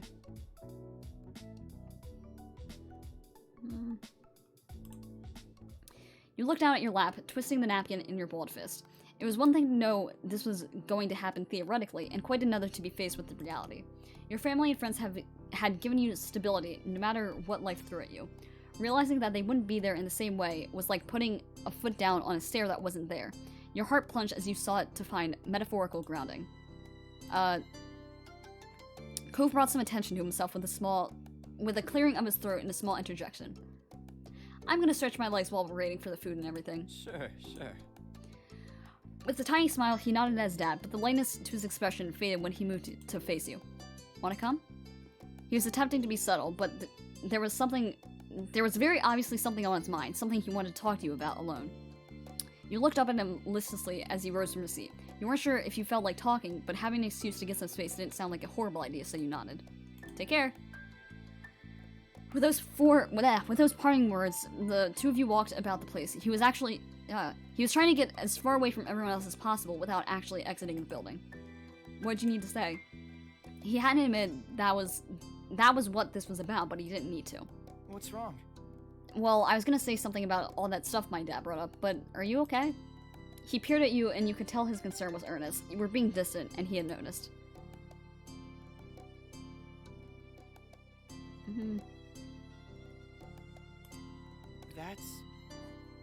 Are you worried about things ending? He continued to look deeply into your eyes. All you could focus on was the aqua blue of his iris, the concerned crinkle of his eyelids. You know, I'm anxious about it too.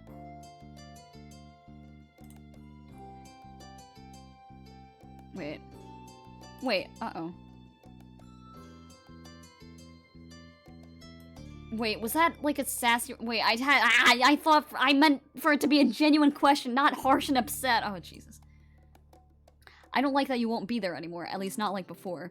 I won't be able to just walk across the street and find you. I won't run to the beach with you, and whenever it's nice out. You won't be there to sneak up to my window at night to see me. Oh. Ko's expression dropped. There was something horrified in his eyes and sorrow in his frown. Even when I'm not across the street anymore, you can always call or text. I don't care how late it is. We'll talk every day. I'll make sure we do. He clenched his hand around his wrist tightly.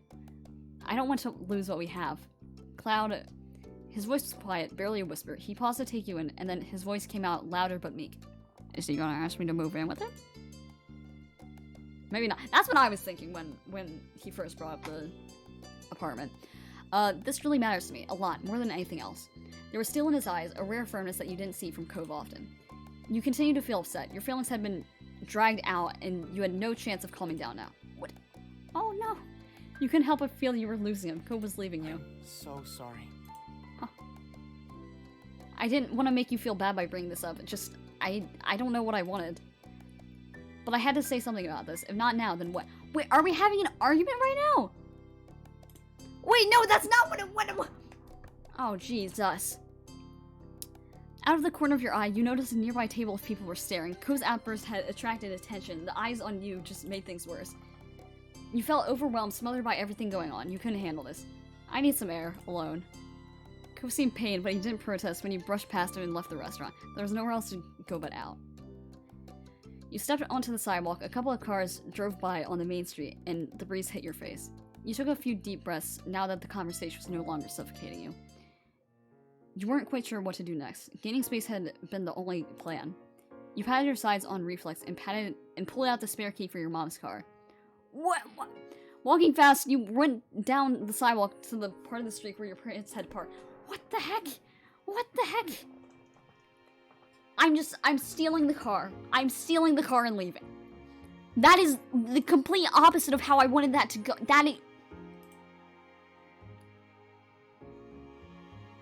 You remember going past a particular building on the way into the restaurant and managed to backtrack your way to the car without incident. You unlocked the car with a shaky push of the button. The headlights flashed. You pulled open one of the back doors and tucked yourself inside. Oh, okay, never mind. You shut the door and the car beeped when you locked it again. While putting the key away, you switched it out for your phone. There were concerned messages from your family. Were you okay? Was something happening? Another text came in from your sister at that moment. You didn't respond to any of it and held down the power button. Okay, that... Cloud, that's the worst. That's the worst. That's only gonna make people more worried. Cloud. Oh, Jesus. You looked back at your phone and stared at the black blank screen. You could see part of your face reflecting back at you. Then you dropped your phone on the seat. Your eyes burned and you blinked slowly. You felt warm tears drip down your cheeks. Your breath hitched. Suddenly, or maybe not so suddenly, as this had been building for a while, you started to cry. Then you tried to.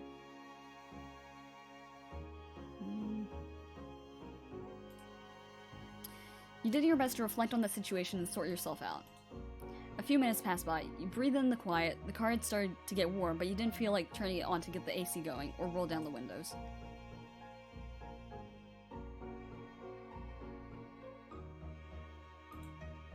You picked up your phone from the cushion and pushed the power button. It took a minute to boot up.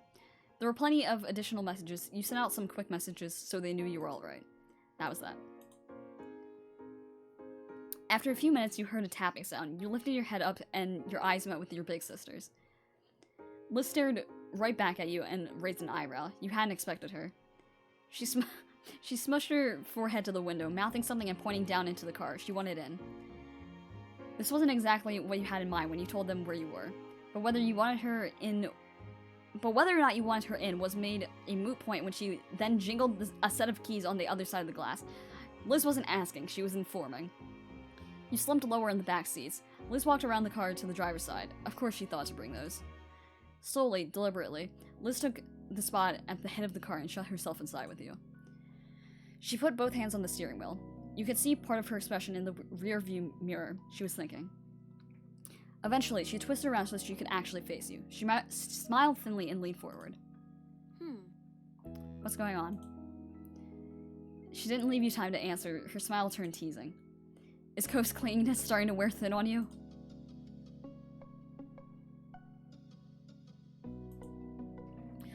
Only your sister would tease you with something so ridiculous after you just ran off during dinner. Liz chuckled, utterly unrepentant. She leaned her seat back and rearranged herself so she could see you without bending her neck too much. Since we know that's not it, are you going to tell me what it is, or should I keep guessing? She said those words as if they were a threat. And you can't say it's nothing either. We wouldn't be out here in a hot car if you were fine. You drummed your fingers on the cushion below you. From the determination on your sister's face, you knew there was no getting out of this. Well, it was easier to ask what wasn't bothering you. Everything was changing and you couldn't stop it. It's not just Cove who's leaving. This is an ending. My life is changing and I can't help but freak out a little. It's hard to deal with, and it's just a reminder that I don't know if it will still be okay after this. Liz hummed and gave a nod. She smiled with understanding. Well, that was my second guess.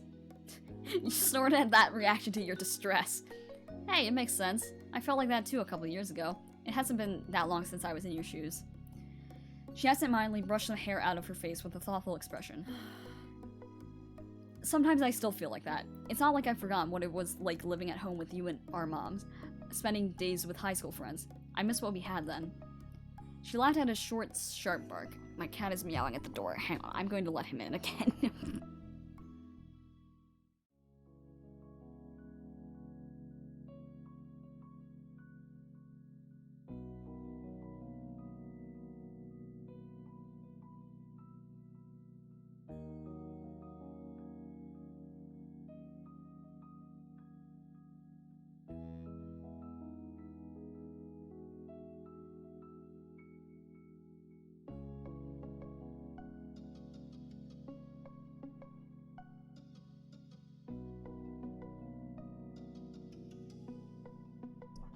I'm back. I know I didn't always show my appreciation, but still, it wasn't that bad. You don't have to forget this time either. But knowing you've lost the way things were doesn't mean you can't be happy again. Life can still be just as good as it is now. In fact, it can be even better. Thanks for coming out here. I think I needed someone. Of course! What else am I supposed to do? I don't know, but... Cloud, do you wish you were 8 years old right now? Is that the ideal life for you, worth giving up everything that came after? Not really. Good. Exactly. And later on, you'll feel the same way about being 18. It's great when it happens, but being like that forever wouldn't be. Liz turned away and started to fidget with her hair. She picked at the ends, detangling a small knot. She kept her eyes on her hands. You know, you can do things on your own when you want to, but you've still got a family to fall back on. She looked up to meet her gaze again. You saw not only her seriousness, but also rare softness. You were touched at her sincerity. And I didn't elect to make that statement on my own. You raised an eyebrow and she shrugged. The crowd thought a sibling talk would be for the best, but it's not like I'm the only one who cared about how you were doing. She tipped her head to the right, and you switched positions so that you could see what she meant. Out the window, you saw both your moms standing outside. Ma smiled at you and Mom waved. They started to head closer to the car. Ma opened a door and they both squeezed into the back with you. You had to scoop up your phone and sit up so they could fit. You ended up with your back to the car door, Ma sandwiched in the middle and Mom on the other side. Ma reached over to pat you on the head, and Mom tilted forward so she could see you clearly from around Ma. You alright with that? Is there room for one more? You searched around but didn't see anybody. You stared at them in confusion and Liz cackled. Mom threw you a bone and gave a significant glance behind you. You twisted your head around and jumped. Lee had her face pressed to the window directly behind you. She smirked and then giggled at your shocked reaction. You were taken aback but managed to grin at her. You scooted further down the seat, almost sitting on Ma's lap to give Lee some space. She flung the door open wide and then attacked you with a squishing hug. You laughed when Ma hugged you from the other side. You were trapped in the warmest hug you could ever remember. Sweetie. Cloud, you are my wonderful child, and you will always have a home, no matter what you decide to do, or where you might end up going. You became hyper-aware of a feeling in your chest. It wasn't just from being crushed in a hug, either. Hey. Also, you can always stay with your cousin if you don't want to have to crash with your parents. I take offense to that, Mom joked. Her eyes sparkled as she continued. I need water.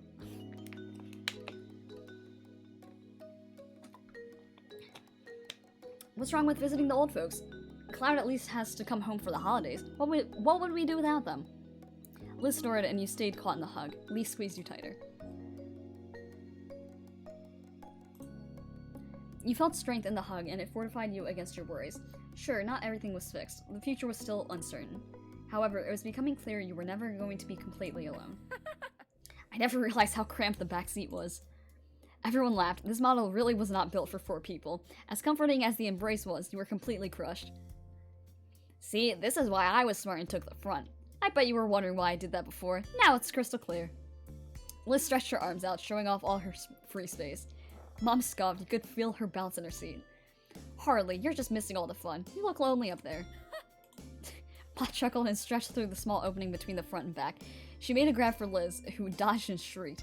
Ma! I didn't want you to be left out, sweetheart. Liz crossed her arms and met her with an unimpressed stare. Lee was snickering. Liz ignored her and then reached out a hand to very deliberately pat you on the knee. Jeez. There, jeez. Mom let out a glowing smile and patted Liz's arm back. Now the hug truly was a whole family affair. There. Finally, you felt better and you let them know you were ready to go back to the restaurant. You were released from the hug sandwich and everyone piled out of the car. Back towards the restaurants, the two Holdens stood together. Cove looked particularly awkward as he fiddled with something in his hands. Lee whispered into your ear. Cove was out there the whole time. I think he just didn't want to interrupt us. Now his dad came too. How sweet. Aren't they polite? Such gentlemen. True, but they better not have lost our table. Ma reached around to poke her in the side. Liz jumped even though you knew Ma's pokes were pretty mild. Josh. Don't say that. Whether we have the table or not doesn't really matter. What matters is that we're all together and safe and happy. Hear, hear, Lonnie. Mom cheered her on and waved her fists with enthusiasm. Liz sighed and rolled her eyes. A girl still gotta eat. Lee skipped up and hooked an arm around you. Your cousin offered you a beaming smile. Alright. We're not gonna know until we get there, so let's get going. Yeah, let's go. Your full group headed back into the restaurant. Luckily, your table was still reserved for you. You weren't exactly sure what Cove's dad had told the staff, but whatever his explanation had been, everything had worked out. You sat back down and were able to pick up the meal from where you'd left off, now with much lighter spirits. Night fell soon after everyone finished their meals, and before you knew it, you were standing in the parking lot saying your goodbyes and packing up the cars to go home. After the last of the chores were done, your family spent some more time together. The rest of the night felt like it was going by in a blink of an eye, and somehow the time came to retire to your room to sleep. You pulled your covers up onto your chin and settled down for the night, getting warm and cozy. How much you want to bet that Cove's gonna pop up in my window? Oh, maybe not. As your head sank into your pillow and you closed your eyes, your mind drifted back to everything that had happened that day. You could see it all now, behind your eyelids, as though you were experiencing it all over again. And then the image of Cove popped up into your head and you smiled softly to yourself.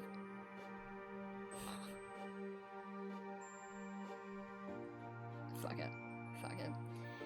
If Cove could do it, then you didn't see why you shouldn't be allowed to. You made up your mind.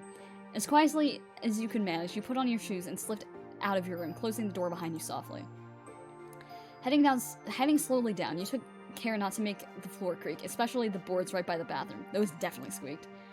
The stillness of the night that made even the slightest sound seem so much louder to your ears, and you were very aware of your mom sleeping nearby.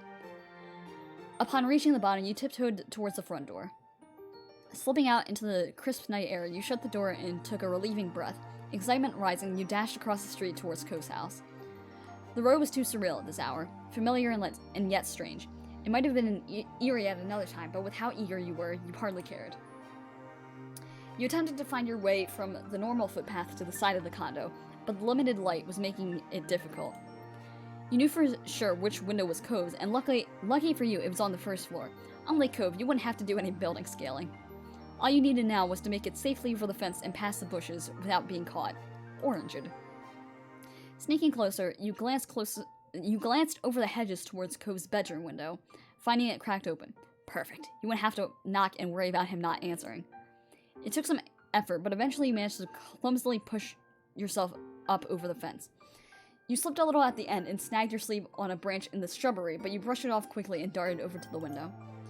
You buzzed with a nervous excitement as you approached it in the dark, having successfully made it all the way here unseen. Lifting the window up so it was fully open, you pushed yourself halfway through, your legs dangling into the underbrush below. It was a little awkward, and as a small shelf was right in the way. You had to take care not to knock over a couple of plants, but you made it through with minimum noise.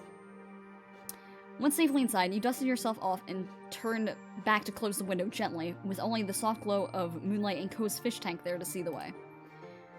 You gave a small wave to the special fish you got to name Sunbeam. Then, straining your eyes through the dark, you crept towards Ko's bed, barely making out the sleeping figure beneath the covers. By the sounds of his soft breathing, you could tell that he hadn't heard you come in, and a small smile tugged at your lips. No, I'm not gonna startle him with a loud noise.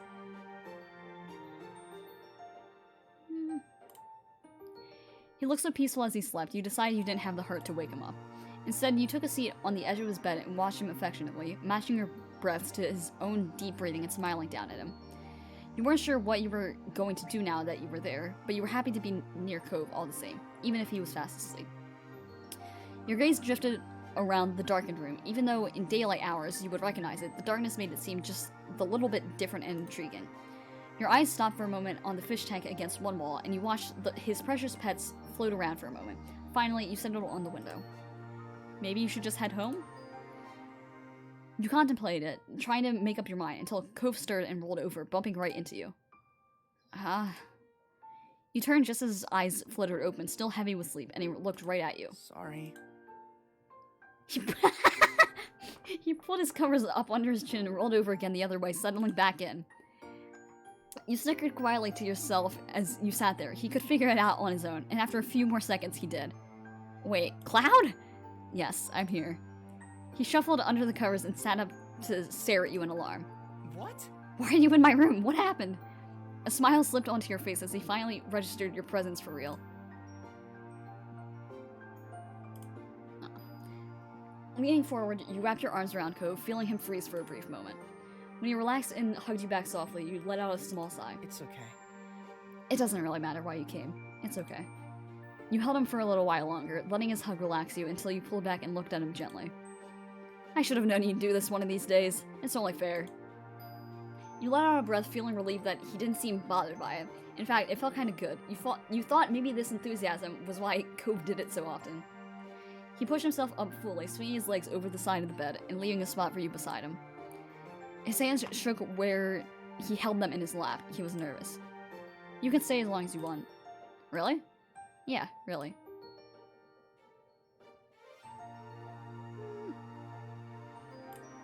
Well... Well, to be honest, there aren't a lot of situations where leaving you is ever what I want. I guess only when I annoy you and you need space. You chuckled softly, doubting that would happen anytime soon. Okay, I won't go anywhere. His face lit up as he settled in even more. I've secretly slept over in your room before. It's fair you get to do it too. You snickered, feeling pleased with your decision to do this. You can have the bed if you want to sleep. I don't need it. I'll stay on the floor. But it's your bed. So, you're my guest. You rolled your eyes and let out a soft laugh, which Cove returned as he rubbed at the back of his neck. I mean... Yeah, I guess we could do that. Nothing is stopping us. Pulling back your amusement, you tried not to grin at his bashfulness. He obviously hadn't thought it through completely, but at least he was up for it. We're gonna share the bed. You could hear the tremble in Cove's voice as he held his hands together to keep them from shaking. Actually, maybe not. Your eyebrows rose at how quickly he changed his mind, but when you saw he was serious, you let out a sigh. I'm sorry, I'll do it. I can do it. I want to do it. I just need a second. You simply wait for him to ready himself and gather his nerves. It only took a couple of moments longer before he turned to you, attempting a weak smile. Ready?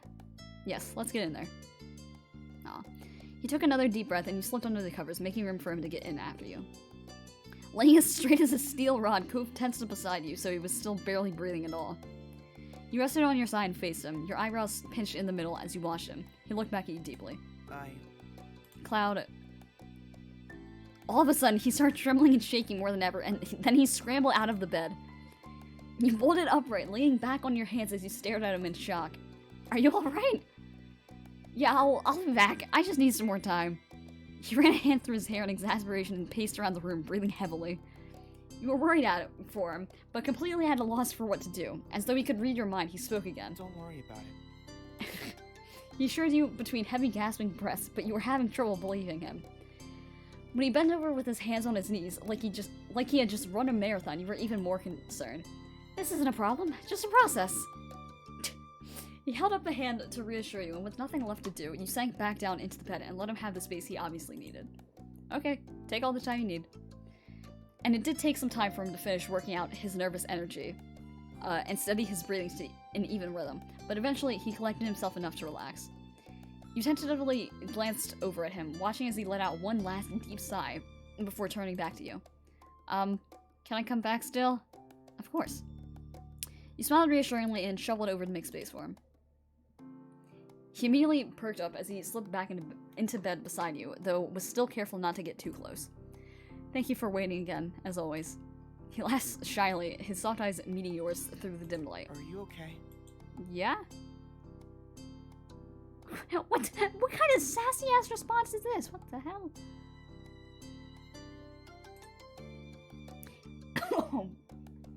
Inhaled saliva. He let out a deep breath, relief written on his face. Yeah, I am. He shuffled closer an inch at a time and nestled his chin against the top of your head, wrapping his arms around your sides. Your fingers gently brushed up and down his back as you held him close. The room grew quiet around you. The only sound to be heard were the faraway crash of the ocean waves and your breath mingling in the small space between you. Cove's heart was pounding, the thump of it rumbling through you as he spoke again softly. That's... You know, I'm not scared of you, right? It's just so many other things that scare me. I'm afraid of what-if hypotheticals that aren't actually real, but I think about anyway, and of nebulous concepts of what things mean that I can barely explain even to myself. I'm scared of my own feelings and how much I feel them. And I'm afraid, because tomorrow things will be different between us, but I'll be alone again. What? He held onto you tighter, his breath stuttering ever so slightly. It's normal right now to see you during the day and part ways at night. Except for special exceptions. A little laugh escaped him before his tone became serious once more. It's easier to stay where I am than it is to make myself move, to not take a risk, and to not know what I might be missing, but... He hesitated and you reached up to brush a few strands of his hair from his face, gently, his eyes slowly fixing on yours. When did doing the easy thing get so hard? When it comes to you, I don't know how to stay still. I want to keep taking steps forward. Honestly, when I see your face or even imagine it, I want to start sprinting. But when I try, I hit a wall. It's just, like I physically can't do it on one side of my mind. There's something blocking me. And on the other side, I absolutely can't stop myself from doing it. It never ends well. I'm always like this. I hate it. It's like, God, it's the most frustrating thing. Why do I do it every time? I'm annoyed with the way I am, so I have no idea how you stand it. I'm sorry I act so split when it comes to, romantic things. I don't want you to think you're rushing me when I know I'm giving mixed signals. I don't want to miss out on being happy by being like this, but sometimes I still can't help it. So basically, what I'm trying to say is, I'm glad you've never given up on me. It means a lot. It means everything to me.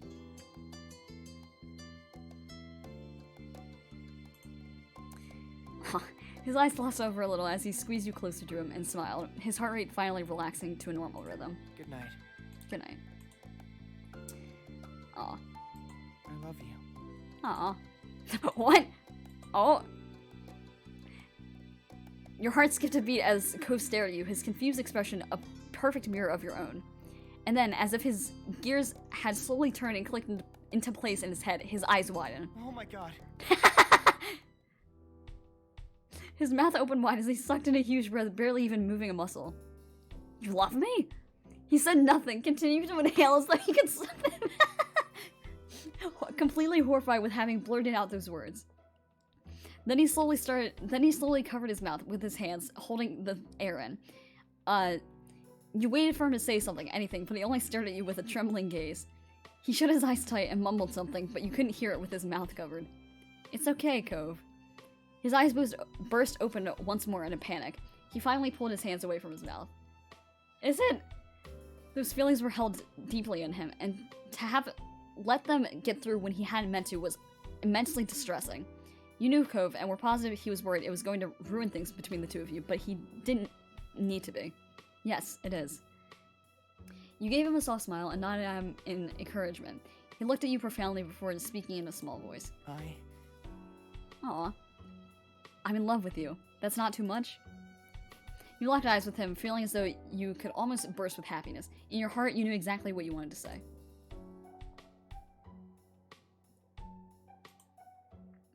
Your confession was out in the open, hanging in the air between you, and you smiled at him. Oh, a relief sob escaped Cove, who tucked his head down and clutched the front of your shirt. You held him close as he spoke to you, between gasping breaths. Thank God! Thank you! You're the only one for me. Aw. Burying your face in his hair, you chuckled softly and inhaled his familiar, comforting scent. Cove's eyes widened on you, brimming with fresh tears as his expression turned serious. It felt like I'd never be able to make myself say it. He laughed and the tears fell even stronger as he shook from it. I can't believe I did it by accident. He covered his eyes with one hand. If you hadn't felt the same way, I don't know. I can't bring myself to imagine it. And I don't have to, because you do. You love me. He whispered the words to himself softly, as if he hardly dared to believe them at all. Then he closed his eyes, his hands still shaking as they moved to take yours. I'm so sorry. There's no need to apologize. He took in a deep, trembling breath to get his bearings before fixing you with those bright aquamarine eyes.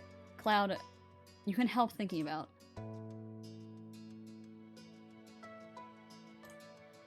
You adored it.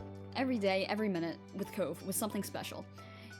You were so glad to be together. Curling himself up, he nestled in close to you, letting you wrap your arms around him and hold him tight. You were still smiling as you snuggled into him, getting as close as you could. Cocooned in his warmth, you easily grew comfortable next to him, feeling him ease into you as well. Before long, your eyes were growing heavy, and you drifted off in a restful sleep side by side. Then, oh my god, it keeps going. Again, I love this game, but it's so long. It's so long. The next morning, you were lost in a comfortable dream, until a large noise startled you awake and your eyes flew open, wildly searching for the source of the sound. It was the door opening abruptly, and in the frame stood Mr. Holden, smiling brightly. He hadn't seemed to have noticed you straight away. Get your butt out of bed, sport. Mom's here. Oh! All of a sudden, the two of you made eye contact, and he froze where he stood, the smile slowly slipping from his face. Well, that's not what I usually walk into. I clearly should have knocked this morning.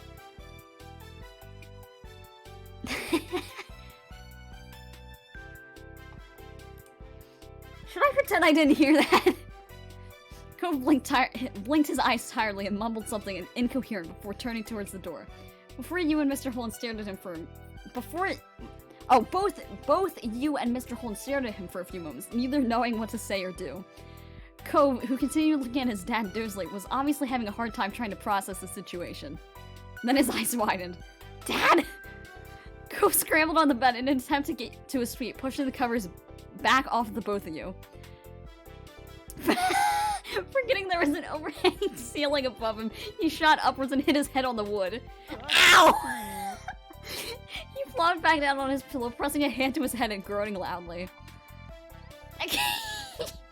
You couldn't help the sound from breaking out, but when Cove shot you an unappreciative look, you clamped your mouth shut. Cove, bud, are you alright over there? Cove stepped further into the room, his eyebrows furrowed in concern, and he bent down towards his son. Yes. Please, just go! Okay, I'll leave. Cliff held his hands in front of him in a calming gesture, even though Cove couldn't see it. He turned to make his exit, but stopped abruptly in the doorway, obviously deciding he had something more to say. Oh my god. I know we've talked about this before, but I feel like now is one of those times to mention that I was barely older than you when I found out I was gonna be a daddy, so... Just, if there's anything you need to say or ask about, we're not having kids! I know, I was always saying, at that age, things can move fast, and... He let out a heavy sigh, running a hand over his face before stopping himself and saying calmly, You know what, it's fine. We'll chat about this later. Kira's waiting. With that, he stepped back out of the room, giving the two of you one last look before pulling the door shut behind him. Cove rubbed in his face before dropping his head into his hands and mumbling between his fingers. Oh my god. Oh my god. Well, that was fun. Okay. He said nothing and you got the impression he didn't appreciate your comment. Oh man, oh man. With a heavy sigh, Cove forced himself to sit up again. He frowned hard, staring over at the closed door. What the? Listen! Okay, you guys should know this by now. My solution in awkward situations is humor. I cope with humor. I do things because they are funny. That is my only thing in life. Before doing anything, I think to myself, would this be funny? And if the answer is yes, I do it. Sorry. I guess we can't just hide in here now. He gave you a sidelong glance, and despite his displeasure at the situation, a small smile quirked on. It's nice. Yeah, quirked at his lips. It's too bad. It'd have been really nice. Too bad is right. I hope we'll get the chance to do this again soon. You found yourself smiling along with him. The two of you took a few minutes to get up properly and get yourself as ready as possible. Cove put his glasses back on before heading out to see Kira. Kira was waiting patiently in the living room. She was high in spirits with her eyes set on the hallway. Her amused smile only widened when you and Cove froze.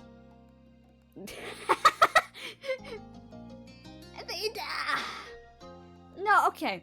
You're right about that. Again, however, it's my panic coping mechanism. It didn't take long for the realization to sink in that the sea must have been loud enough for her to hear, even from there. Cove tried to look unimpressed, eyes narrowing over Kira's smug delight, though his face was already turning red and his mom hadn't even said anything yet. He squared his shoulders, lifted his head, and strode forward. Hey. Hi, Mom. Hi, baby. And hello to you too, Cloud. Her tone cracked in her greeting, and then she just gave in and laughed, unable to keep any of it in. Cove frowned at that, and his eyebrows furrowed. Sorry for the interruption, I didn't know you already had guests. His frown wobbled as he became even more embarrassed by this moment. He couldn't muster up any words to defend himself.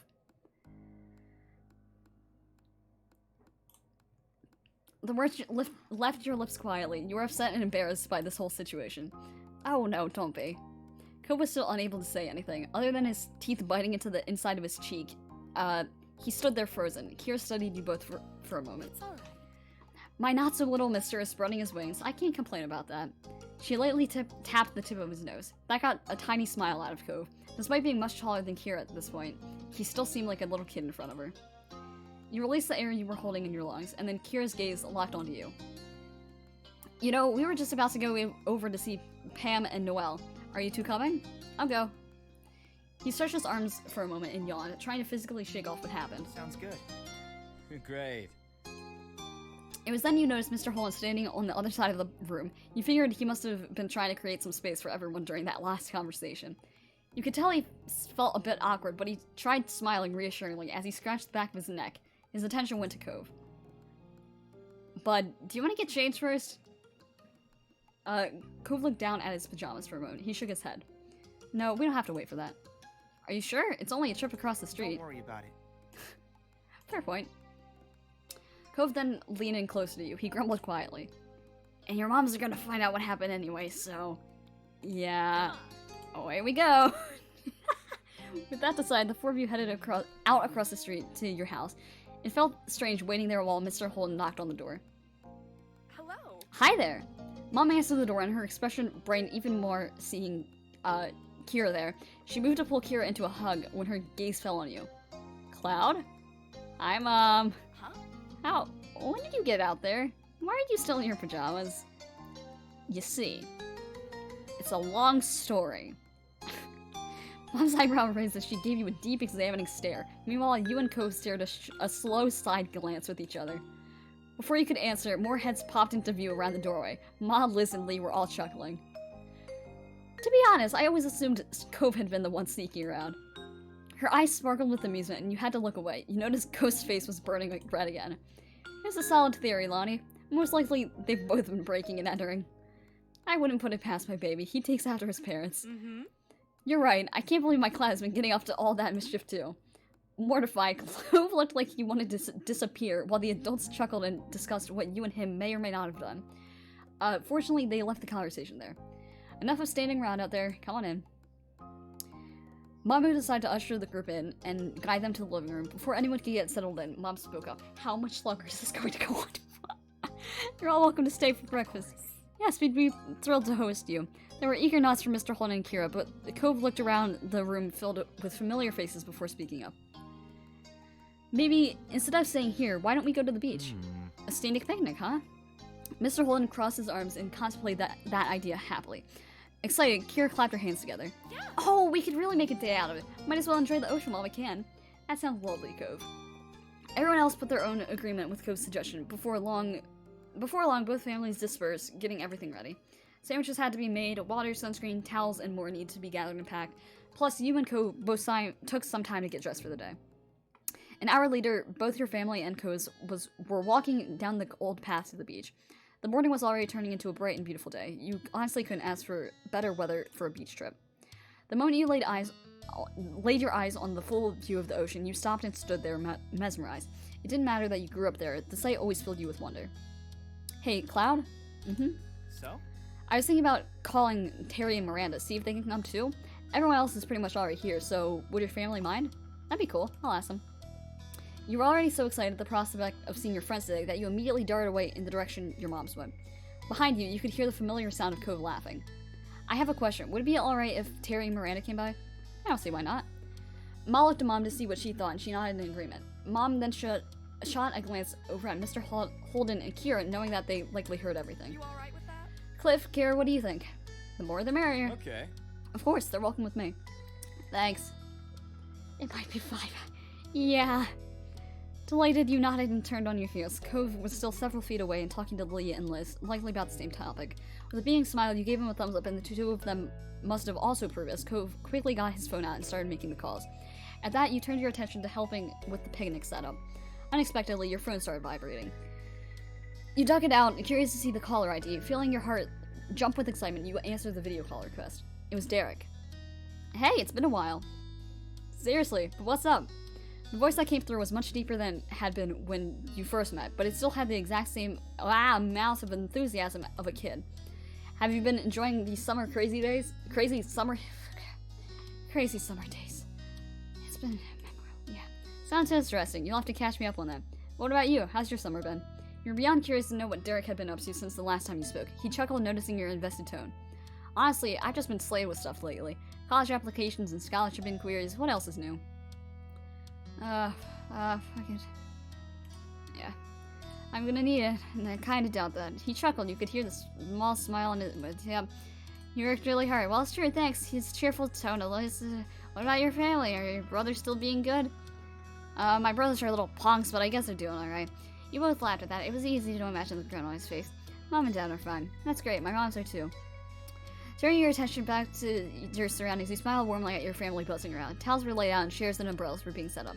Actually, I'm out with my moms right now. Liz and Lee are here visiting too. Oh, that's fun, but if that's the deal, I'll let you get back to it. Are you sure? I don't mind. I'm sure. I'm not about to lose your number. Okay, bye. Bye, Cloud. Have a heck of a day. Hanging up the conversation left you energized and in good spirits. It was exactly what you needed to make this day even better. You hurried over to your mom's and helped put the rest of the food out. In moments, you noticed Cove at your side. So what did they say? They're gonna come. Cool, thanks for calling them. No problem. I'm glad that I thought of it. They'll meet us here later today. Shouldn't be too long. I can't wait. I'm so sorry that I'm reading this, like, so unenthusiastically, but I'm so tired. I was expecting this to be another 3 hours. I accidentally clicked the fucking... Oh, God. Once the setup was done, everyone got comfortable and dug into the food.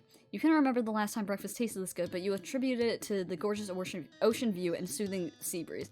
Conversation shifted to what you all would do next. We could do a few rounds of volleyball. There's plenty of us now. Could I play? Of course. Miranda brained delighted with this plan. Ma looked around to see if there were any other takers. I don't feel like playing. I'd have to change, but it'd be fun to watch. I can be the ref. My eyes won't miss a thing. Volleyball's a good idea, but there should probably be something happening for those who aren't a fan. Ooh, I have some crafting supplies we could use to make jewelry. We could even use stuff we find around the beach to accentuate them. Really? I want to make a necklace. That'd be great. I'd be interested in trying my hand at that too. Fuck it, I'll play volleyball. You looked at Ma, ready to jump into a competitive mode. She looked thrilled to have you on board. I'm game to play some volleyball. Now the plans are settled. The group temporarily split into two. Anyway. Alright, sports stars, you're gonna have to pick partners and then it's game on. Mr. Holland left the rest of you to deliberate and turn his attention to drawing a makeshift court in the sand. Well, Hello, Ma. She walked over to you and hooked her arm around yours. You laughed. I want to be on class team. Alright, it'll be Ma and me. You want to have fun with your Ma. Cove put on his game face, not intending to go easy on you now that you were on opposite sides. Cove then turned to Miranda. He looked determined. Ready to win? Yeah. When Mr. Holland finished drawing the court, he went and fetched the volleyball from the various other supplies you all brought there. Sounds like we have our teams all set, right? yes. Good, good. Now get to your sides. The four of you situate yourselves on one side or the other of the court with your partner. Mr. Holland tossed the ball to Mom. Do you mind? Since this was all Noelani's idea, I think it's fair that she gets to serve first. Thank you, Cliff. Yeah. Woo! Ma, show 'em who's boss. Go, Cloud, make them eat sand. Will do, sis. You kicked a small heap of sand out your way on the symbol court, making her laugh. You turned back towards Ma. Don't hold back. I wouldn't think of it. With that, Ma got into position and delivered a practice first serve. The game began. In the battle over the volleyball, both teams scored points. There wasn't a set amount to reach to end things, so it went back and forth for as long as everyone wanted to play. And the game went on for quite a while as everyone got into it, especially with the cheers and the added commentary. Liz and Mr. Holland made the whole game better with their humor and wit. From a distance, the jewelry-making group would also cheer when they heard shouts coming out of the court. On top of that, they would hold up each newly made piece in the air, and the players would take a breather to applaud the creation. It wasn't until all of you were exhausted from running, spiking, and diving that a truce was called. You enjoyed every moment of it. The afternoon continued to drift by, but the fun was still going strong. Occasionally, someone would head back to the houses to use the bathroom, rest away from the sun for a while, or to retrieve something they needed, but they always came back. The beach was never empty, and there was always a new conversation to take part in or another game to join. There was only one thing that could bring this beach day to an end, and that was for the day itself to end. Before anyone realized, the sun began to set over the sea. As that happened, you were taking a break, sitting on a towel with your legs stretched out past it, and your feet buried in the warm sand. Surely, you looked up to see your moms approaching, and they stopped in front of you and you smiled. Hey there, kiddo. How are you? I'm doing really good. How about you? We're wonderful. Aw. They both sat down, squishing you between them. Ma leaned her head against yours, and Mom started rubbing your back soothingly. Nothing more was said at first, but Ma sighed contentedly. Mom looked at you wistfully. We're both really proud of you, Cloud. True. You grew up to be more than we ever could have hoped. Aw. Ma wrapped her arm around your middle and squeezed you tightly in a side hug. Mom continued lightly scratching your back. Thank you. That means a lot, but I still think you're selling yourself short. You've always been a lovely person, and I'm still thrilled to know you. Your voice faltered, and you honestly couldn't imagine a life any other way. Ma lightly brushed some of your hair back and left a small kiss there. I'm so happy I got to have both of you as my moms. After that, all three of you were sitting there, getting all sentimental. I don't know how we got so lucky with you and Liz. Ma reached out in front of you for Mom's hand. She gave it to her, and Ma squeezed it. Of course. Cloud has a point. You must have done something right. You stayed there quietly and contentedly, watching the sunset with your parents for a while. Until Mr. Holland called out to you. He was still walking in your direction. We were talking and think we're gonna take a walk down the shore. Any of you want to come? Automatically, you looked at your moms for what they were thinking. Mom glanced from you to Ma and smiled. That sounds good to me. That's fantastic. Yes, that'd be very nice. My legs need some stretching. Let's go. Thrilled, Mr. Holland threw out a thumbs up and began heading back the way he came in a light jog. Hey, don't leave us in the dust. Cliff kept going forward, but flipped around, walking backwards across the sand so he could face you No again. worries. We wouldn't leave without you. Alright, we'll catch up. Ready to go? Uh-huh. Both of your moms held a hand out to you. Chuckling, you gave them each one, and you all strolled back to the rest of the group. When Liz was in reach, Ma used her free hand to pull her into it too. Liz shook her head, but her mouth quirked into a smirk, and she didn't resist. Together as a family, you followed behind the others, hand in hand. Your feet squished into the wet sand as the waves rolled over them, and you didn't have a single care in the world as more and more stars began to dot the sky. Once the sun had long been out of sight, it was finally time to pack up. The closing of the day and the ever-approaching end of summer seemed to intertwine. It caused a quiet, reflective mood to blanket over the group. On the beach, Terry and Miranda took turns compressing Cove in a hug before moving on to do the same to you. You chuckled, still overjoyed that you got to see them today. I'm sorry we have to go already. My parents are here. That's okay. But still, I wish we could help clear all this up. Don't worry about it. Just thanks for coming out today. It was cool having everyone here. Yep. Oh yeah, I'm super glad we came. Hopefully we can do it again sometime. Nodding, you turn your attention to Terry. She wore a large grin on her face and held a hand out for a low five. You pressed a fist into it, which made her laugh. See you later. Take care of yourself, buddies. After that, they walked away, waving to you and Cove as they went down to the shore. Cove waved quietly back with a small smile on his face. You looked at Cove. He nodded. Me too. Taking you by surprise, Terry jumped and twisted around. She kept up with Miranda by walking backwards. She kept the mood of your farewell light by shooting finger guns at you and Cove. Miranda bumped her with a hip. It left everyone with a laugh just before they disappeared down the bend. Cloud? Come on. Hey, Cove, could you come here? Both your parents were motioning for you. The two of you went to them. Since of things ended up at the beach over the course of the day, so there was still so much to pack up, and the parents needed help. With a nod, you got to it, stuffing various things into bags and bundling them up in towels. Once things were ready to go, everyone filled their arms with as much as they could carry. Absolutely no one wanted this to be a back-and-forth kind of task. The walking back home ended up being mostly quiet. Each person seemed to be feeling the effects of the day. A cool breeze carried you across the sand and onto the road. There was a sigh of relief from what felt like the group as a whole when they arrived back to the neighborhood. Why, hello everyone. Oh, fucking Baxter. You glanced to the side and spotted a very recognizable face walking down the road. Oh, hi Baxter. How are you? Do you need help with that? It's alright, this is our mess to clean up. Well, If you're sure then, I was simply heading home after getting some fresh air. The season is almost over after all. Yeah. Baxter was only a tourist. He wouldn't be in town much longer. This might even be the last time you happen to cross paths with him. You knew that, and so did he. If you have a minute, I'd just like to say it was a pleasure getting to know you both this summer. He tilted his head towards you and he smiled warmly. Baxter offered you his hand. Sure, I'll shake hands. It was tough with what you were carrying, but you were able to extend one of your hands a bit. Baxter chuckled and shook it. Good luck. Why thank you, and good luck with your plans this fall. Thanks. Baxter turned to shake Cove's hand this time. He was a little incredulous for a moment, but then Cove eventually shifted what he was carrying and took Baxter's hand. It wasn't long, but it was a solid handshake. Baxter was clearly pleased. I wish we had more time together, but it was still a nice ride, while it lasted. Would happily do it all over again. Bye, Baxter. Yeah, bye. Baxter nodded and walked a few steps towards his condo, then he stopped and waved. goodbye. Baxter sauntered away completely and disappeared inside the condo to return to his own things, his time with you and your family and friends ending. You paused for a moment, staring at where he went. But afterwards, you looked back over at the rest of the group. Lee and Liz were just going inside your house. You couldn't spot Kira or Mr. Holden anywhere, but the door to their house was wide open. Mom approached you with an amused look on her face. Seems like you're holding up some of the Holden things.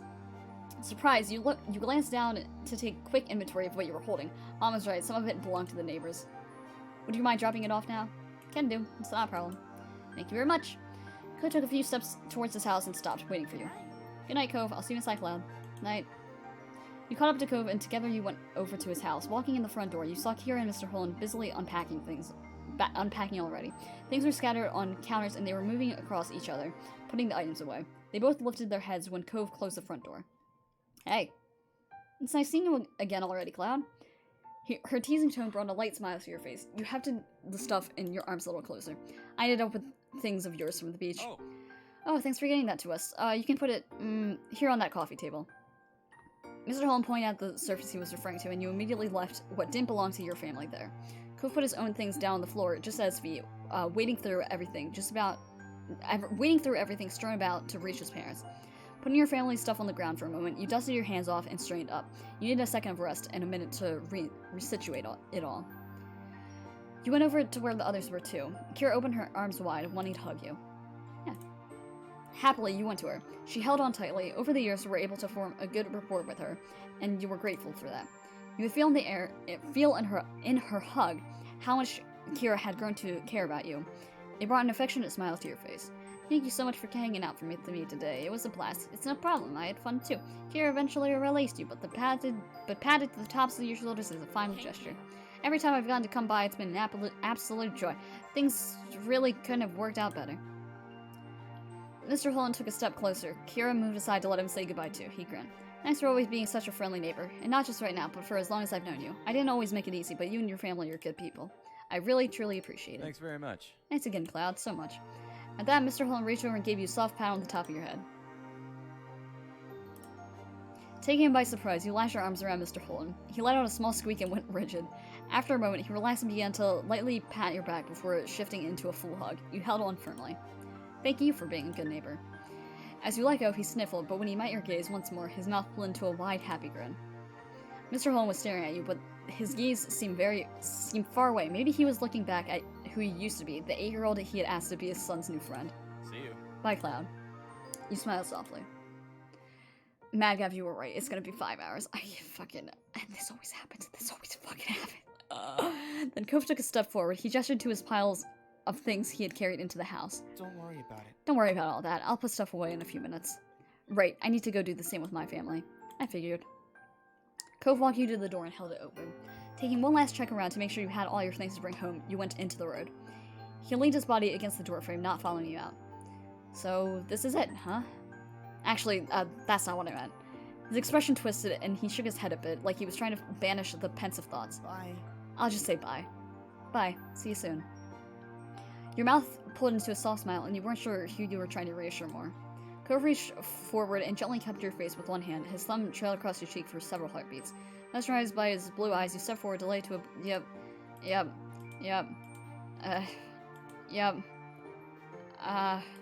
I'll hug him goodbye, sure. You put the remaining stuff from the beach down on the step and it almost tripped, bolting across the road. The next thing you knew, you were diving into Kove's arms, wrapping your arms around his middle. The force of it all knocked you both loudly into the doorway.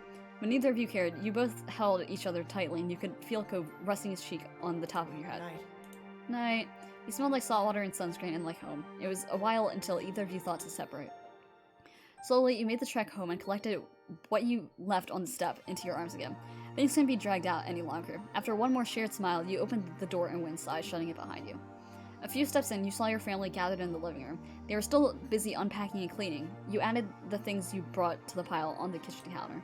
Mom stood up, rubbing her eyes a bit. She yawned loudly. I'm Bush. How about we finish the rest of the chores tomorrow?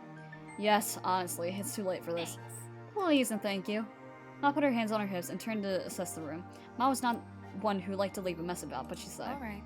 I suppose we can make an exception to the usual rule, and it has been a really long day. Liz grinned contentedly. Lee wasted no time in skipping over to you and hooked you into a side hug. Good night! I hope you have the loveliest dreams of you-know-who. Lee ended that sentence with a wink and a hearty laugh. She let you go.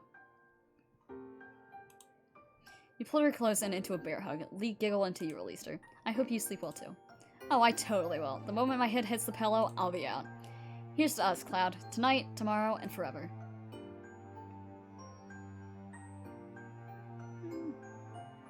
Thanks, Lee. I don't know what I'd do without you. Aww. I know, it'd be lonely. Lee stretched her arms high over her head. She yawned loudly and looked at you with tired eyes. I think that's my cue to head to bed. Bye. I think so too. Have fun sharing the room with Liz. She laughed at that and Lee shuffled off towards the guest bedroom. Before you had a chance to do anything else, you could feel the top of your head being tapped. You spun around to see Liz smirking. Night-night. I'm heading to bed too. It's been a long day and I have a lot to prepare for tomorrow. Exhaling, you automatically started fixing the back of your hair. When Liz didn't immediately walk away, you smiled softly at her. Everything okay? Her gaze moved away and you knew she had more to say. You waited patiently for Liz to compose her thoughts. It's been a good summer. It was nice to come back home. You nodded and Liz gave you a teasing nudge as she went by. Amused, you turned and watched her go. Love you, little kiddo. Oh. You wrapped your arms around her back to hug her from behind. She laughed and patted your hands. Eventually, you let Liz go from your grasp. When Liz was out of sight, Mom started up the next conversation over her shoulder. Aren't you heading up to bed too? Please, please, please, please.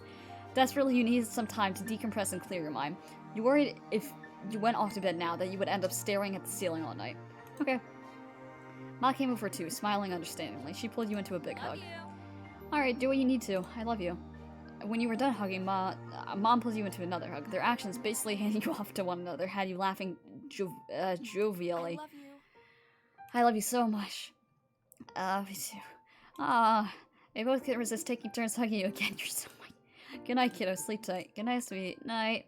After that, your moms headed off towards their bedroom down the hall. You were about to turn in the other direction when you heard Mom's voice. And don't let the bedbugs bite.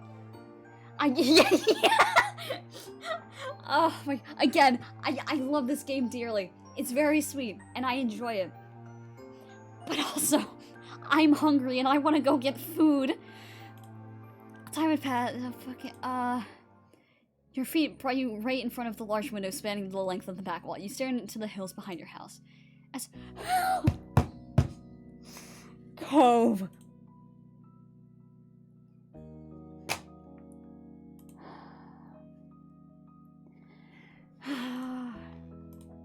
Sure.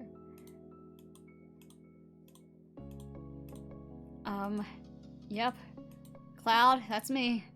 There's something you've always wondered, okay? What did you think about when we met? I was just a kid you'd never seen before, bawling his eyes out on the hill next to your house. You can the way his gaze pulled back to you. Well, I remember noticing the sad look on your face. Cove replicated that frown for you right now, looking grave at your reply. I guess. Yeah, I guess that would have been kind of hard to miss. I mean... Do you remember what you thought about me? You know, as a person, was I annoying or mean or... Yeah, I just worried about you. His eyes widened dolefully and he hung his head like a guilty puppy. I'm sorry for upsetting you. Close eye and drifted to the scar on his arm, and his fingers unconsciously gliding over the mark. It was much less noticeable than it had been when the neon pink acid first come off. Shrunken gradually over the years, his body healed and then dwarfed in comparison to his growing body. Still, his fingers came back to it without thinking. He gave a half-hearted smile, not meeting your eyes. I feel bad now. The thoughts I had were, well, considering what you were thinking, I come across as a lot worse of a kid. You didn't like me? No, it definitely wasn't that. Wait. He didn't. Wait. What? What the heck? I remember you that day. I remember it really well. I don't think I'd ever be able to forget. I can picture the way you looked back then when I first saw you standing right here. I still know the expression on your face when you chose to sit with me in the grass. He chuckled self-derivatively, interrupting his own monologue. You scared me at first. I figured I'd be alone out there until I had to face my dad again, and then suddenly another kid appeared out of nowhere. It was startling, but I got over that fast. You were a strange person in a strange place, but in that moment, you were exactly what I needed. Somebody I could talk to freely about what was happening and how it made me feel. And you listened, and you stayed with me. He sighed, then bit his lip, and as he gave a small smile.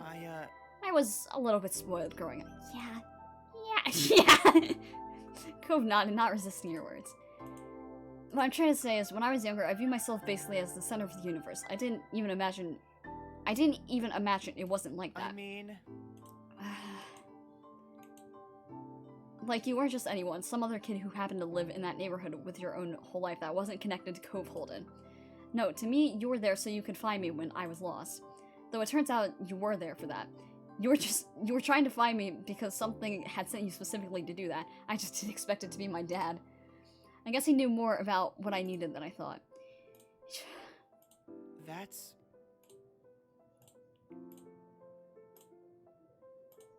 I'm so sorry for skipping past this, but I am so hungry and so tired. I'm glad to meet you. Yep.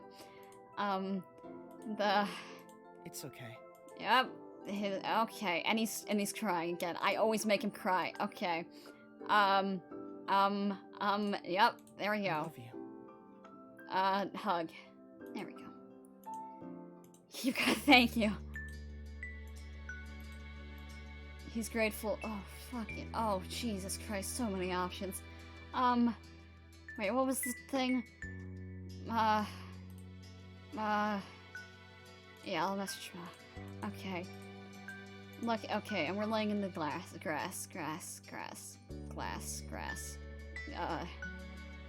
I said, I feel like I did that before. I'll lay down my back. Is it getting morning? Huh. Oh, wow. I get it.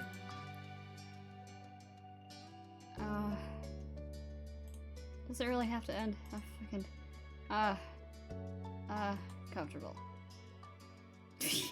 Sure, you're my favorite neighbor. See you tomorrow. He's also literally my only neighbor, but... And then there's more! Oh, I'm surrounded by open sky. I fell asleep. Duh, hi. Good morning. Good morning to you too. God, you were right. Okay, 5 hours! Can we get 5 hours? I thought it was gonna be 3. It's nice.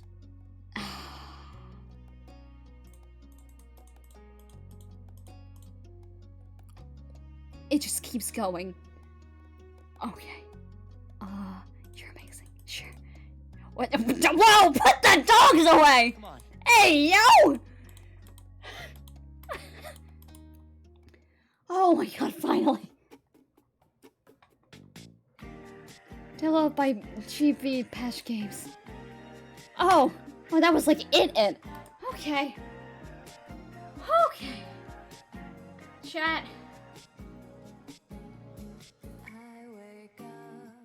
I need to get food. Can I? I'm sorry. Okay, I can't skip this. Okay. Our life. I'm pretty sure we still have stage 4.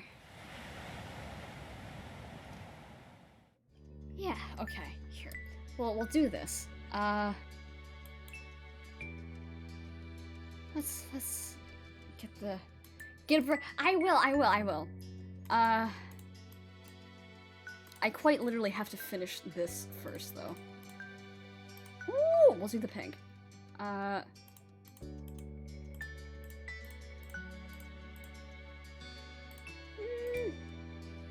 Sure, I like that.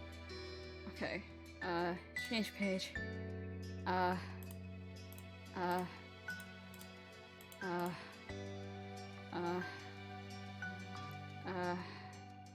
Yes. Yes. Ray. Oh! Now, fuck it, we do yellow. Actually, fuck it, we do pink. Fuck it, we do nose ring? Fuck it, we do nose ring. I like that one. Okay. Done. Save. Chat.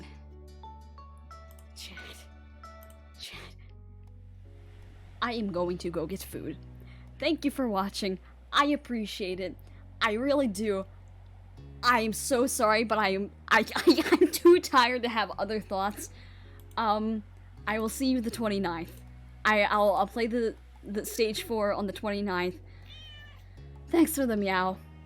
And then on the 30th is gonna be the Ender Dragon beating stream, which is also gonna be the 3 AM stream. So, thank you for sticking around. I appreciate it a ton. And I hope you have a great night. Okay. I'm gonna go get food. Chat, you should probably get food as well. Get some water, hydrate, and have a great night. Okay. Bye-bye.